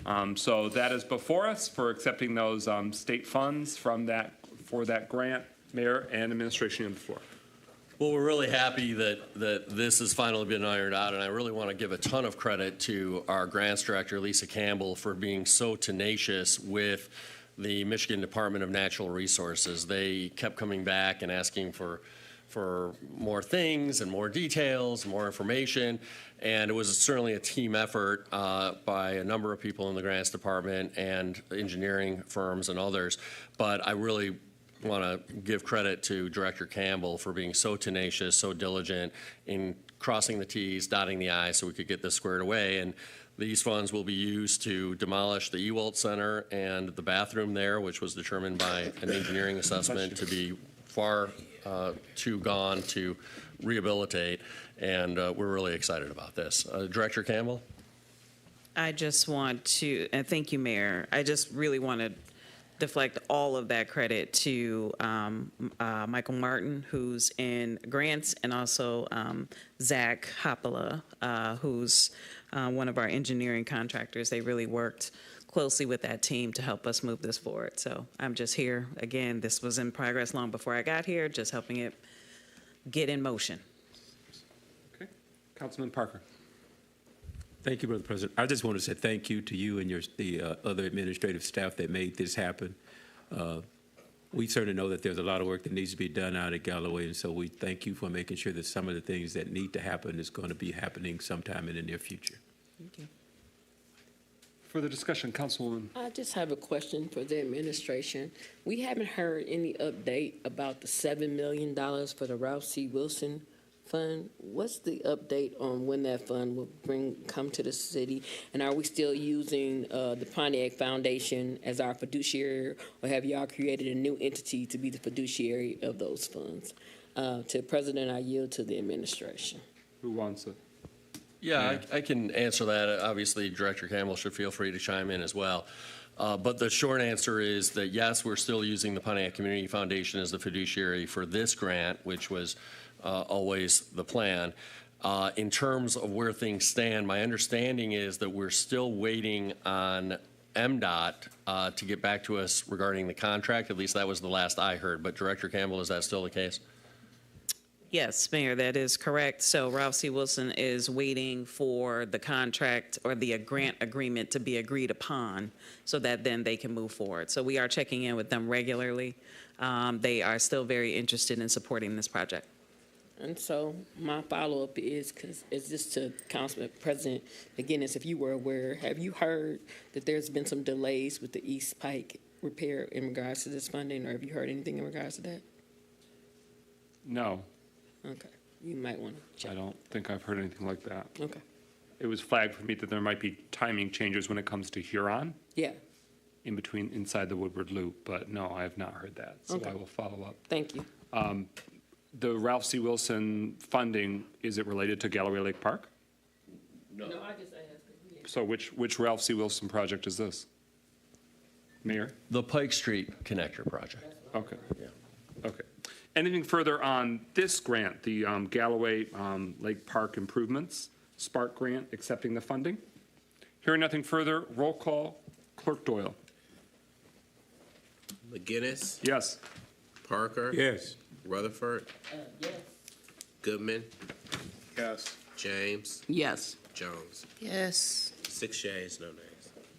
That motion carries. The resolution is adopted. We're at number 18 on the agenda. Point of order, Mr. President. I don't know if point of order is quite the right thing, maybe point of information. I did just want you to know, though, that the presentation is prepared and ready to go for the exchange project brownfield question, just FYI. Okay, thank you.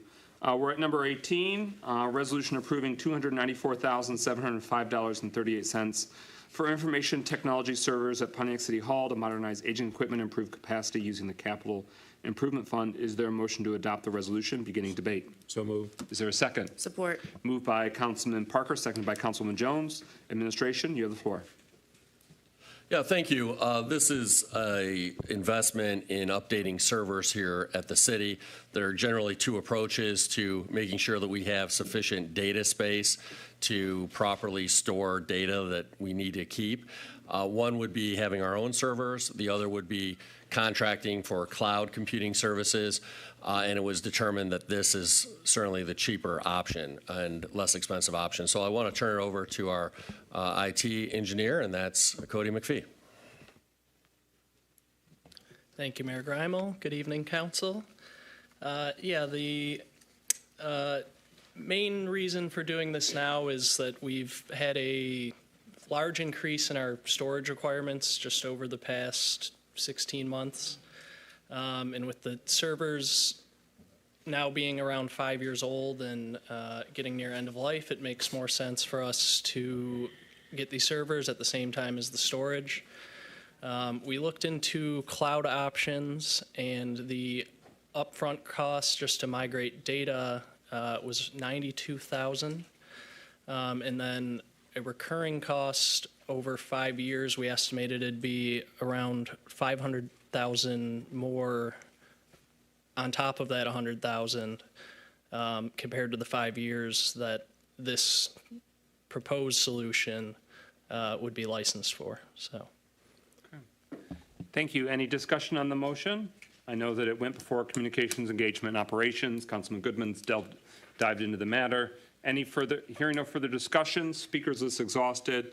What's before us is adoption of the resolution approving $294,705.38 for IT servers for Pontiac City Hall to modernize aging equipment.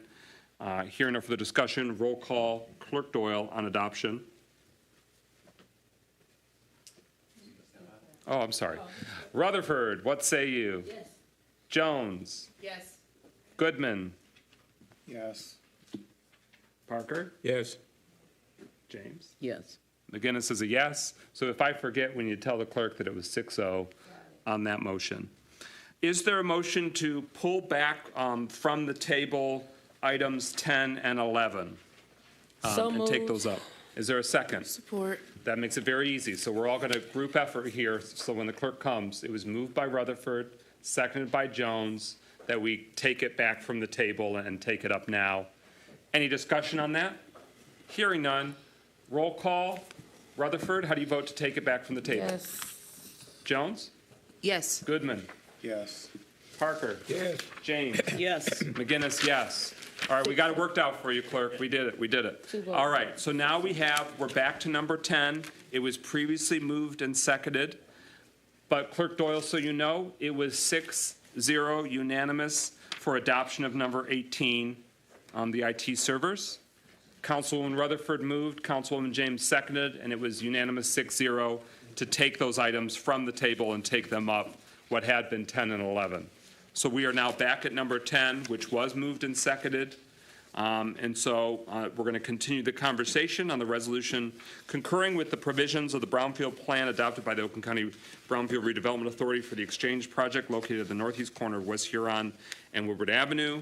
We all now have copies of that transformational brownfield plan for the mixed-use development that the Oakland County Brownfield Redevelopment Authority received, and they have brought back up a more in-depth presentation. So we give the floor now to the applicant and the Economic Development Manager to delve into it further. All right, thank you very much for the opportunity to represent, and first and foremost to each of you, I do apologize that we didn't have a more robust presentation in front of you. Secondarily, I apologize in pure humility that you didn't have the Brownfield plan in front of you. Now what you have is the actual Brownfield plan document. Within that document, there are many different, it's a huge table of contents, frankly, and there are many different sections to this. Bless you. Essentially, it talks about the economic climate within Pontiac, the need for this, the eligible activities related to it, broader macroeconomic conditions related to real estate development specifically, and then also what we are seeking as it relates to the overall benefit from the transformational brownfield plan. So, and also broadly speaking, the various uses, floor plans, square footages for each, the type of tenant strategy that we are pursuing with respect to El Centro and Tech and Arts. And so going to the development program summary you see here, the Exchange Flats again is a Class A residential multifamily development. That's the two, if you look at the screen here while you're looking at, there's a lot to look at, frankly. It's a 287 unit project. Going back to the 20% of 80% of AMI, I want to communicate that the average rents within the building itself throughout all of the unit types on weighted average basis, to answer your question, Ms. Rutherford, is about $1,400 a month, okay? That's for studios, ones, and twos. That is less than what a two-bedroom 80% AMI is. So going back to the original point of like, some of it would just be naturally less than that, but regardless, we will still meet the 20% at 80% of AMI. The building itself is 335,000 square feet. It will have a 2-level space amenity deck as well within the building. It's a 9-story building in totality. The Tech and Arts building is office and mixed use. If you, Deborah, if you could go back one slide, please, just go up one. If I can, if I'm able to, is to point out to you Tech and Arts. I think you're fully aware, but obviously this is the church. Tech and Arts runs here with the Grand Hall. What you're seeing here, which is subject to modification, is really the central focal point of the development, frankly. It's 75,000 square feet. We'll have an outdoor sort of pavilion space with a food hall that kind of wraps around in here with event space within it. And then the remainder of that will be office. And there's a mezzanine space right down here. If we go to the existing conditions, you'll see it in a minute. There's sort of this like garden-style mezzanine space, which will be sort of a collaborative maker space and artist space for artists in the community. The intent is with the public infrastructure. Deputy Mayor Stevens, can you please activate your microphone and give it to him? Thank you for being so receptive. Usually people tell me I'm so loud that like you can't like. Again, it's for the millions of humans. It's the cameras for all the millions of people watching me right now. Well, this is a new one. I gotta be honest with you. So public infrastructure, okay? The intent is to really create Pine Street as sort of a walkable node within it. You could see the hard corner and the landscaping along Woodward and here on our M59 is really creating that node in this section as you enter into downtown Pontiac. Then you come up and you create that walkability along here, enter into a hyper-local restaurant sort of food hall focus with this sort of tech office building, frankly, have had some traction with various different potential users of that space. In addition to that, looking at Wayne Street and also North Saginaw as opportunities for other public infrastructure, but Wayne to Warren that then connects into El Centro. El Centro will be parked behind here for not included in this plan, but for potential other development, assuming this is truly transformational. As we mentioned before, El Centro is a 55,000 square foot building, which will house sort of that not-for-profit community base within it. And you mentioned La Cultural, La Familia. That's broadly speaking the project. You can see the Exchange Flats with the outdoor amenity space here. It will also have indoor amenity space within the building itself. Next slide, please. If you just scooch down. All right. So we talked about Tech and Arts. El Centro we talked about as well. So sorry, I said 59,000 square feet and 75,000 square feet. Existing conditions today, I'm sure you're well aware. You obviously live in this community, what the Oakland Press building is. I want to communicate that this will not be a true historic tax credit redevelopment, but will be adaptive reuse, preserving the exterior elements, but modifying the interior into a modern day office building. Next slide, please. When I mentioned, really the feel, if you've not been on this street recently, is really the public improvements along here of creating sort of a very walkable kind of node within it. This is the garden space that I was, it's okay. Keep going. Keep going. There we go. So really creating through this space here, and coming down is sort of this subterranean sort of at grade, below grade that will turn into maker space, which it once was, and bring it back and have it more of a real community centric hub there, sort of an artist collaborative, if you will. You can see it here. This obviously, go to the next slide, please.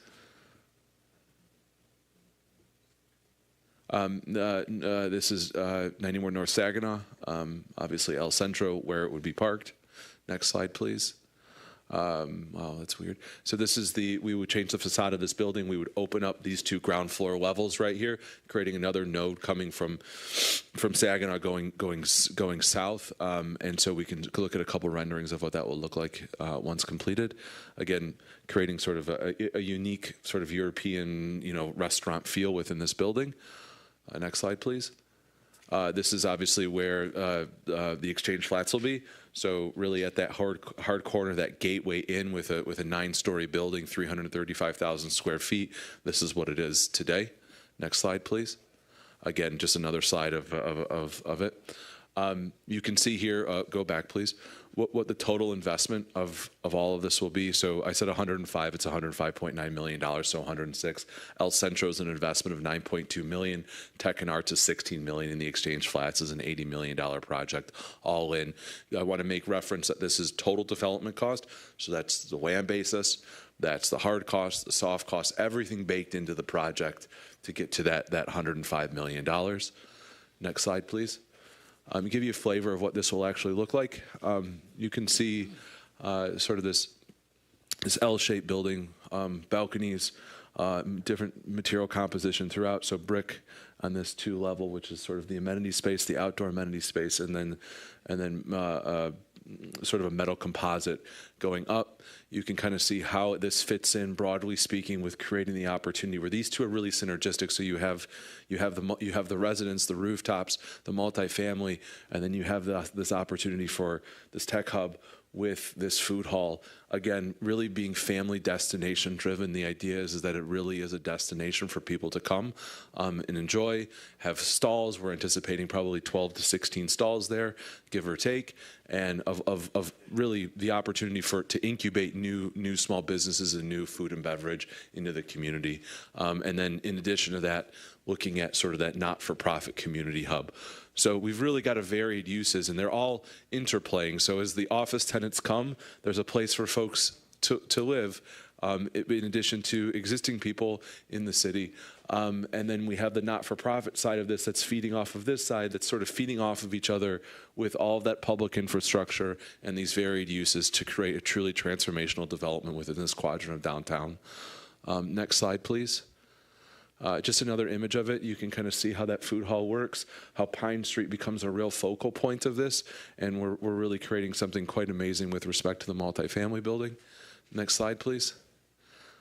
Just another image of this. Again, oh, well, this is actually quite nice. I mean, what a new facade would look like bringing back the actual brick and instead of having that I don't know, maybe that more 90s, 80s facade treatment, seeing how we can open up this space here for a cafe, and then a restaurant on the other side.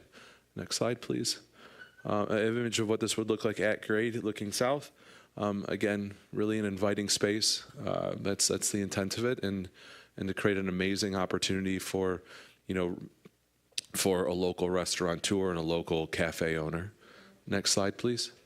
And just an evening slide, not necessarily wet on having red there, but having a nice sort of nice signage on the exterior of the building as well to really create that opportunity as you're going south from the north. That's broadly speaking the presentation as it relates to the overall project itself. Again, I'll communicate it's 287 units, $105 million development, and frankly, over 135,000 square feet of mixed-use office space. I will say, and I'll say this quite assertively, that without the transformational brownfield plan, this project would not be financially viable. It is a definitive requirement to make this project a success. And I think the intent of the transformational brownfield plan in the legislation and how it was approved was to really address what would otherwise be market dysfunctions and to create this program to allow for state capture of income taxes. So I want to make that really, really clear. It's incentive based. So every time that someone lives in a building or works in a building, that person, it's not coming from the city, it's coming from the state that's coming down to help finance the project. So we're taking the state income tax, the state withholding tax, the state sales tax and use tax. So when someone's utilizing this building, it's coming back into the project to be able to finance the gap that we would have otherwise. That is not money that's necessarily coming, it's not necessarily, it is not coming from the city. That's state money that's been earmarked for these types of transformational projects that the state is in full support of supporting this development. And so with that is the project, and what we're seeking here is concurrence with the approval of the OCBRA as it relates to this plan, those projections, so on and so forth. Thank you. And you can keep bouncing back and forth from the visual to the podium if there's more questions directly for you, but thank you for that thorough review and analysis. Councilwoman Jones with a question or with the floor? Just out of curiosity, are there opportunities for expanding the parking structures? Because I saw one next to the L-shaped building.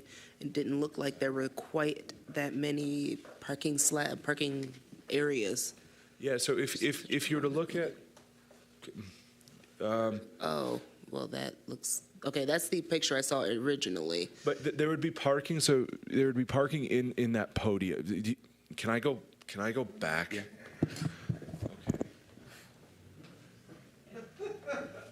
Well, at least it gives humanity to the whole thing. So parking is situated also in here along with the amenity space, as you can see here. So that's an open air podium. And then there's parking to satisfy it around for surface parking. So there is basically stacks of parking structure within the building. I mean, this design is, yes, absolutely there is. So there will be, it's a podium style building, steel frame and then we'll steel all the way up. But that's a podium right here to accommodate additional parking within the building. And obviously site plans and parking sort of ratios will have to go through the planning process or various different ways. This step of the process is I got to remember. This is saying the Brownfield plan, where Oakland County and the city are in agreement, it can go up to the state for further consideration. We're sort of co-signing that, yes, we're viewing it as meeting the sort of essence of what a brownfield is. A former sort of dormant land or a building that's sort of no longer able to be utilized, and there's state law that specifies what that is, but we're saying that is a brownfield plan that satisfies us at the city level, concurring with the county, and then it can move on for further consideration. And then the next vote is about specifically an affordable housing agreement between the city of Pontiac and Pontiac OZ1 LLC for the Exchange Flats project. And does Exchange Flats refer to the multiple buildings or just this residential? Got it. No, you're good. So to Councilwoman Jones's point, you have the floor. You had answered on parking. Was there other questions you had? Just a confirmation question. We are considering the brownstone for everything to the right of the red line, so that parking structure to the left is completely irrelevant, correct? Yeah. Well, actually, that gray building that you see that's kind of boxed out there in that corner, that is an existing apartment building called the Hamilton. And that's, I don't know how many floors, 4 or 5 stories, but that's affordable housing that the WODA group Out of Grand Rapids. built maybe 3, 4, 5 years ago, but again, COVID blur, I can't tell you the exact timeline. So that building is not impacted, correct, by this vote. That building has already been constructed. The city, through various different entities, and I can't remember if it went to city council, but that was approved, and so that's done and in place. And Councilman Rutherford, how many units are in the Hamilton? I believe it's 50. 50 or 60, if I'm not. Okay, mid-50s, between 50 and 60. So this complements that. This is another this would be another development, but correct, it's bounded within the red line there, would be the 5 parcels. Okay, thank you, I'm done. Other questions or discussion? Councilman Rutherford. So you guys own the factory yard, you guys are going for a brownfield transformation in Grand Rapids, correct? Dennis Griffin, who's the lead developer, yes, has been approved for a transformational brownfield plan and factory yards. And then you're doing another brownfield transformation in the other part, the Cove Street Collective, correct? That I do not believe is a transformational brownfield plan. Okay, so I'm asking this because I'm not worried about whether the project will be successful. I'm worried about who's gonna be able to live there. And that's my biggest concern, because I want this project, it's good for the city, but is it good 25 years from now? So I'm not voting just for Melanie now. I was told that by Ms. Norcross. I'm voting for the future of Pontiac. So I need to understand how all of these tax incentives and these tax breaks actually benefit the citizens of Pontiac. Because in 25 years, I'll be 70 years old. And so I'm just very concerned about this. I'll be 70. And that's what I just need somebody to make this make sense, because that part doesn't make sense to me, how it benefits the city. I get that it brings new development. I get that it brings new infrastructure, but how does all of these tax breaks benefit us? When we first got into council, there was a, what was the word they used? A moratorium on on all these different tax incentives. And all of a sudden, we're doing this brownfield, and it's creative and it's great. But what changed from 3 years ago? Now, I guess this question is for the administration to now, because all of a sudden, we just gave Lauren Guzik Oprah. 28 North is about to come to us in January for Oprah. They need a brownfield, and they already got an Oprah. Like, where's the collection of the money to benefit the citizens? So I yield to the administration. Well, in terms of the tax incentives, we've never put a pause on tax incentives in general. It's really just been the pilots, because they tend to continue in perpetuity. But we have, in fact, approved housing brownfield TIFFAs. We've arranged for the NEZ zone. We've approved OPRAs for a number of projects. So in terms of tax incentives in general, we have approved a number of those for a range of developments, both market rate as well as affordable. In fact, mostly for affordable projects.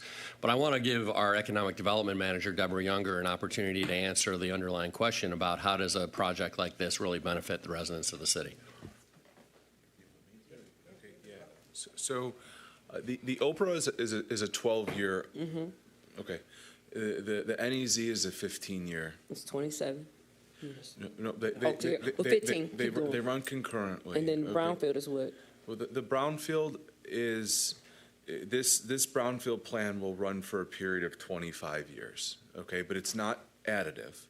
It is in parallel, okay? The brownfield plan does not come in place. It's an incentive-based structure, so if it's never built, there's never the benefit, okay? That's not the intention, though, but it's truly based on the developer's ability to get it done.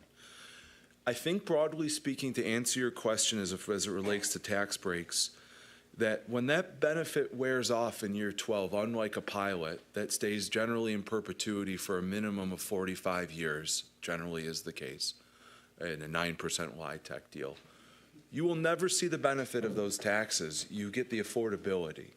In this scenario, at the end of year 12, for these two office buildings, You're going to get the full benefit of those taxes after year 12. Property taxes. Property taxes.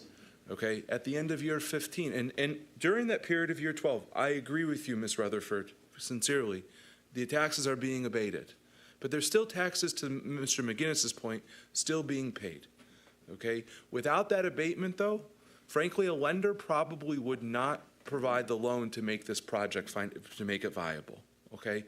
But after the abatement is off, in perpetuity, that project will generate substantial amount of real estate taxes. And what I can tell you in our underwriting, that the taxes just on the exchange alone, non-abatement, will exceed $650,000 annually.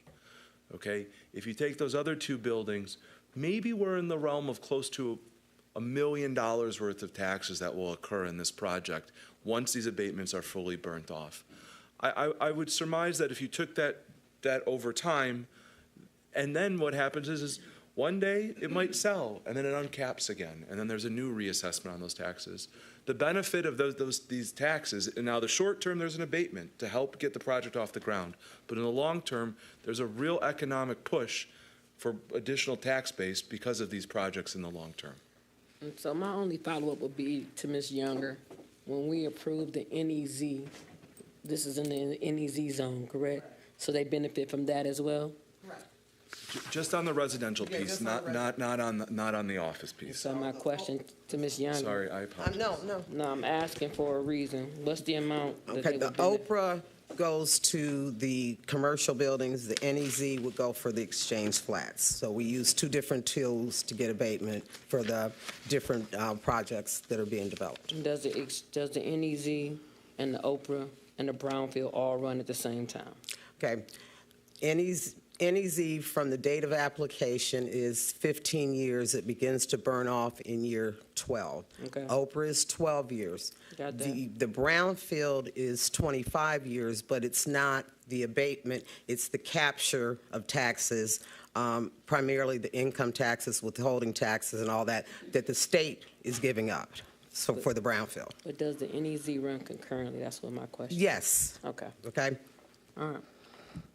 So what is the impact on city income taxes? Is the state legislation with we understand it's a new venture that the state has created, and it's dealing with withholding and income taxes at the state level. Does it have any bearing or impact on the city's income tax, which has various rates for resident or non-resident? No. Okay, so this has been helpful. I'm glad you've asked these questions. I've learned a lot. So the benefit to Mr. and Mrs. Pontiac and our collective coffers is that after year 12, we begin to get closer to potentially $1 million annually on property taxes. And is that right? Right. And so then we also in Pontiac have an income tax. So everyone who lives in this building and or who works in this building or the other units, they're generating income taxes which go into the coffers of Mr. and Mrs. Pontiac, our general fund. So there could be, depending on how many people live there and what their jobs are and what the annual income, that I'm not going to throw a number out there, but it's property tax plus income tax. So that's the financial benefit to the citizens of Pontiac, that immediately there's the income tax infusion to the city coffers of city income tax, should there be additional residents, those that are either living there, don't move out of the city, or new to the city, and then property taxes after year 12 and then growing. So that's the financial benefit. The bigger benefit, of course, is that a catalyst, something transformational for downtown Pontiac. Pontiac in our downtown deserves a lot of love and deserves something that can take us to the next level. This could be quite the catalyst, comparable to Oakland County moving their 700 employees and returning to some of their county operations to downtown. It's in a different section of the downtown, but still a turbo boost for life, vitality. So that is something in terms of the impact to development more broadly in the community. But then when it comes to housing, we need more units, period. We need big houses, small houses, big apartments, small apartments, affordable, fancy. We need it all, and we need it 10 years ago, because we're going to find out more through the housing study. We're not in a position to make declarative statements, but it's a consensus that this council has identified we want more housing units. So in the next agenda item, we'll get into the nuts and bolts of affordability. But the question to us as a council is, do we view this as a transformational project? Does this have transformational benefit? My contention is that yes, and I feel even more strongly about that after tonight's presentation, because you've broken down the financing more than I understood before. And also, I heard about the stalls at the Grand Hall, so almost like imagine like a farmer's market or sort of public sort of transition space that could be outdoor, indoor, really can be really dynamic for events. But this is the first I've either put it together or heard where Pine Street, which is a sort of a dormant street in our downtown, that would be transformed into more of a public space. So that has a public benefit. And Central Multicultural La Familia, to have that kind of hub, that has a benefit to the community as well. So there's financial benefits, housing benefits, new construction in our downtown, and then activating and transforming a section of our downtown that doesn't get much attention, TLC, and development. Apart from, with the notable exception, the Hamilton, the new apartments, that was a big deal because it took a pretty dormant area, and now there's affordable housing, a few floors of it. Anyone else for the first time? Councilman Parker? Thank you, Brother President. I was just looking at your page 38, and you say you're going to get, after you get done, 341 residents, employees? I think you said 341 employees over there? Existing or new residents that would presumably live in that building. Okay. With an average salary of about $85,000? Is that the beginning, or would that increase over the next 25? People that are living and working in the entirety of the development. Okay.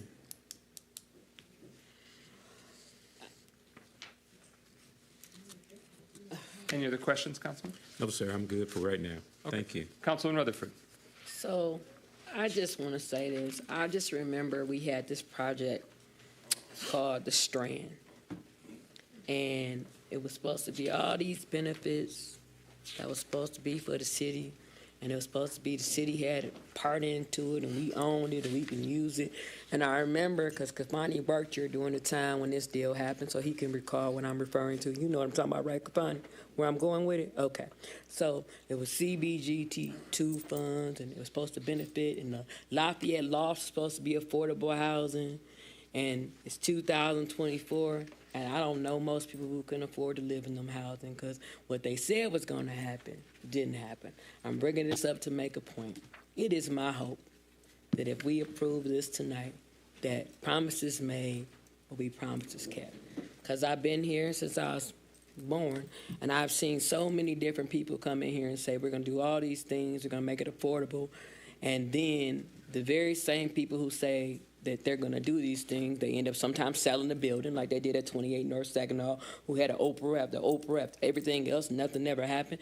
And then there was another building downtown. And meanwhile, the people who have been sitting here waiting, because they just want to have the American Dream too, want to be able to afford it, they got played. So if I vote for this, I'm hoping that you are a man of integrity and that y'all keep y'all word and do what y'all say y'all going to do. That's all I got. Further discussion? Okay, so we have an Act 381 transformational brownfield plan. A lot of the contents have been reviewed broadly.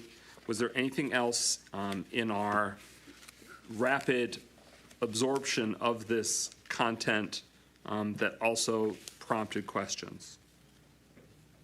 So each category, it breaks down the different buildings, new construction as well as adaptive reuse. So the vision is that the Oakland Press building and distribution center or printing center, that long part, that would be called the Tech and Arts Building. And the what had been Federal's department store, later the Waterman Building, Comcast was there, but 91 North Saginaw, that will be El Centro. the new construction apartments is the exchange flats? Correct. And is there a new construction addition to the back of the Oakland Press that becomes the Grand Hall, or is that an adaptive reuse? It looks like that, but in this rendering, it does. The intent is that back of the building where the sort of the shipping area is, that it's integrated into a broader sort of porch, if you will. But that's in this rendering, but it would be maintained and sort of open to the street for sure. Okay. Councilwoman Rutherford? You guys currently own all these buildings? Between Dennis and the current landowner, yes, they own every one of them. And is there a guarantee with the current people that's in there renting that you guys are not going to raise the rent on them? What I'm referring to is currently Pontiac Housing Commission rents from there. I know El Central, you brought them there. Is their rent going to go up when you guys do this redevelopment? The intent is not to do that, no. Is that in writing? I mean, we have leases with them that are longer-term leases, but the intent is not to raise their rent. No, the intent is to utilize this as a community mission-driven redevelopment of this building, frankly. I mean, as you can see in the plan, I think that the hardest part with respect to smaller businesses and to not-for-profits is the occupancy cost. That's the upfront cost to actually fit out their space. And so I think that within the plan, what we're trying to do is to be extraordinarily flexible as to how we fit out the space, be flexible in how we arrange for that upfront tenant improvement. And also, the rents that are currently pro forma in this deal are below market, frankly. And so there's nowhere that it's generally written, but we will sign long-term leases at likely below market rents, yes. Further discussion? Okay. All right, hearing no further discussion, we are at the resolution concurring with the provisions of a Brownfield plan adopted by the Oakland County Brownfield Redevelopment Authority for the Exchange project located at the northeast corner of West Huron Street and Woodward Avenue. All right, hearing no further discussion, roll call, Clerk Doyle on that Brownfield plan concurrence. McGinnis, Yes. Parker, Yes. Rutherford,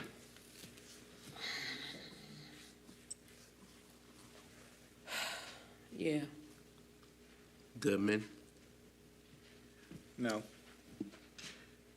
James, Yes. Jones. Yes. 5 yeas, 1 nay. That motion carries. The resolution is adopted. We are next at number 11.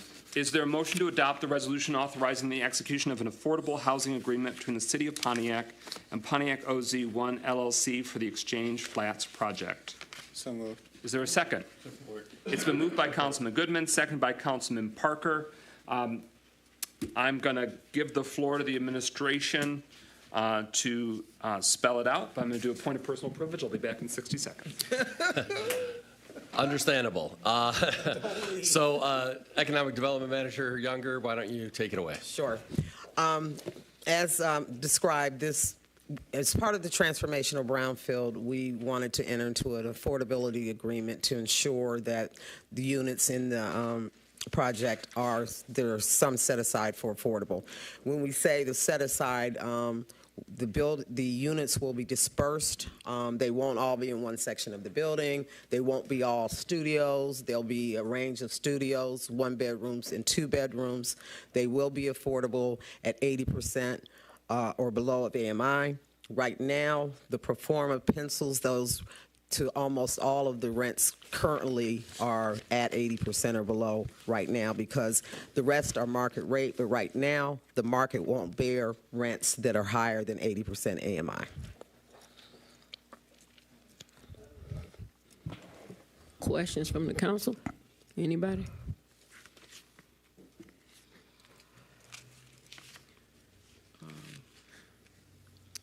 I guess I asked. Okay, cool. You stated earlier that it would be $1,400 to be for the studio, or is that for the 1 bedroom? Can I bring up my computer and give you just? Oh yeah, I mean, I just want to see. Yeah, I'll just tell you right now, okay, if that's okay. Tell me what you got. So on average, they're about $1,400 between studios, 1s and 2s. The way that we're currently conceiving the studio units is, on average, they are, the AMI for a studio is about $1,344, okay? It's not about, it is $1,344 per HUD. Our current average rents for studios are about $1,200 a month, okay? For a one-bedroom, it's $1,440 at 80% AMI per HUD, okay? And I know, Ms. Rutherford, you sit on the Housing Commission, so I'm sure you hear AMI rents all the time. We are currently modeling about $1,350 for the one-bedrooms. The two-bedrooms, depending on the size of those two bedrooms, are, and we've quoted the 80% AMI rent at about $1,700, are ranging between that $1,700 to, frankly, up to maybe $2,000 a month, okay? And I know people in the audience might go, oh, but what I want to say is those units that are at the upper echelon of that $2,000 are 1,200 square foot units. So they're very large units. Okay. And there's few of those. So that's where we're currently at. $1,344, how was the square unit of the studio? Well, we're modeling 1,200, but the AMI is 1,344, and on average, they're about 550 square feet. 1,400 for a one-bedroom, how many square feet? And those are on average about 675 square feet. And the two is for 1,200?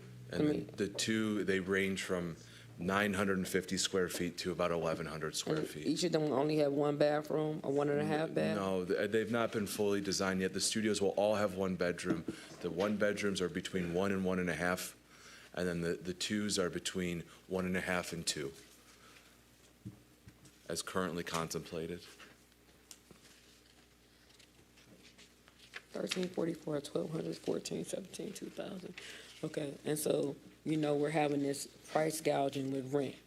Is this gonna temper off, or is this gonna be for the first 4 years, or how are y'all going? Yeah. And the reason why I'm asking this is because for 1,344, my mortgage is 1,297. So how do we get people to be inquisitive about 1,344? Because with 1,344, you can buy you a house here. Yeah, I don't know about sort of this housing crunch and Right. and as far as what housing prices are in Pontiac, I am familiar with where interest rates are today as far as 7.6%. single family homes.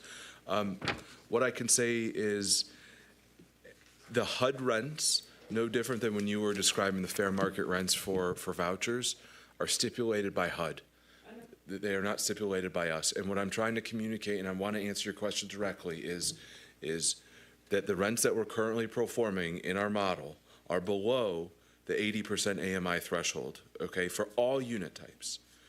The affordability agreement, specifically to address the question, is saying that in the event that there is rent growth and there is this appreciation, that for the period and duration of the 15-year tax abatement, okay, that the rents, 20% of all of the units in this building will be, no matter what, at the HUD 80% AMI. In the event that there is increases, right now we're below it though, okay? That is what we are signing up for. Okay. Okay? Thank you. Yeah.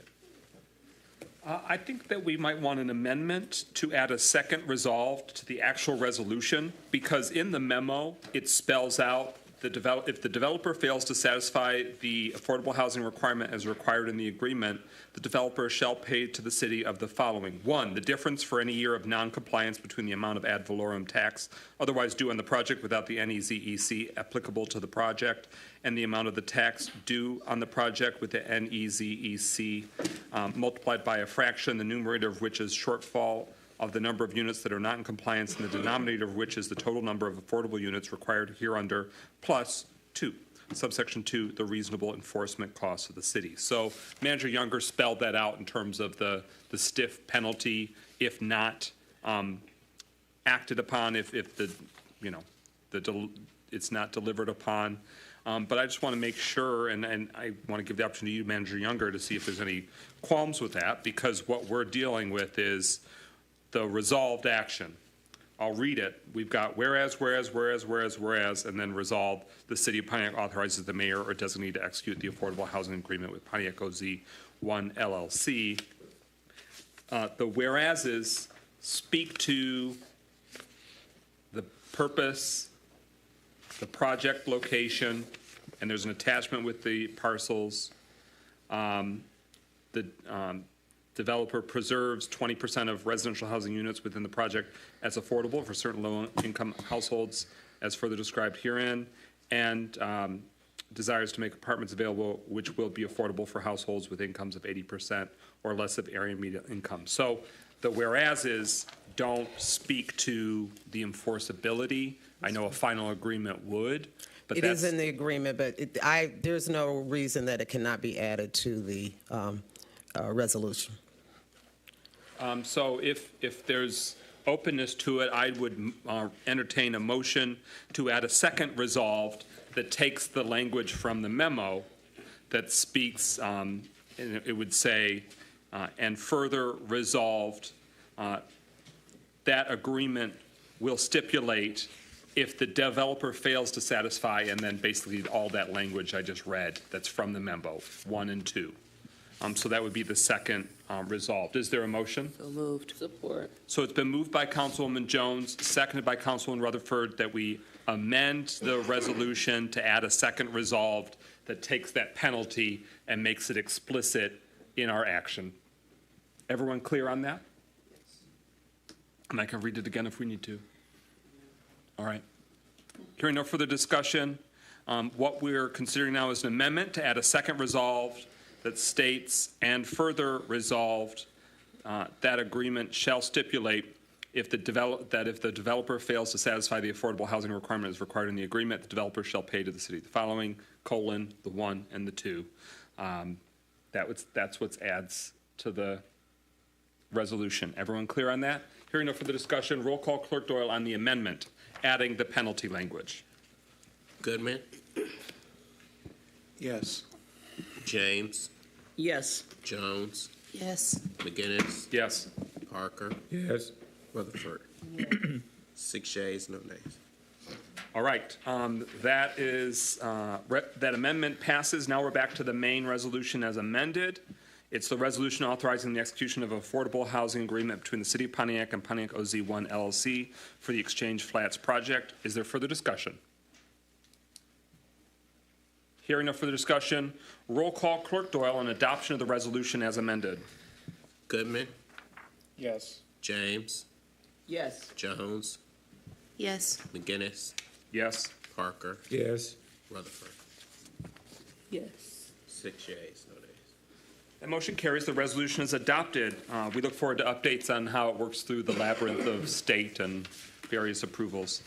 All right, we are now we did number 18 under information technology. We're at number 19, resolution expressing concern with written messages from mayor's office staff regarding council member. Is there a motion? So moved. Support. Bless whoever sneezed. It was moved by Councilwoman Rutherford, second by Councilwoman Jones. So the matter is now before us. I'll go down to the resolution and we can read it.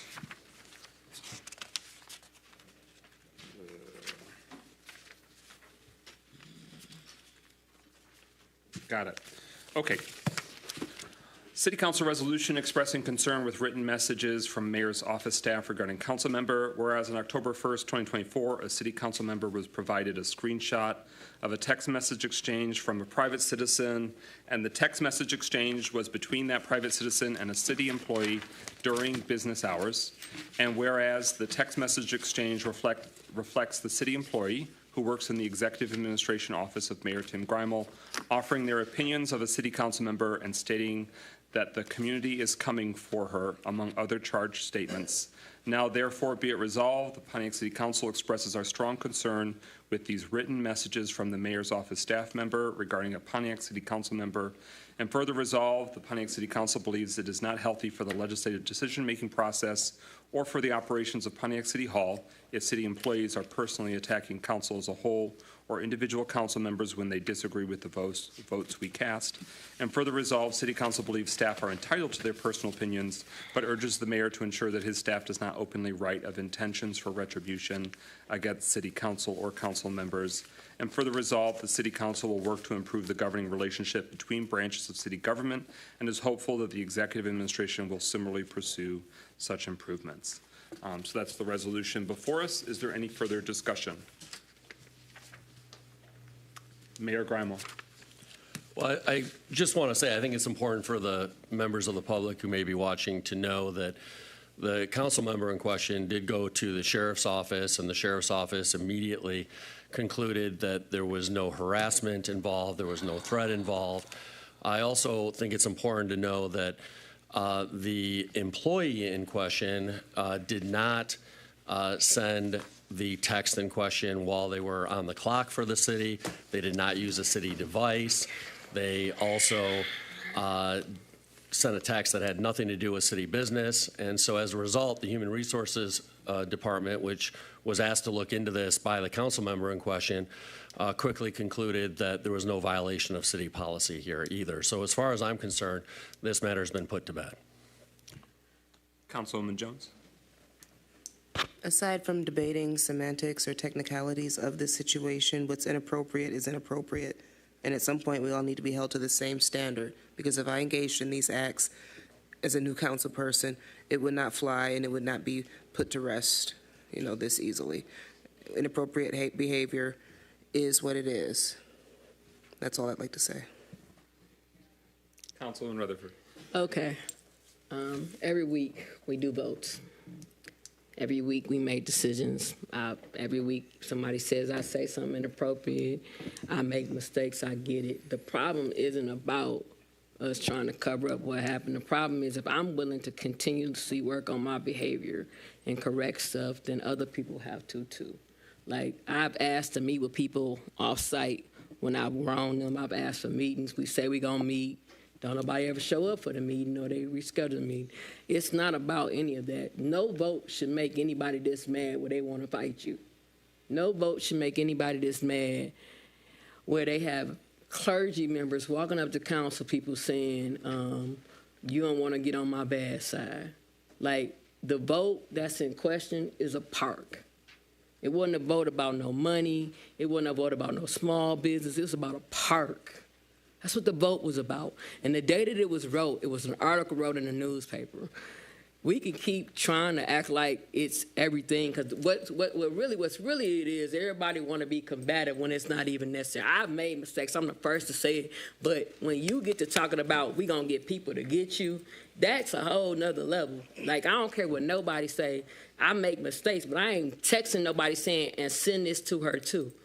And it's cool because to the administration, they're going to cover up everything. They're going to cover up them hiring people that's related to each other and don't want, even though the new charter says they're supposed to tell everybody who they hire. They know they related. Some of them sisters, cousins, aunties. They know this. This ain't me making this up. This is what it is. They're going to keep going after the same individuals because it's easy for them to make the community mad about something that's really real. All of this happened over a park. It's a park, man. No council member, and I wasn't the only one that people said stuff to, should be threatened because they vote down stuff. I'm being like, and at some point, the administration can keep playing this card and we can go ballistic and I can read stuff you wrote, but I'm not. Don't do that. Don't make it seem like it wasn't nothing when it is, because I've made mistakes and I've owned it. I've been resolution. I've been talked to. I've had to go to everything they've asked me to do, I've had to do. But I never, ever, ever go this far. I'm never having my sisters or brothers come up here and try to fight nobody, man. And it's too much, and it don't matter. You ain't gonna do nothing but say it's nothing wrong because it's election time and you trying to save face. But right is right and wrong is wrong. Y'all going too far with this. This was all over a park. Even now, you soliciting our council members to change their mind because it's political. And when I said it was political, everybody got mad. That's what it is, man. Don't do that. Don't minimize what happened, because if I would have done it, it would have been in every newspaper in the world. I would have been sanctioned again. I would have been censored again. What's good for the goose is good for the gander. That's all I'm trying to say, man. Don't do that, because you can keep playing everybody against each other, but at some point, people going to catch on to what this administration doing. People going to catch on to how you being divisive in the city, telling people they getting money that they know they ain't getting, tell them they getting their houses fixed when you know they not going to do it. You lying. And I'm just don't do that. Like, don't minimize what happened like it wasn't nothing. I don't care what nobody say. If I felt like I felt, that's how I felt. Just like when somebody said I wronged them, and I've tried to meet with them and make up for it. It just ain't. Just don't do that, man. Please. Just I get it. You want to win your another election, and you want to save face and save your people. But your people do stuff to people all the time. They just scared to say something to you, and I'm just not. We can't be talking about elections. It's cool. I apologize for saying that part, but he can keep. Don't do that, because if you do that, you're gonna edge me on it. Then I'm gonna have to really air you out. Don't do that. Please don't do that right now. Mayor Grimal. I'm not going to get into the mud with the council member and make false representations. But what I do want to say is that the text message had nothing to do with the park. It had nothing to do with the vote. It had nothing to do with city business, as concluded by the Human Resources Department. This is my only. I'm sorry.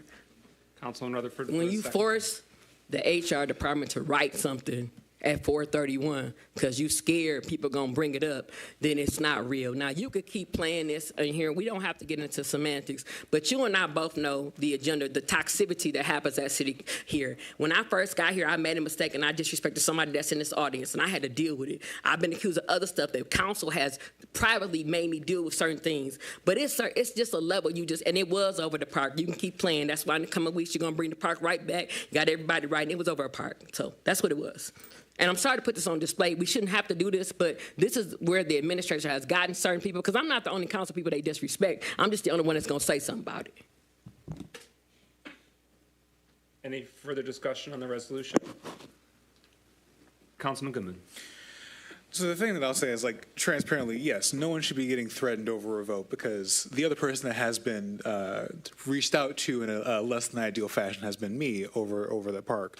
But to not get into the merits of that, I really want to make a clear statement to specifically council leadership in this, which is, if we're about to pass a resolution calling into question the actions of someone who is a city staff member, we need to be a lot more critical in the way in which we're applying ethics, not just to the person in which we would assume that is applying to, but as all of council.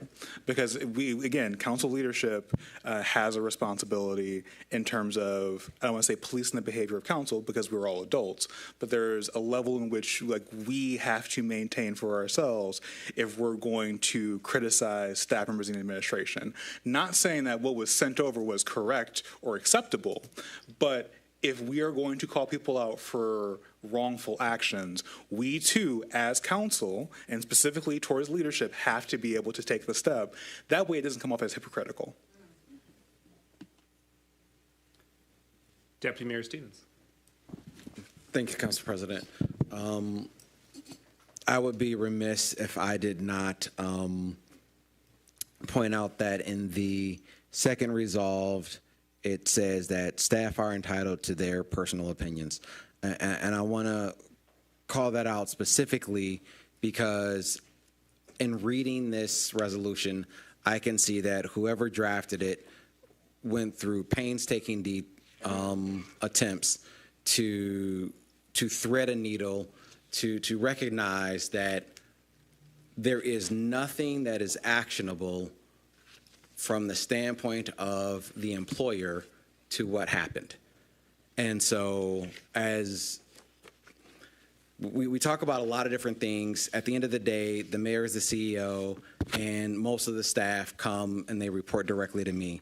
And so as the person to whom most of the staff reports, I have to stand behind my staff members and say that, as the mayor said, there is nothing from the standpoint of an employer that is actionable in what happened. And that is the entirety of what I have to say. As the needle threader, I will point out the emphasis in terms of the operations of branches of government. So what is spelling out is that it obviously has a corrosive impact, not what people's personal opinions are, who supports who and what, but if it's committed to writing and it's publicly circulated, it takes it to the next level. It makes the corrosive nature more pervasive between the executive and the legislative branch. So the legislative branch obviously has to do a lot of work to make sure that the governing relationship improves, but it's spelling out. I mean, yes, to Councilman Goodman's point, when there's documented stuff, when there is evidence-based stuff, it always is acted on, and it must always be acted on. As much as we wish it didn't come to pass, I mean, that's the nature of it. This is a documented instance that came, and it's being spoken to in terms of deterioration between the branches of government. We're not calling for a reprimand. We're not calling for a, sort of human resources related action or further action. It's speaking to that there is obviously challenges to the legislative decision-making process as it relates to the legislative and executive branches. That's the perspective that this resolution takes. Further discussion? Councilwoman Jones. Final point here.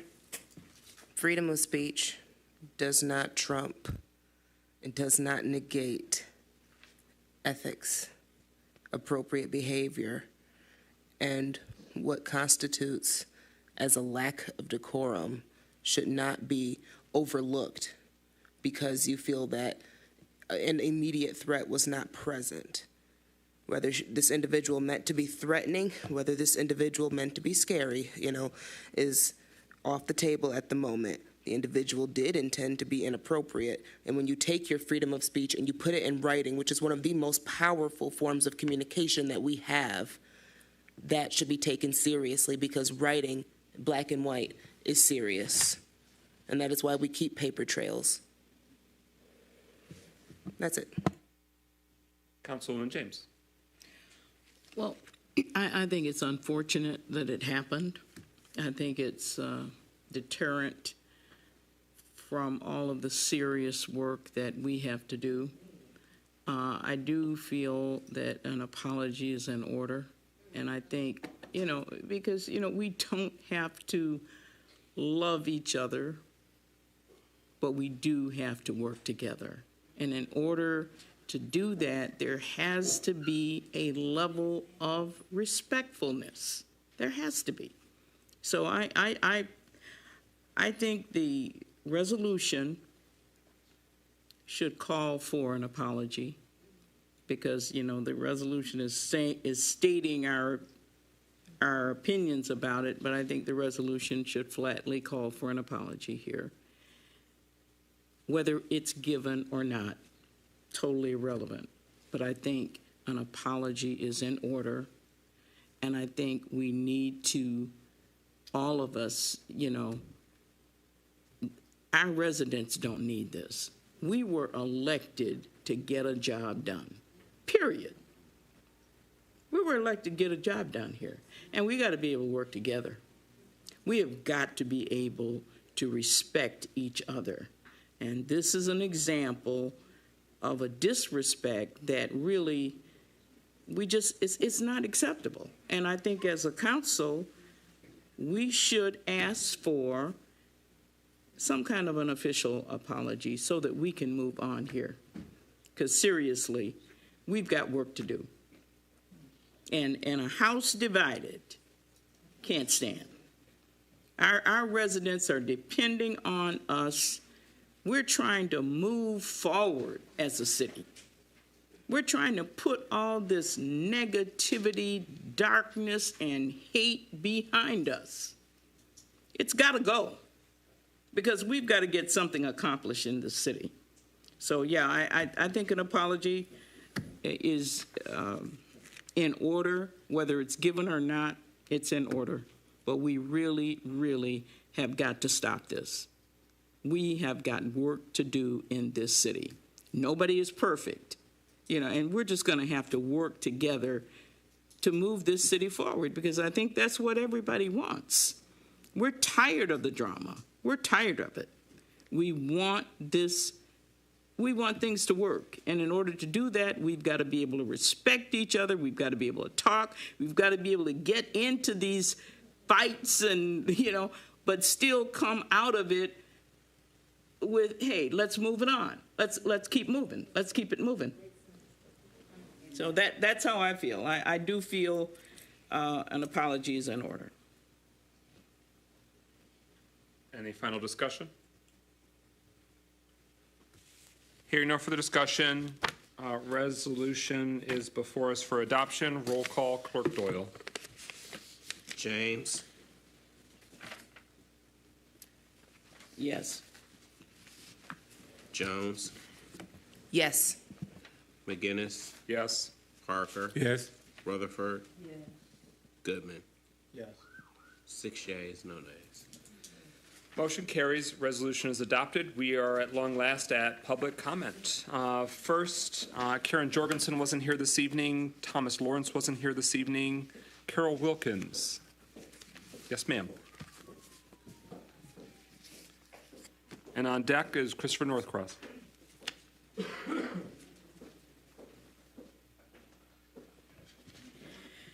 Ooh, it's been a long night. I came here tonight to talk about the retirement, about the $400 in the back pay. I see that you have an item that will explain some of the things that's been going on with the retirement and the money. But I came here because I've heard nothing but excuses from the administration on what's happening with the retirement. I looked up the word excuses because I'm throwing it around here, and it says that excuses is a verb and a noun. It seeks to defend or justify why you are not doing what you're supposed to be doing. And some of the excuses that have been given to us from the mayor is that we have to add names for the actuary. We need the exact amount of people. I agree with that. But I also know that we're not perfect, and I also know that we'll probably miss out some names, and they have to appeal. That's one of the excuses. Could all of our members of the retirement please stand up? Let them see who we are. We're here tonight because we want to get all of the I's dotted and the T's crossed and the taxes shown. We want our money. That's our money. That's money that we have invested in different investments that gave us a large amount of money. This money is there. You had the actuary. It's finally completed, as I've been told. Also, we have to have the attorneys word this exactly before we take it to court. Now, they've been wording this for the last year or so. If they wrote 3 words every day, they would have had a brief outstanding. But we still get excuses. And this is what I came here for. I want the excuses to stop. And I want everybody to be, you talk about being together, let's be together on this. We need this money for our retirees, and I thank you. Christopher Northcross, followed by Rosalind Northcross.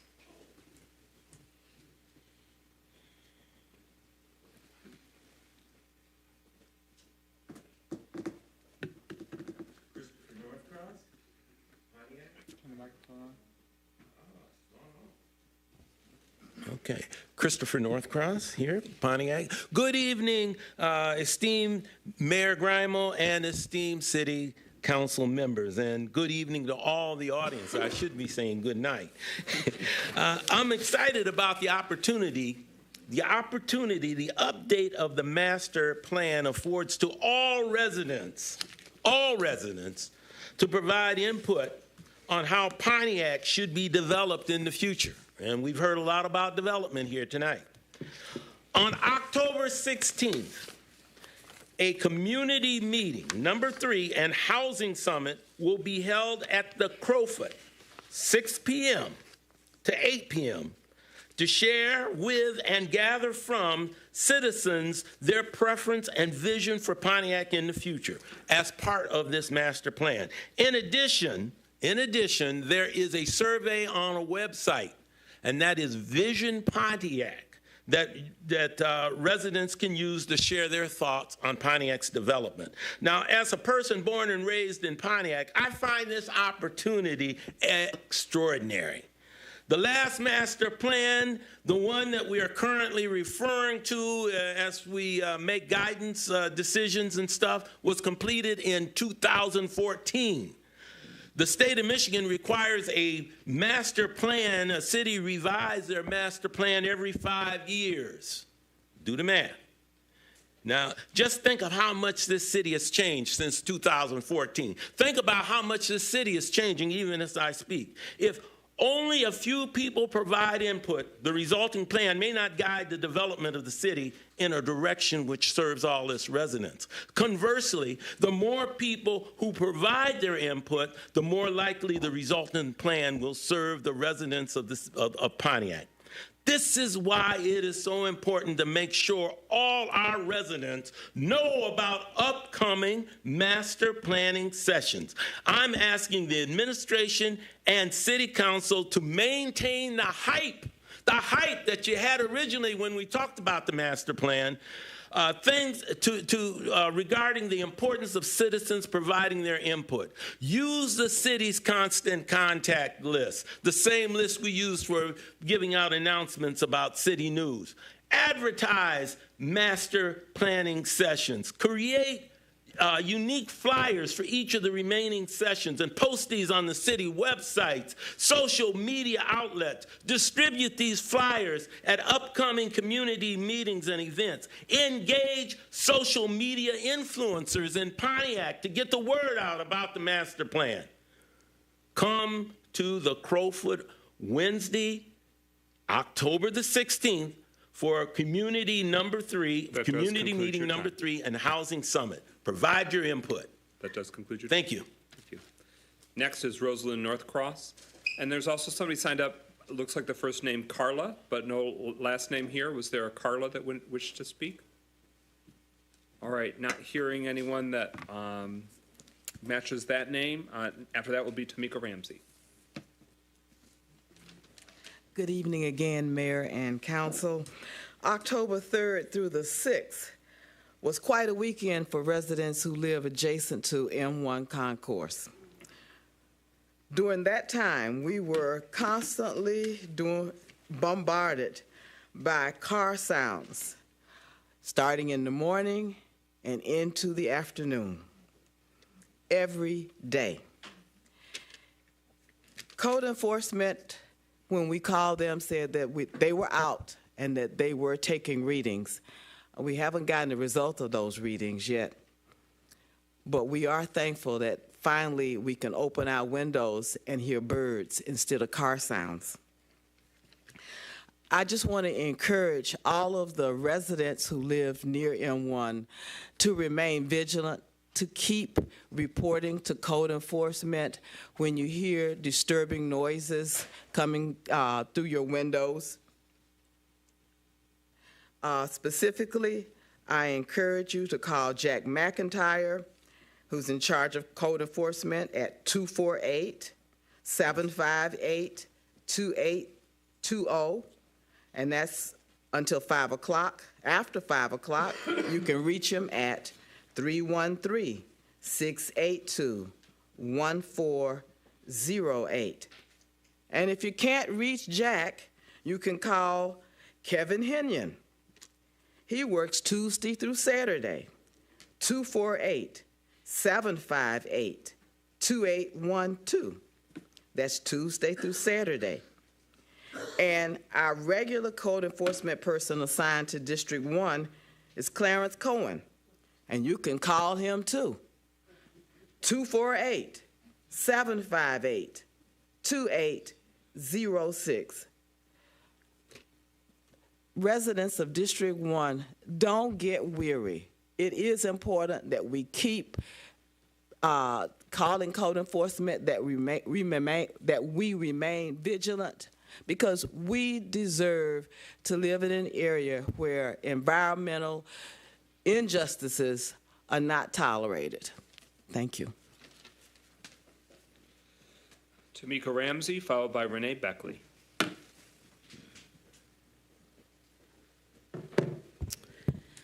Why y'all don't like us? I feel like the council don't like residents, because if y'all did, we wouldn't be here right now. I understand y'all have a job to do, but to make residents stay this late, I think is an unfair and unhumane treatment. For the mayor's side, I don't know who is Deborah Younger's boss. I do know. She don't need that job no more. Y'all working Deborah real hard. And if I wasn't on this mic, I'd say something about race and how the black people get worked real hard when the white people just stay in the office. Let's talk about deteriorating relationships and how I feel like there was a focus tonight put on written proof and not verbal proof. There have been multiple residents, let's not even say business owners, but residents that have been attacked, had bad things said about them and to them, that have been acknowledged on that side of the dais, and nothing has been done. And I'm not even pissed anymore. I'm just sad. I'm sad. I'm disappointed. Residents don't deserve to be treated the way that some residents were. And I would like to name Shaquana as a person who has been wronged, has not received an apology, has not. And somebody said she wished she was dead as she was fighting cancer. When Ms. Davis-Smith came up here and said that, there was no reaction from that side of the dais, none at all.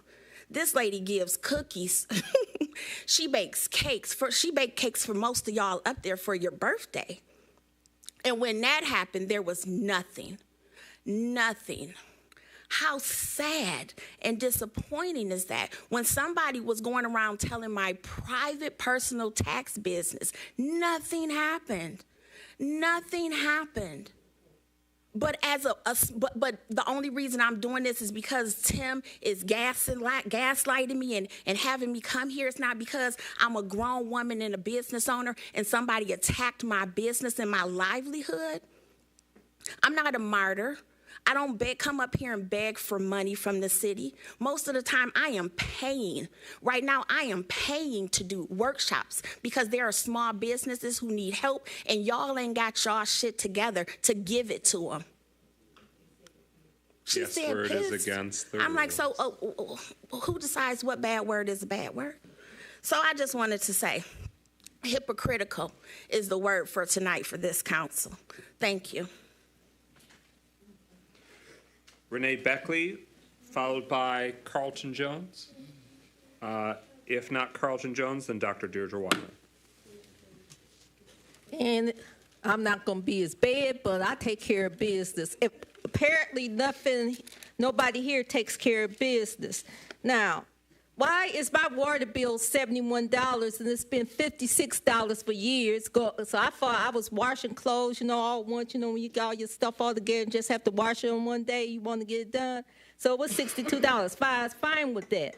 This bill is $71. So I called the water department, which is part of the county now, and I said, why you raised the water bill? Ma'am, we didn't raise your water bill. Every city controls the water bill rate. So I said, I didn't know that. I said, well, she said, Pontiac did that. And I said, ma'am, when did they do that? In July. I said, okay, that's understandable because that's when the new budget comes out. So y'all sticking us with the water bill. So I know you rent Michael Goodman, and I know you're a homeowner. I don't know you, Miss Jones. It's not about you, Miss Jones, because I don't think you were here in July. So I'm not talking to you. And you're just a new homeowner. I'm not sure where you live now, Kathleen, because I think you have moved and you're a homeowner. And I don't know where William lives. He lives near me, but he's not there. So I don't know if he's paying for his water or not. We can't be paying high water bills when our use is $11.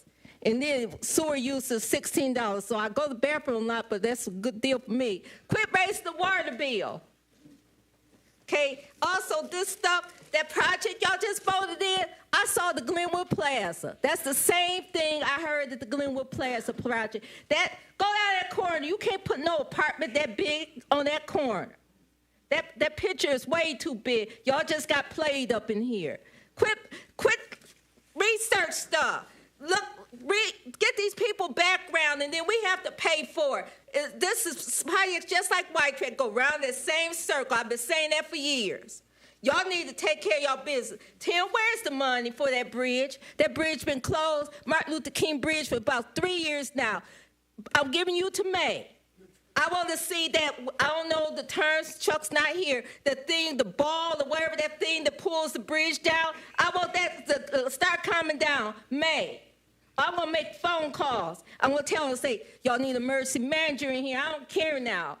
Just bring one back, or auditor. Y'all need to be audited because Haley brought that money back a long time ago. Brenda brought the money. Jeremy brought the money. And that bridge is sitting there, and all you see is barricades. I mean, what's y'all doing up here? And you, Kafani Stevens, are you acting as the finance director? What's wrong with the finance director? That's why y'all can't get nothing done. Where's this? Money going out here. You don't know what happened to this. Where's that? What's this? We losing this. We in the deficit this. You don't understand what's going on in the church. Where's the government money? Y'all gonna get in trouble with that government because they're gonna come after y'all. That does conclude your time. Dr. Deirdre Waterman is next, followed by Pastor Kathy Desereau. And I'll just point out that due to decisions of past emergency managers, the water rates for all Pontiac residents are set by Oakland County. By Oakland County, not by the city of Pontiac. We are under the Oakland County Water Resources Commission. They operate water for the city of Pontiac. Dr. Waterman, you have the floor. Just briefly to start, Council, I think you're altogether appropriate to take the action you did in terms of that resolution. To keep people safe in the environment in which they work is absolutely the importance and the responsibility of administration. Threats, no, that can't be tolerated, and you do need to speak against that. It's one of the reasons why you create a toxic atmosphere, and then you wonder, as I've sat back and wonder, why are people not wanting to come and work with this administration? You can't get a finance director to come here. We lost 2 HR directors. And not only that, but, and I wasn't going to bring this up, but I mean, it's just a natural follow-up, is that you got your own deputy mayor who's trying to jump ship too, apparently. He's trying to get out of here. So it's applied to other places. But yes, I'm glad you took that step because that's important, to work in a proper, non-toxic atmosphere in which people can work and do their jobs.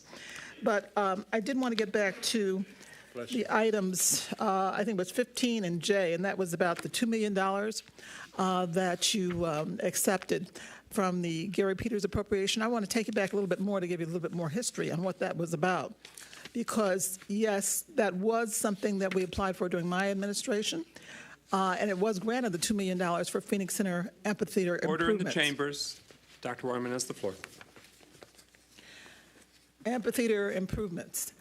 And I was wondering where it was, because Oakland County is moving right along. And I'm not hearing anything on this side, and it's our responsibility. They said that they can put it in the RFP that we can salvage the amphitheater and save that $21 million that people spent. But it's up to the city to move along, and I said we weren't moving along. So I called Gary Peters, the Southeast Michigan liaison, 10 days ago. And I said, where's that money? And it's still there. And he said, well, the city has to move ahead and make the agreement with HUD. So I see you've done that.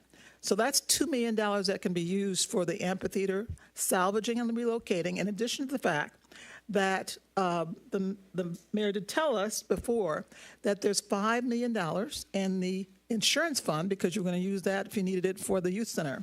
And that was from the payoff for the big windstorm that they had back in 1921, where that's why the little cones are blown off there. So that money is there, and we've got to move ahead and realize that this is going on. They're going to demolish that building, and you've got to do something, council, to make sure that we get the full due of that. That amphitheater is there. The money is there.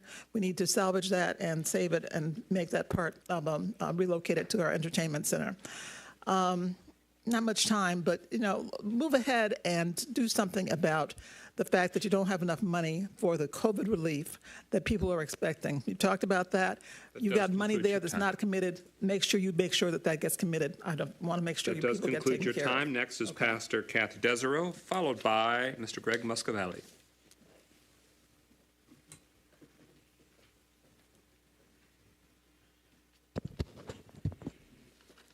Number one, as a resident of District 5, I want to thank the Sparks group that worked on that grant and our people here who worked on the grant.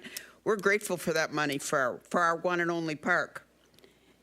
The definition of something that was brought up very early in the meeting tonight, the difference between, I want to make sure I do it correctly, between an obligation and a commitment. A commitment is something you volunteer to do. Our people in churches make commitments every year for the money they will give to this, that, or the other thing. An obligation is something that you are required to fulfill. And if it's a legal document, you are required to fulfill that obligation. They are two very different words. If there's anybody in District 5 still alive and awake, I want to encourage you to please, this is an important election. There are many, many different people, and there are many different topics, and there are proposals in some districts. It's important to get out and vote. I hear all the time, well, your district has a lot of renters in it, and they don't really care. Why not? They pay taxes. The ones that have children, their kids go to school. It's time to make your voice heard, not just complain for the next 4 years, because you lost that right the minute you didn't vote. We live in the freest country in the world. You may not like everything they do, but it's still free, and it's the best we've got. The only way to make it better is to vote. Please, if you're living in District 5 and you're not registered, get registered and then vote. It can't be any more important than this one.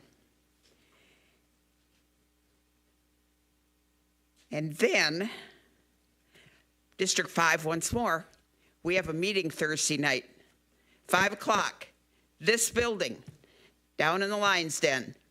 Look forward to seeing you. And if you're a first timer, we'll be glad to meet you. Mr. Greg Muscavelli, followed by Mr. Marcus Bowman.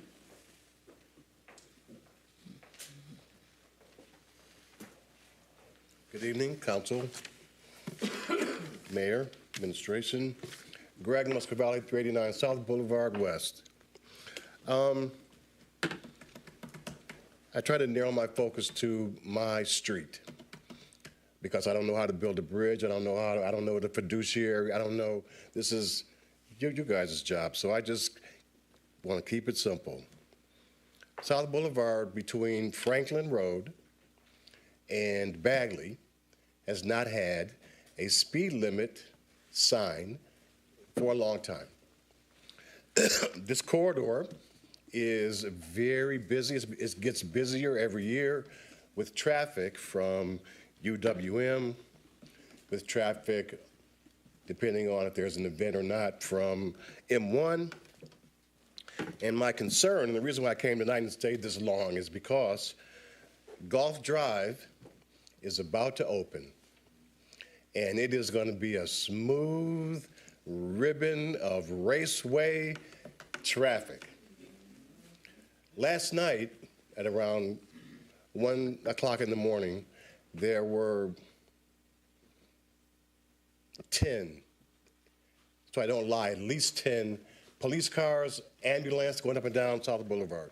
Something happened. I think it was a car accident, but I'm not sure. So I'm coming tonight to ask for a digital speed limit deterrent to be built, put on South Boulevard, preferably right in front of the old fire station. That location is because right across from the fire station is Dunlop Park. I live 2 houses down, and that park has been busier this season than I've ever seen it. It's a joy to watch those kids go in there and play basketball, and there's a lot more, for some reason, a lot more small kids. So I really am concerned about them as I see people racing up and down the streets. So I did a little bit of research, and I found out that a digital sign is about $7,000. We have the money. We can afford it. It's worth it, in my opinion. And that's why I came tonight, to advocate for a digital sign on my street. And also, just as a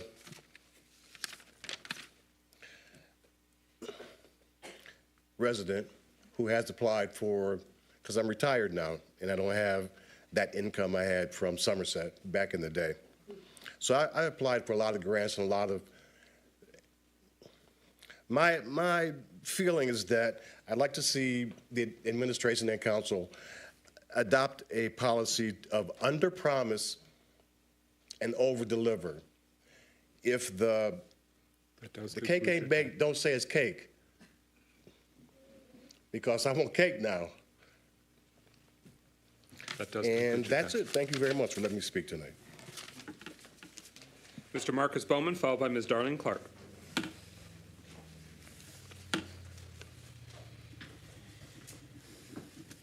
It's 11:37 at night.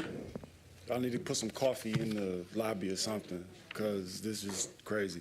So I'm really don't like doing this, but I said this about 5.5 months ago. I said that the air in this tire gonna blow if we don't change our ways, and that's everybody. I don't know what degree whatever happened as far as comments, but I do know that it hurt somebody. And I do know a lot of people have been hurting this community by words. But that issue, that's a human resource issue. The reality of it is, everybody that's doing this is elected officials. Do anybody know what the civic capacity is of an elected official to bring your community together, make your community stronger? We going all the wrong way. I don't even like getting up here doing this, but it's clear that if don't nobody have no rationale in this city, we gonna fold. I wish some of y'all could hear some of the conversations that people talk about Pontiac outside of Pontiac. We looking like a joke right now.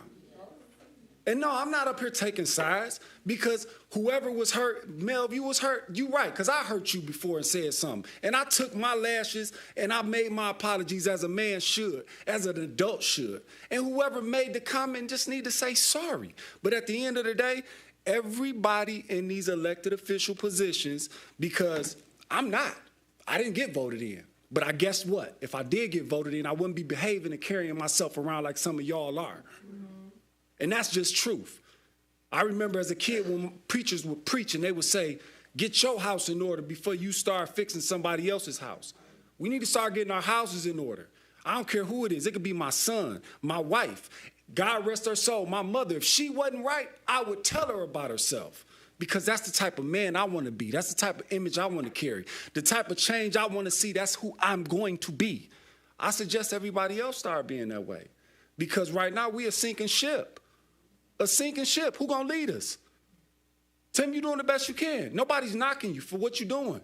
But at the end of the day, this backbiting, stabbing in the back, and it only come out during election time. Sorry, Mike, I said election, but it only come out during election time, or when somebody don't get something they want. Order.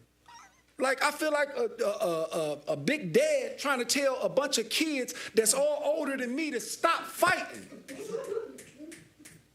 Like, I'm tired of it. Somebody asked me, are you going to run for something? No, I'm not running for nothing, because I know better. My time ain't come yet. But once all the riffraff out the way, yeah, I'll be ready. I'll be groomed.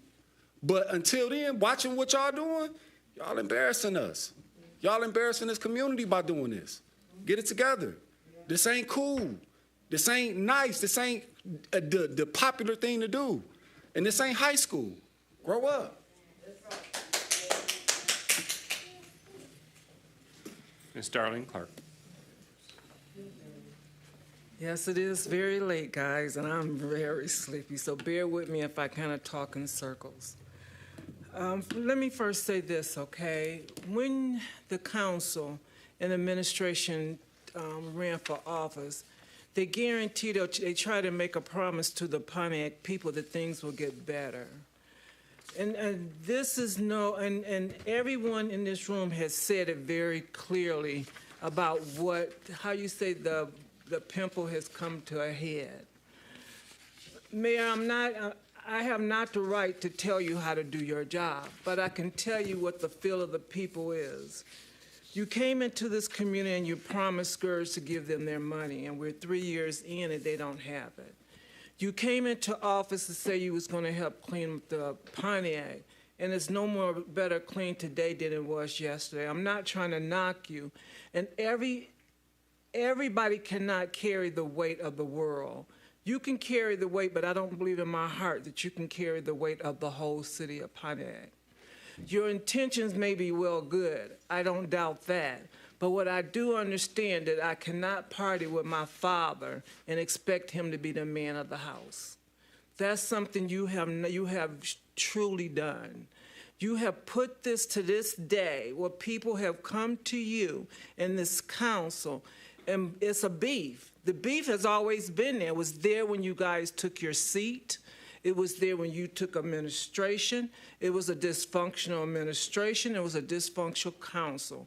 The administration took advantage of the council trusted the administration, and the people was left out in the cold not being heard. And Ms. Jones, this is not directed to you because you were not here at the time. So for that, I am not talking to you. But the people are still talking. Your employees at the administration are very unhappy. Council, your people in each district are very unhappy. Not with just M1. They're unhappy with the parks. Councilman James, you said that they're doing a very good job with the parks, but I beg a difference because my kids playing in a park that they don't even trim, and a lot next to it needs to be shut down. I find that being a problem. So if your park is taken care of, that's fine and good, but you have 6 other districts that needs their parks taken care of. And when I say cut the grass, I mean edge it. I mean to clean up your debris. I did not come from a dirty home. My mother was very anal in what she done, and she taught us how to be anal. If you can live in a penthouse, then the poor people can live in a penthouse with you. Your administration and the council, it's going to only get worse. I'm going to tell you this today. It's only get worse. You bought something that should have stayed within HR to the people to hear. That's the last mistake that you made. That concludes signed up public comment for this evening. A written public comment was submitted from Mr. Charles Blackwell and has been circulated to the council and filed on record per the city council's procedures. We are now at discussions. Status of restoring retiree benefits for retired city employees. Every time there isn't an action item before us, we're going to keep asking that question for time. We don't have to do the full-blown conversation, but Mayor, when will it be ready for City Council to do final approvals? And is there any finality to actuarial stuff? Yeah, so let me first say I understand the frustration of retirees. I share that frustration because we need to wrap this up. And I know you're frustrated because you've been waiting a long time for the funding. I'm frustrated because I've poured probably literally hundreds of hours into this and it still isn't wrapped up. The actuarial report or cost study is not yet finished. I haven't actually gotten clarity yet from the actuary as to when it will be finished. I anticipate getting that clarity later this week. In the meantime, I know that Cypria's attorney sent over some changes in language last week that relates to the actuarial cost study, and I know that our attorneys have been in touch with them, and I hope that that'll get resolved this week. So I don't have more details. Obviously, this will be on the agenda next week, and I hope to have more details to share then. Further discussion? Councilman Rutherford. Okay, so at some point, we have to give these people something, because every week, Ms. Linda Watson and other people that stay in my district contact me. Can you give me an estimated deadline? Will it be before next year round of running or whatever? We got to give them something, because there are folks, there's 973, if I'm not mistaken, 973 retirees that are waiting. Do you have a definitive date as to when this is going to get done? And the follow-up would be, where is the course of action that you're taking to expedite this? Because I believe when we did the retroactive of 400, it's up to 14,000 now. So how much longer are we looking at here? I don't know the exact figure in terms of the retroactive amount, but that sounds like it's at least in the realm of the number. You know, I don't want to give an exact date. I've made the mistake before of giving exact dates, and I've been proven wrong. And I want to take the advice of Mr. Muscavelli, who I think is absolutely right about under-promising and over-delivering. And the only way to do that in this case, where there's legal wrangling, is not to give a precise date. I'm hopeful that I'll have a date to share next week as to when the actuarial study will be completed, which is really what most of this hinges on. And my only I'll just, go ahead, next on the speaker's list. Go ahead. I'll just say the imperative element of under-promising and over-delivering is delivering. And so that's what we want to make sure that results are delivered for the retirees.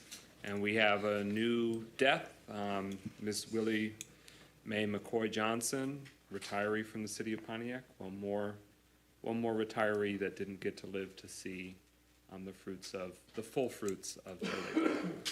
I just want to once again apologize to the retirees, like I continuously do. Your vigilance does not go unnoticed, and it is my hope that more of you show up so that we can get this done. I feel real bad, Miss Watson. I'm sorry you can't buy your new car, but I'm sorry. I just hope that y'all get y'all money before Jesus come back. That's all I got. Further discussion? All right, we'll revisit this matter next week, hopefully with more substantive progress. For the sake of time, we talked about the Pontiac Senior Tour Program, the application process. Applications have closed. Is there anything else on that discussion? Hearing none, we're at number 22 on the agenda, status update on the city finance director appointment. The mayor has shared news with the council, and give it the opportunity for the mayor to amplify that. So as council is aware, and as some members of the public are aware, City Council did approve a finance director candidate some time ago. That candidate then expressed a view that she didn't want to come to the city, but she has now changed her mind about that and does want to come to the city. And we anticipate her joining us 3 weeks from now.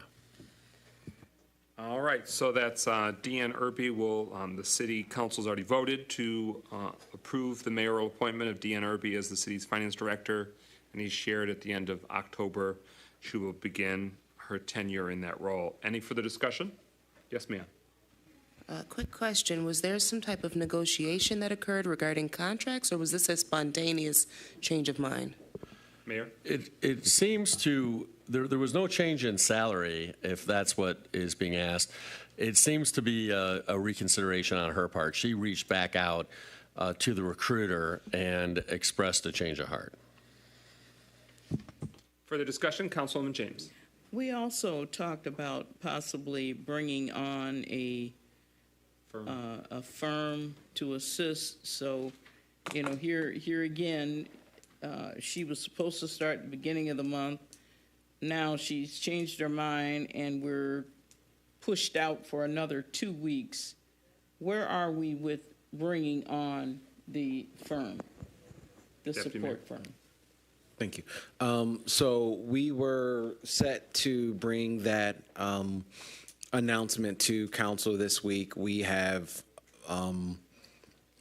slowed that down because the The contract that we had written with the firm was for them to take over the full reins of operating the finance department. Because we now anticipate having a finance director very soon, we need to change the terms of that contract so that they're not actually running the finance department, but that they are providing appropriate support to the director of the finance department.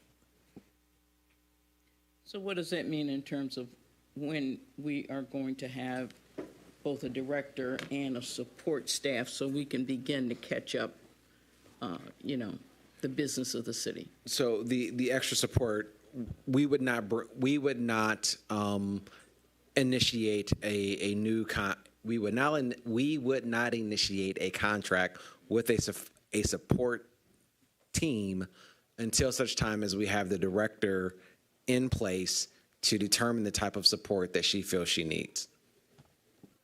I'll just state that that is completely contradicting what the mayor shared previously.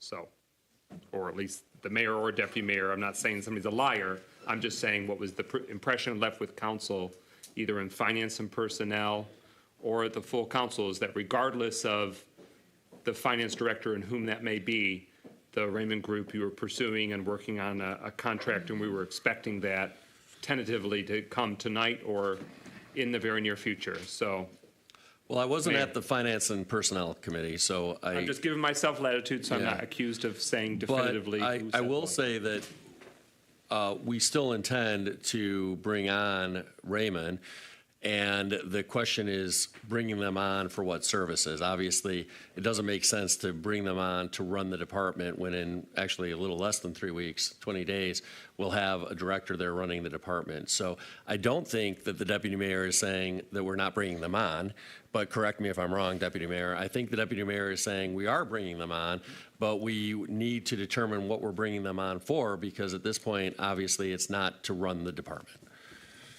Councilwoman Jones.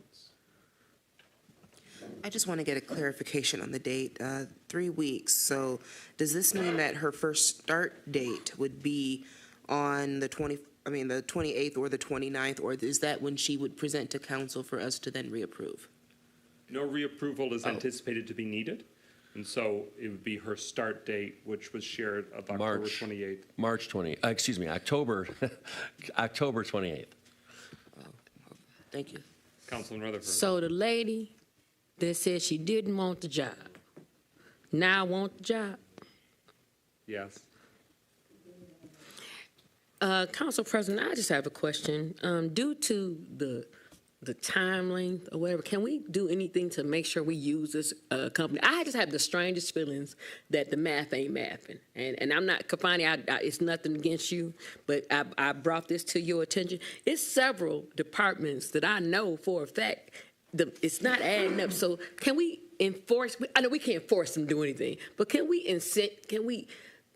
make sure that we have somebody to help her, because she's inheriting a whole bunch of stuff that, isn't going to add up. I can mention grants that I have questions. I'll wait. They was talking. I don't know.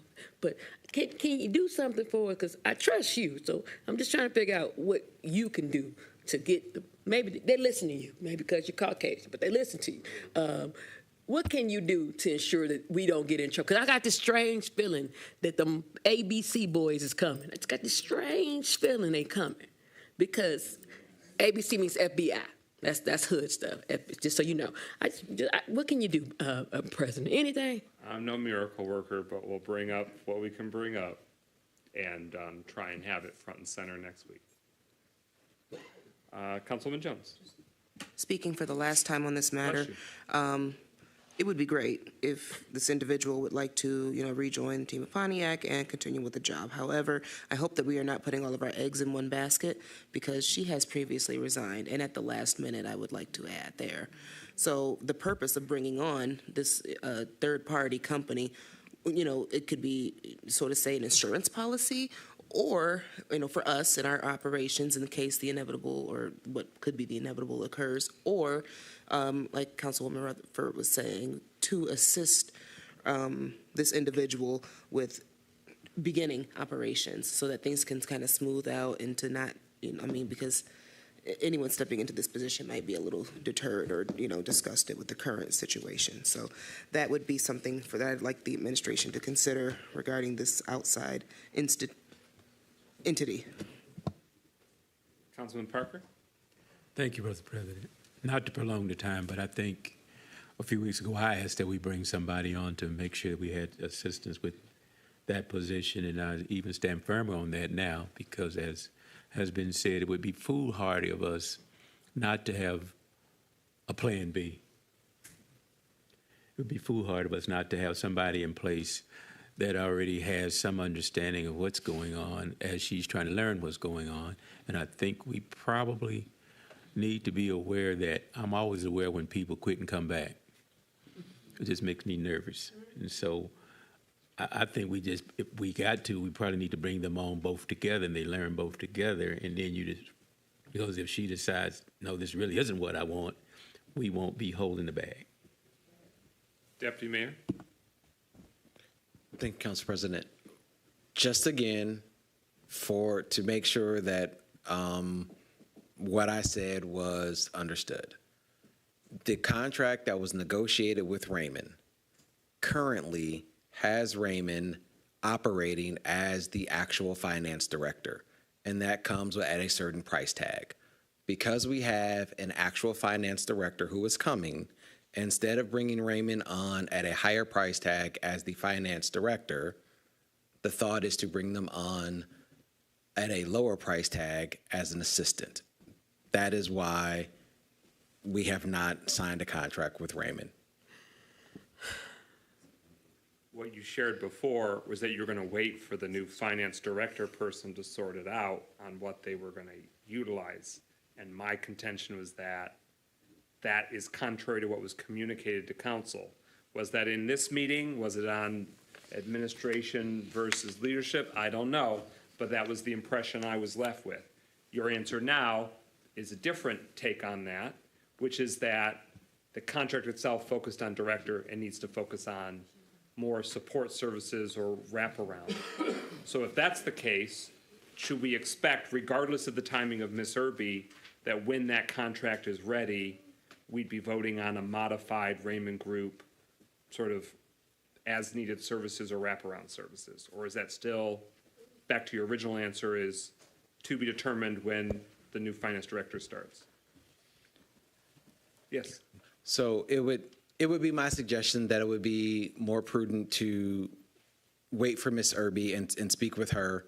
But I am not tied to that. Like if council would like to have them on sooner, we can get them on sooner. I just do not see the value in bringing them on in a consulting role. And who are they consulting to? Yeah.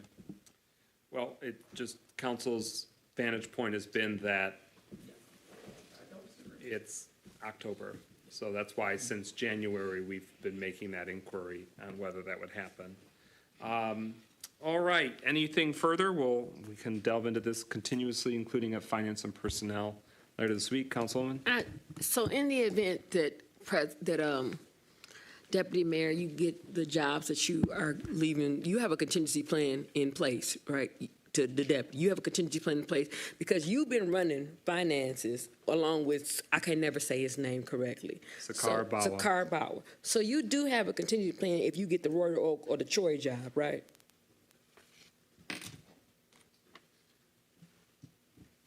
She's yielded to you. Yes, ma'am. There are plans. Thank you for your honesty. Councilman James, did you have another? I can't remember if I gave you the floor yet. Yeah, no, for time. Okay. Hearing nothing further, Pullover Prevention Clinic held last weekend as a Pontiac City Council District 3 project. Wanted to commend and congratulate Councilman Goodman for a very successful event. Anything further you'd like to expound on? I refuse to be the person that makes us stay here longer than we need to since it's already at midnight. I would request that I have like a presentation on this at the next council meeting because there's a lot that I can cover, and hopefully let's give out some resolutions regarding this for people who have helped me do this for now the third time. Just very quickly, this pullover prevention clinic has been running all year. Has happened 3 times this year. We have now fed close to 2,000 people and provided close to 2,000 people across Metro Detroit and Pontiac with resources. We've fixed over 500 cars for the residents of Pontiac and Metro Detroit because I'm very dedicated to helping the people because that is what true public service is. So I want to thank everyone who has done that work and made it all possible, and also make a somewhat pointed comment, which is as I do community events to help out the people and the residents of Pontiac, if you come to an event that I am doing, either take advantage of the resources or help out, but do not come to my events to campaign or push a narrative that you are doing. If you're going to be there and you've asked me to do some help, or you showed up and not say anything to me at all, and you're just in the mix, I'd prefer it if you participate and have some constructive level to it, or take advantage of the resources that I am providing, because that is the purpose of these events, to help out the people. But with that, this is my formal request, Council President, for a presentation next week. Sounds good. Any final discussion on that? Any final discussion on that, even though we're presenting on it next week? I just want to tell him thank you for fixing my car. You know, I use your services. I appreciate it. I didn't get pulled over. That's all. I'm honest about my walk. Thank you, Mikhail. Shouts out. All right. Anything further on that? 1, 2, 3, 4, 5. Okay. Number 24, Friday, October 18th, Halloween costume party at Murphy Park. It's in parts supported by District 7 as a council project. 5 to 7 p.m. at Murphy Park. Yak Down, Don't Back Down, Native Green Kings, and Great Dad making it happen. Hearing no discussion. 25, the long-running Trunk or Treat community-wide celebration. Last year it was here at City Hall. It's going to be moved to M1 Concourse. So the Sheriff's Department, the city, the school district, it'll be on October 30th, the night before Halloween, and it'll be at M1 Concourse. As we get more details, we'll announce it. All right, number 26, is there a motion to adopt the resolution to go into closed session pursuant to Section 8, subsection D of the Open Meetings Act, MCL 15.268, subsection D, to consider the purchase or lease of real property. Council President, I have something in relation to that motion. It should also include Section 8E to consult with legal counsel regarding trial or settlement strategy with relation to the Rubicon case, and also 8H to meet in closed session to consider matters material exempt from discussion or disclosure by state or federal, subject to attorney-client privilege. So there are actually 3 items that should be listed on the notice for a closed session. Was it D, E, and H? I think D is listed there in your notice, so it should also include E and H. All right, D, E, and H. Who moves that resolution? Who seconds? It's been moved by Councilman Jones, seconded by Councilman Goodman. Any discussion on the motion? That's the first 2 prior, because the third one I'm not included on, the Rubicon thing. Yeah, we can shift in there. Okay. I guess, like, point of order, does there not need to be a withdrawal of the first and second from the original? I never acknowledged it. Okay, fair. So people shouted move in second, but I didn't say. You could shout it all day until I say somebody's moved it. There's no motion. So unless the city attorney in the room tells me otherwise. I don't think Clerk Doyle, did we?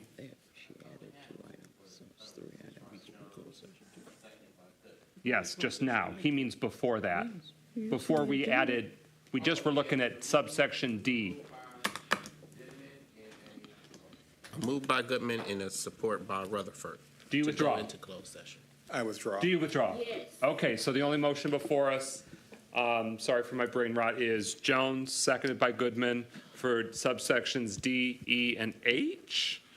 All right. Any discussion or clarity? All right. Roll call, Clerk Doyle on the motion to go to closed session.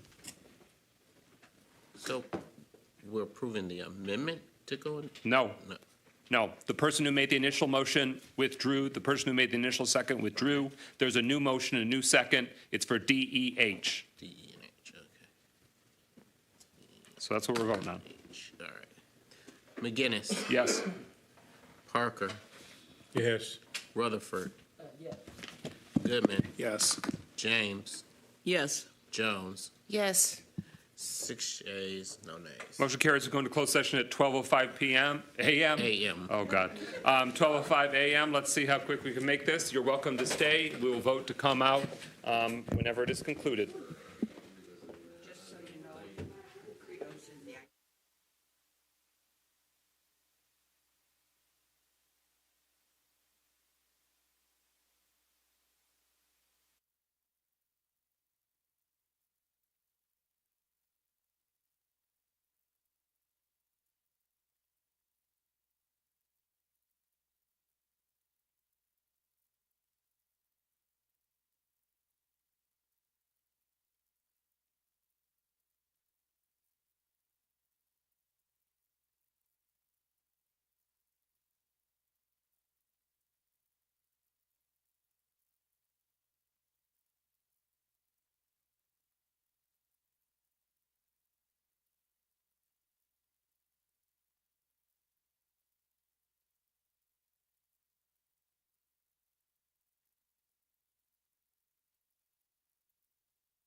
Are you ready, Clerk Doyle?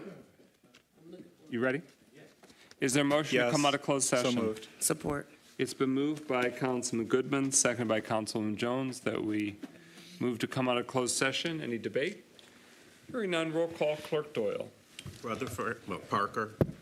Yes. Rutherford. Yes. Goodman. Yes. James. Yes. Jones. Yes. McGinnis. Yes. 6 yeas, no nays. Motion carries. We're out of closed session at 12:59 a.m. Communications, Clerk, anything you need to say? No. City Council's communications are in writing. Mayor, any communications you got to say? In the interest of time, no. All right. Mayor, closing comments? In the interest of time, I'm not going to make any closing comments. Deputy Mayor? Clerk? No. Councilman Parker? No. Councilwoman James? No.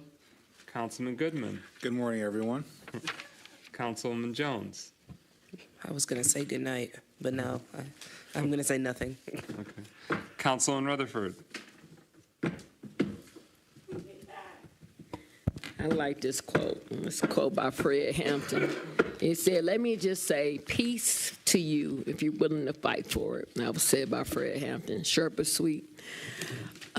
We always have to do the right thing, even when it makes others uncomfortable. I want to thank my District 1 community that showed up tonight. I want to thank the GERS board. I want to thank everyone that texted, called, emailed. At the end of the day, we are here to do a job. And as Ms. James said, we cannot let the devil or demonic spirits win. We have to be above reproach, and we have to always do the right thing, even when it makes others uncomfortable. God bless you. God keep you, and let He put His hands upon you and give you peace. And as my mama say, be right, even when people want you to be wrong. Good night. Thank you. And I'll just say, again, the council extends our condolences to Pro Tem Carrington on the death of his cousin. With that, is there a motion to adjourn? So moved. Support. It's been moved by Councilman Parker, seconded by Councilwoman Jones, that we adjourn this evening's meeting. Hearing no discussion, roll call, Clerk Doyle. Yes. Yes.